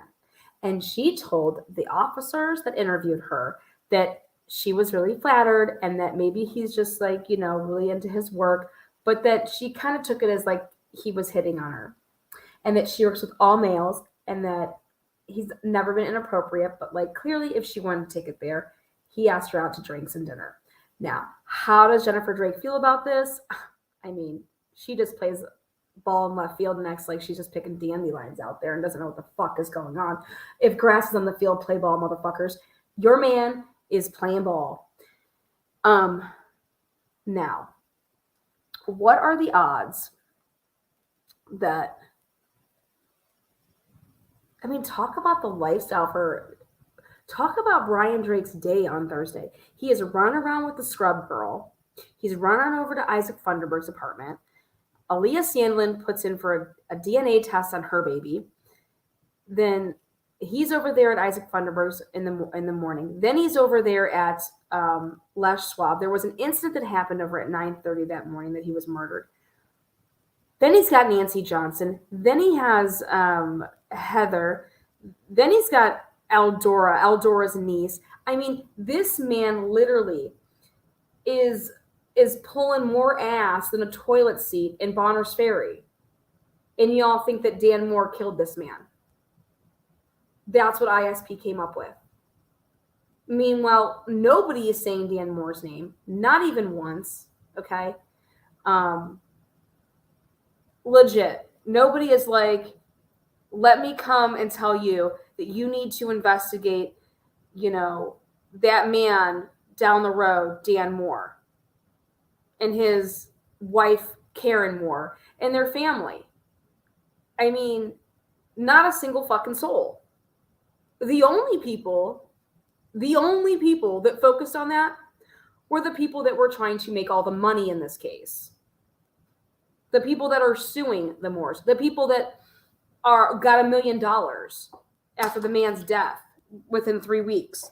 This case, sadly, is all about money.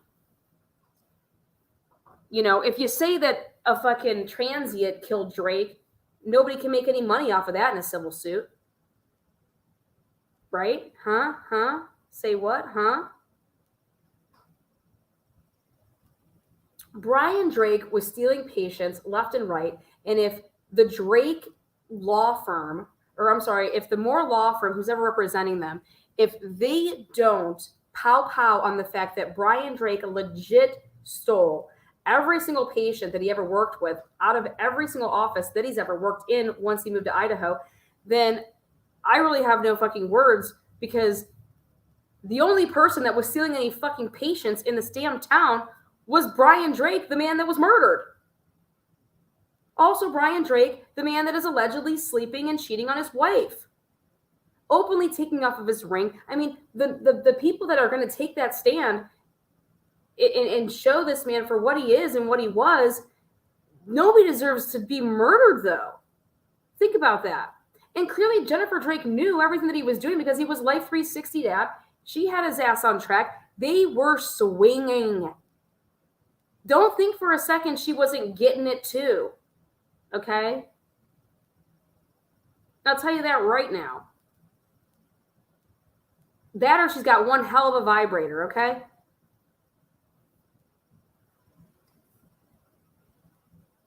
They were having, what do you call it? They were praising Jesus Christ in a friggin', and I'm a Catholic girl. They were praising the Lord. Amen. Hallelujah. Oh, God. Oh, in the, what do you call it? In the jacuzzi. They're having in the hot tub. All these couples.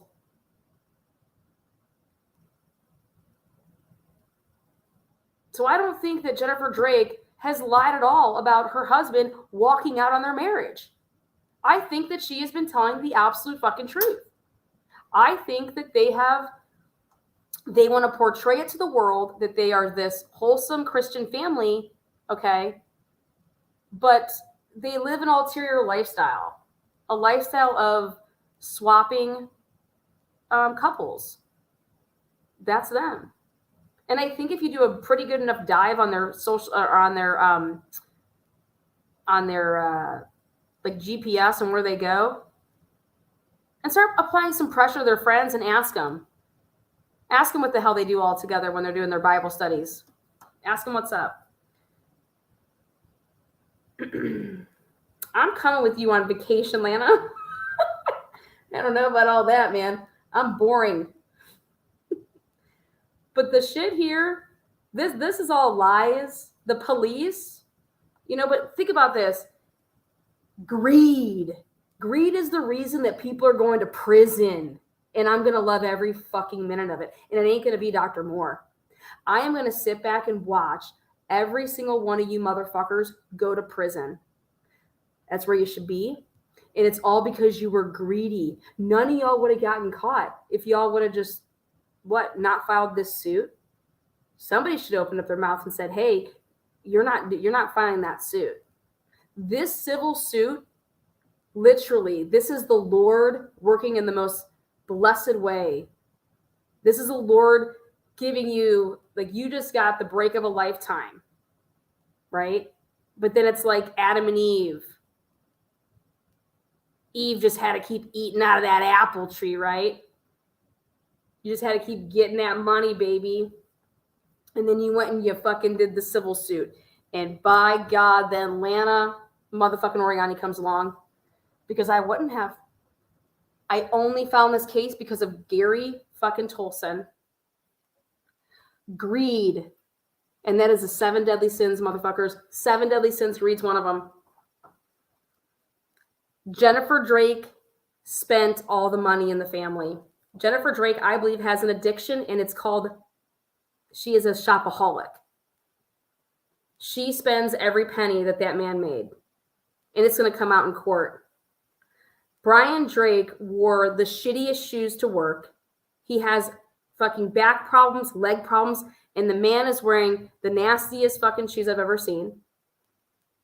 The cloth that's wrapped around the man's leg is dirty as fuck. But that man, I bet you he was a lot of fucking fun.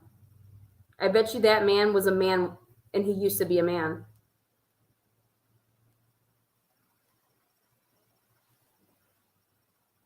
Jennifer Drake is a very, very controlling, manipulative human being. And Jennifer Drake is going to try to put on one of the biggest performances of her life if she goes forward with this civil suit. And I'm telling you, the truth is going to shine through any type of performance that Jennifer Drake's going to come forward with. Because this is all fucking lies. But when you're a narcissist, you think that you can beat it.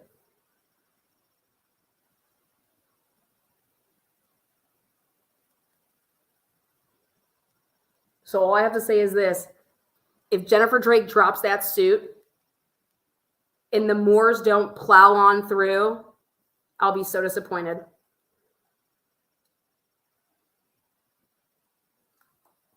Because the only way that you get your name back is by plowing on through. This gives you your name back. And everybody in that community owes that family an apology, beginning with the police department. Probably, as well as like millions of dollars.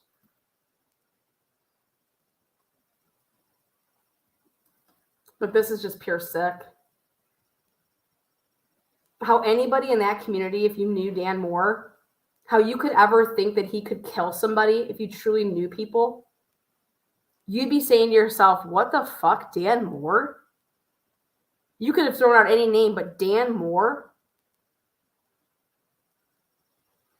For that community just to take that straight up the ass like they did, that shows me that you guys are nothing but sheep in that town.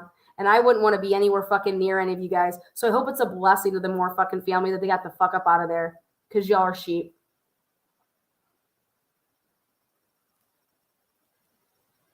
Or you just don't give a fuck. Meaning if it doesn't happen to you, we don't give a fuck. Which means that you're fake ass people anyways. So fuck you.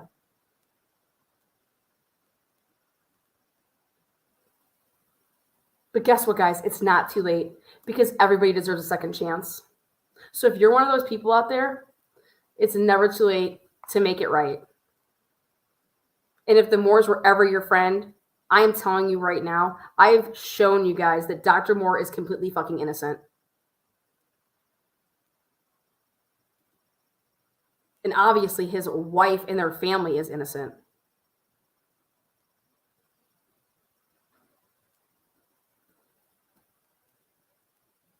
But I'm sorry might go a long way. Because could you ever fucking imagine being accused of murder? Or your husband or your wife being accused of that and you didn't do it? Then a town just turns completely against you? I couldn't imagine that.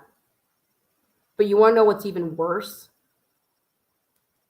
Is to be accused of that, and then you, who you thought were your friends, and you guys raised kids together, go on vacations together, go to dinner together, that all of that was what?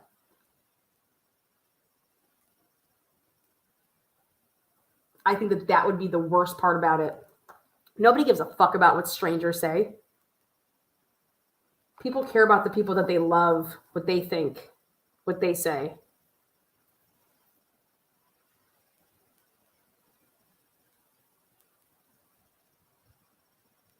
From everything that I've researched, Dr. Dan Moore is one hell of a human being. I can't find anything on that man. That man has no criminal history. That guy has no fucking speeding tickets, parking tickets, nothing. Absolutely nothing. And he's a chiropractor. Some of the best fucking dudes that I've ever met in my life have legit been my chiropractor. Like Terry, my chiropractor back in Cleveland. Dude, one of the funniest fucking just... I'm like, dude, I cannot believe that you're a chiropractor. Laid back, like non-judgmental, just totally just like he gets it. And he has the best life. Like he lives it up. He does what he wants.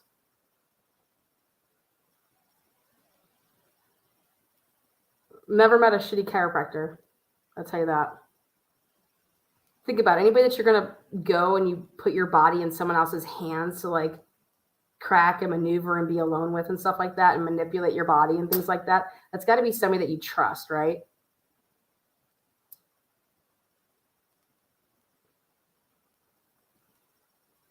That's why you don't hear in the news any, chiropractors doing crazy ass shit.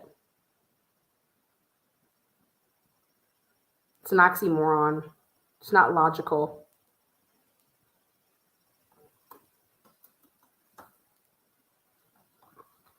But everybody deserves a second chance. So if anybody is out there that hears this and was ever a friend to those people, I'm telling you, you were friends with really good people, I believe. And who knows, maybe you'll never be friends again. But I'm telling you this, that man did not commit murder. And that town wanted him to die on that, so that a town wouldn't get destroyed, and wanted him to say that he did it, and for what? So that the police department could get off on what the fuck they did. Everything right now is pointing to the biggest cover-up in probably Idaho history right now. Especially if the Idaho4 case isn't a cover-up. Then my opinion is that this is one of the biggest cover-up in Idaho history, because this goes way deeper than anybody could imagine. But I didn't sign up for all that. I signed up for the fact that I believe in this man's innocence because of the evidence. And this man is 100% innocent. And that fucking town and that state is still trying to put a case together against that man. And that to me is disgusting. So guess what? You cook up the lies, I cook up the truth.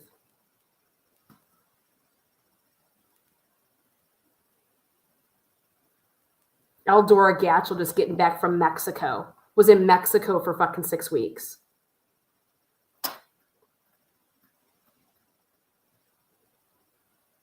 Paul Jacobson and Eldora Gatchel drive out of that bitch back to front. I found it. I showed it. And now the question is, do they leave at 6:18 or do they leave at 7:18? Either way, somebody is lying, right? Or all of them are lying. But do the body cams, are they lying? Was this murder, in fact, way earlier and they had to push everything, like I've been saying, way later because of when they made that 911 call go through? And they wanted to act like that was when everything happened. But did little Lana come along and basically prove that no, this shit happened way earlier and that this was all a fucking setup?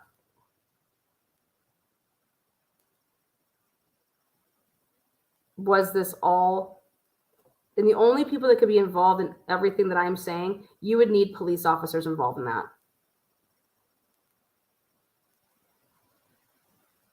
Nobody can make reports go away if you're not an officer. Nobody can make body cams not appear. Nobody can, you need to be on the inside for all of that shit. Everything that I've dug up. And now I want to know, what's it going to take? Me going to the FBI? Me going to the Attorney General? How about this?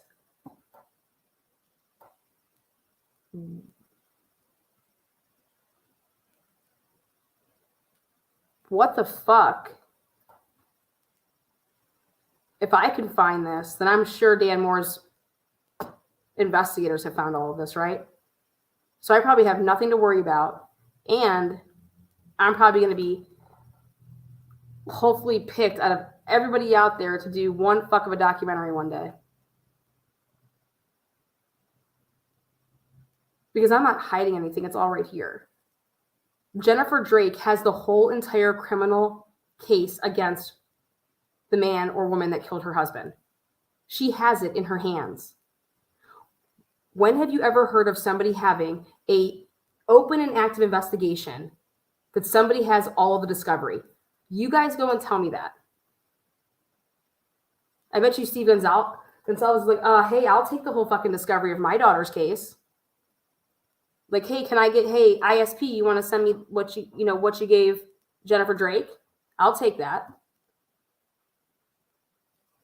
This is absolutely unbelievable. And this is not just Bonners Ferry Police Department. This is not just Boundary County Sheriff's Department. Idaho State Police was running this literally within hours. Do I think that Bonners and Boundary totally fucked this up and knew exactly what they were doing? Absolutely. But how fucking dumb is Idaho State Police? That they couldn't see? No, because they're all fucking boys. And people are moving up the chain in certain ways. That is one of the most corrupt areas next to Beaver County that I think I've ever seen. This shit is sick. And people are going to continue to die. Because that's what happens when there's corruption.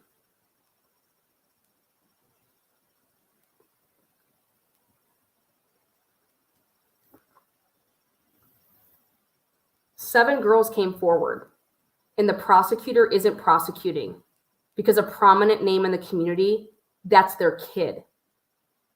Fuck you. I'm going to expose it. Watch me.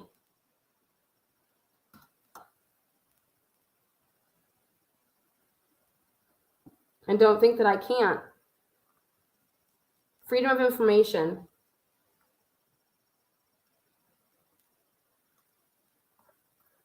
I guess in Idaho, minors' records aren't sealed in Idaho. Did you guys know that?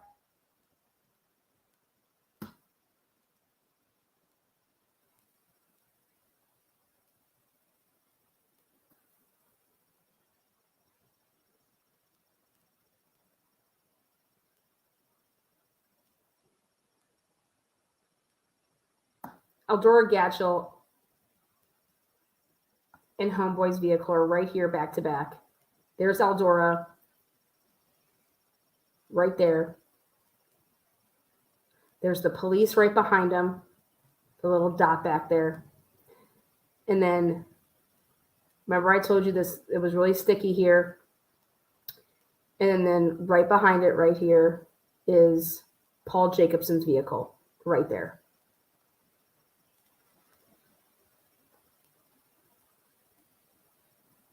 And then back in the corner, that's where your police officer was in another SUV.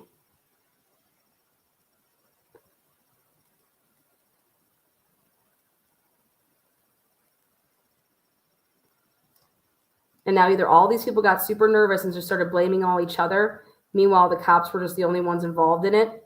Okay?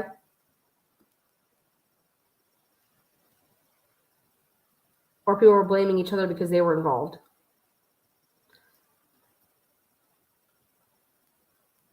I think I know the truth. I think I have everything. But tonight, I literally solved a huge piece of the puzzle right here in Eldora Gatchel's interview and Paul Jacobson's interview. When I went back and listened, that was the third time for the Paul Jacobson one, from when he's talking about the daughter. And the way that he's describing how he left and how he was saying basically that they left and how the detectives didn't do a damn fucking thing to ask him what the hell he meant by any of that. They had already interviewed Eldora Gatchel at that point. Because Bobby Goad went over there. Bobby Goad was over at Eldora Gatchel's house the next day. Why? How the fuck did Bobby Goad know to go and see Eldora Gatchel?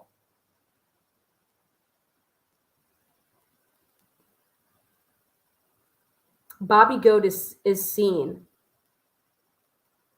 and Alan Schleff are seen. What is the sheriff's? What are they doing all over there? The Boundary County Sheriff, that's not even where they're supposed to be. There's like the county line, there's like the city. And I've been paying attention to where these cars are normally at.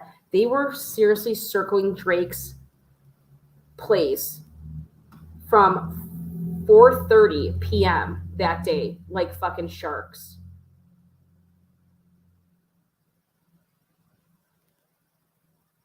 Again, Paul Jacobson's truck, right in front of it, Eldora. They describe perfectly, and then you have the cop car back there sitting and waiting.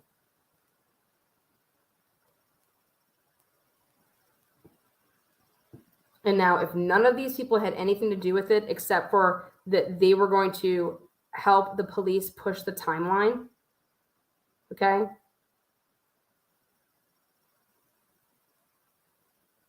Or that if nobody hears anybody's interviews, then they can just go ahead and push this timeline and what have you. But if nobody else would be involved except the police, then you'd have to ask yourself, why would the police kill Drake?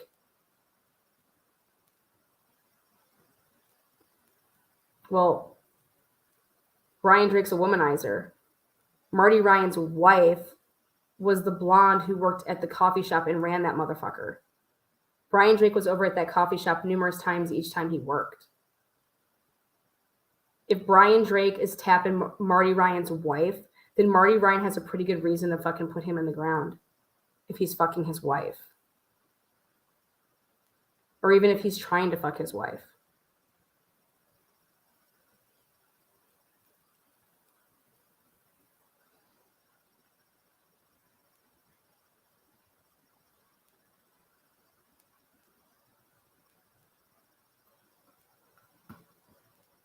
But I don't know if I see all that.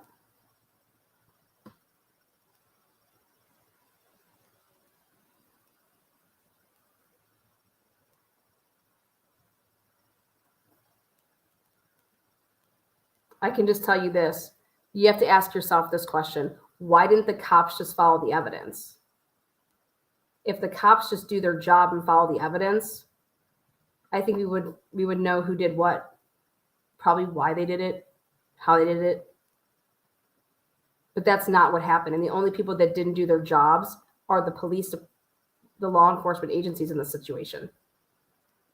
And so you have to ask yourself, why would law enforcement help protect anybody that's just a random Joe? Brian Drake wasn't politically tied. Brian Drake came in, he was like a transient in a way. Fuck, he stayed in his damn office. Okay, allegedly. I don't know how much I believe of that, but whatever. Sure, occasionally, I bet you did. Yeah, whatever. The guy didn't have a TV in there. The guy didn't have Wi-Fi. Okay, he better had data on his phone.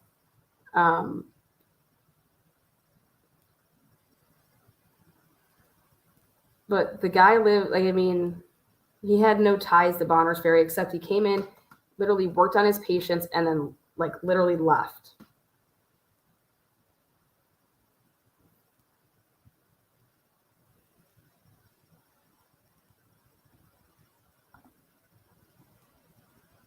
Yeah, the kids are really precious and kids. Is there anything odd about it besides just the way she said it? Was it the tone it was delivered, the lack of empathy, the lack of... I guess yes. I don't know, how do you say she, Or wasn't? just in my observations is Sonia. When I was hearing it, and I was comforting her. Yeah. When I was hearing it, and I was heard, so she picked up. And I was telling her, I said, you might want to just text her, because I've lost my parents and everything, and I said, the last thing I want to do is get on the phone and talk to someone after your loved one dies. Right. Because you just can't even get words out to try to talk about the incident. Right. So she's like, oh, she's calling. And so I was comforting her, sitting next to her, and I could hear her talking, and what she had said was what I heard, how it just kind of came across that way. And I was like, kind of, I don't know anybody, so I'm like, that's kind of interesting. Just like, wow, she's pretty much holding it together. Like, I would have been not being able to say much, and she was just, relaying her sympathy, and if you need anything, anything at all with the kids, anything, just please let me know, and I can't believe I'm so sorry. And she's like, yeah, no, yeah. But it's okay, he loved you a lot. He loved you a lot. And I was just, I've never met any of them, so I'm just thinking, it seems a little odd to me, but I didn't say anything, and until the day passed, and we're all kind of, and I didn't want to imply anything. I don't know, She's a pretty strong, Mrs. Eldora. She's a strong person. She's a pretty tough person. Right. She's very smart, very organized, very just bright woman. Good mom. This is Keikoa talking again. I could hear the conversation too from where I was sitting. Right. She was very collected, but for me, my wife was that way. Yeah. And so part of me was not kind of odd if they got the kids, they got to be strong with the kids, you hold yourself. My wife was that way. So, but it did sound a little bit strange. I didn't want to make any assumptions, so I didn't know, but I was thought for me. But she did say she was on the phone with them when it happened. So she had called when we were there. We weren't supposed to be there. So she had called, and so he was talking to her on the phone at his desk, because his two phones sit on the desk. One's the work and one's the personal number, I guess, which is the number she calls on, I guess. And so I did say to her, I said, I can't believe it. And I said, I just saw him. I just left the office. I was right there. And she said, that was you at the office? I said, yes, because she was on the phone. So she heard us chatting while she was talking to Brian. This is all lies. All of it. But when I talked to her, she said that, his reaction, and then the phone dropped. She described it to me. So then I thought, well, then they called each other after we left. So she was on the phone again the second time. And anyway, she just described that to me. But no sound gunshot or. Yeah, she didn't say she heard a gunshot or anything. She just said, I was talking to him, and he just went, oh, I think someone shot me. And then he dropped the phone and he fell. And so she called 911 right away. So, that felt horrible. So looking for all details, and again, part of eyewitness is your perception. It's Wait, what did she just say? Anyway, she just described that too. But no sound gunshot or. Yeah, she didn't say she heard a gunshot or anything. She just said, I was talking to him, and he just went, oh, I think someone shot me. And then he dropped the phone and he fell. And so she called 911 right away. So. If anybody fucking believes that, and I cannot wait for the experts to talk about this, Brian Drake would have not have been passed out immediately or anything like that. Brian Drake would have had, from the experts I've talked to, at least 5 minutes. Okay, at least 5 minutes. So explain that to me. Explain that to me. Again, none of this fucking happened. Jennifer Drake's recollection of all of this is going to, like I said, blow up in everybody's faces because, well, then how is Brian Drake's phone moving all the fuck over? Okay, after your alleged 717 call to 727 and that Brian Drake's phone's all over. Also, why is Jennifer Drake already on her way to Amber Van Ling's house if she hadn't talked to Amber Van Ling until 8:07, she was way on her way, way before with Amber Van Ling. That's going to come out. All of this stuff with the digital data is going to come out, and I cannot wait until it royally blows up in everybody's faces, and that'll just be the end, right? And I will be asking for Jennifer Drake to still give me my $10,000 in stripper ones. I want my money all in ones, maybe a couple fives here and there, you know, but I want it all in $1 bills. Okay. And I want it in a shoebox, and I want the shoebox to be wrapped in duct tape, a color duct tape, like, you know, like yellow all the way around it, like maybe even like a yellow and purple, like the Lakers colors, something like that. You could throw some rolls of quarters in there, but I want old school fashion ones and wrapped in, like, you know, in hundreds. Old school, like rubber bands with like blood on them. Like gangster shit. Come on. All right, you guys. I took you on a ride tonight. I needed to get my my count watch up for the week because I was sick. So, and my voice. I mean, I felt like I didn't talk that much this week. So,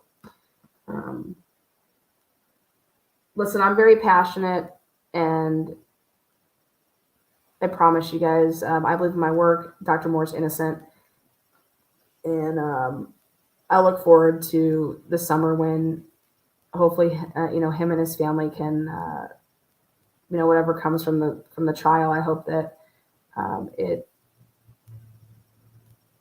it brings him and his family much deserved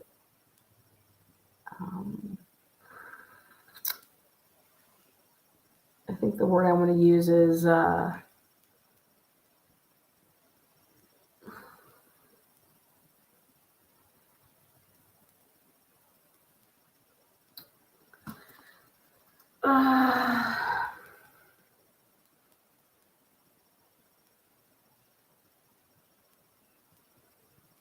brings them peace.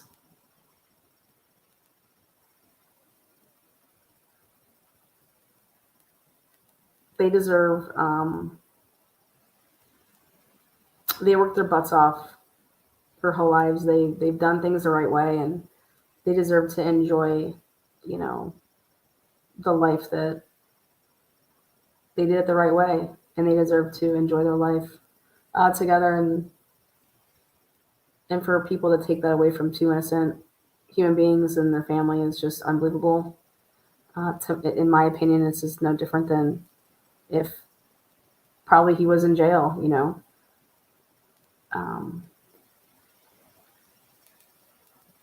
But can you imagine? I mean, they lost everything that day.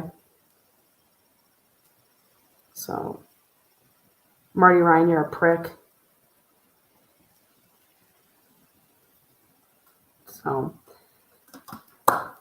thank you, Mouse. Very kind. Thank you. And hopefully in the end, Brian Drake gets justice. And I think the Moores probably would want that, you know. I think if there's anybody that understands probably the situation now, I mean, nobody wants to be wrongfully accusing. At the same time, I mean, that same person wouldn't want a murderer to go free and for a victim not to get justice. So,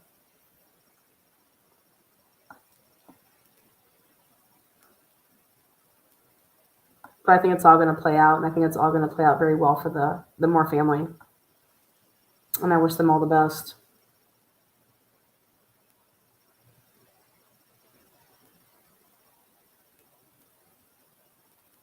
Well, you've got more faith in the justice system than I do. Well, the justice system goes a lot further when you have evidence. And I think that what we've been displaying here with the Idaho case when it comes to Dr. Moore and Dr. Drake is a hell of a lot of evidence. So I think that's probably why I have faith. in their case, because I think the evidence is on their side. Until next time, be kind.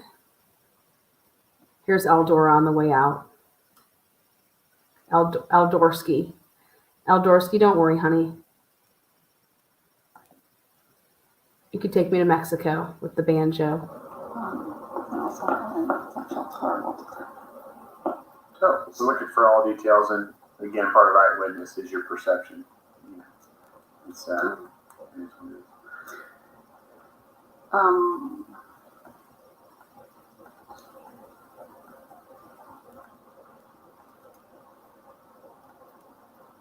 Does Jennifer know that there's a video? I did not, no. I just, Whoever I first before she. don't, that's why I didn't even want to talk to my lady friends that were calling me.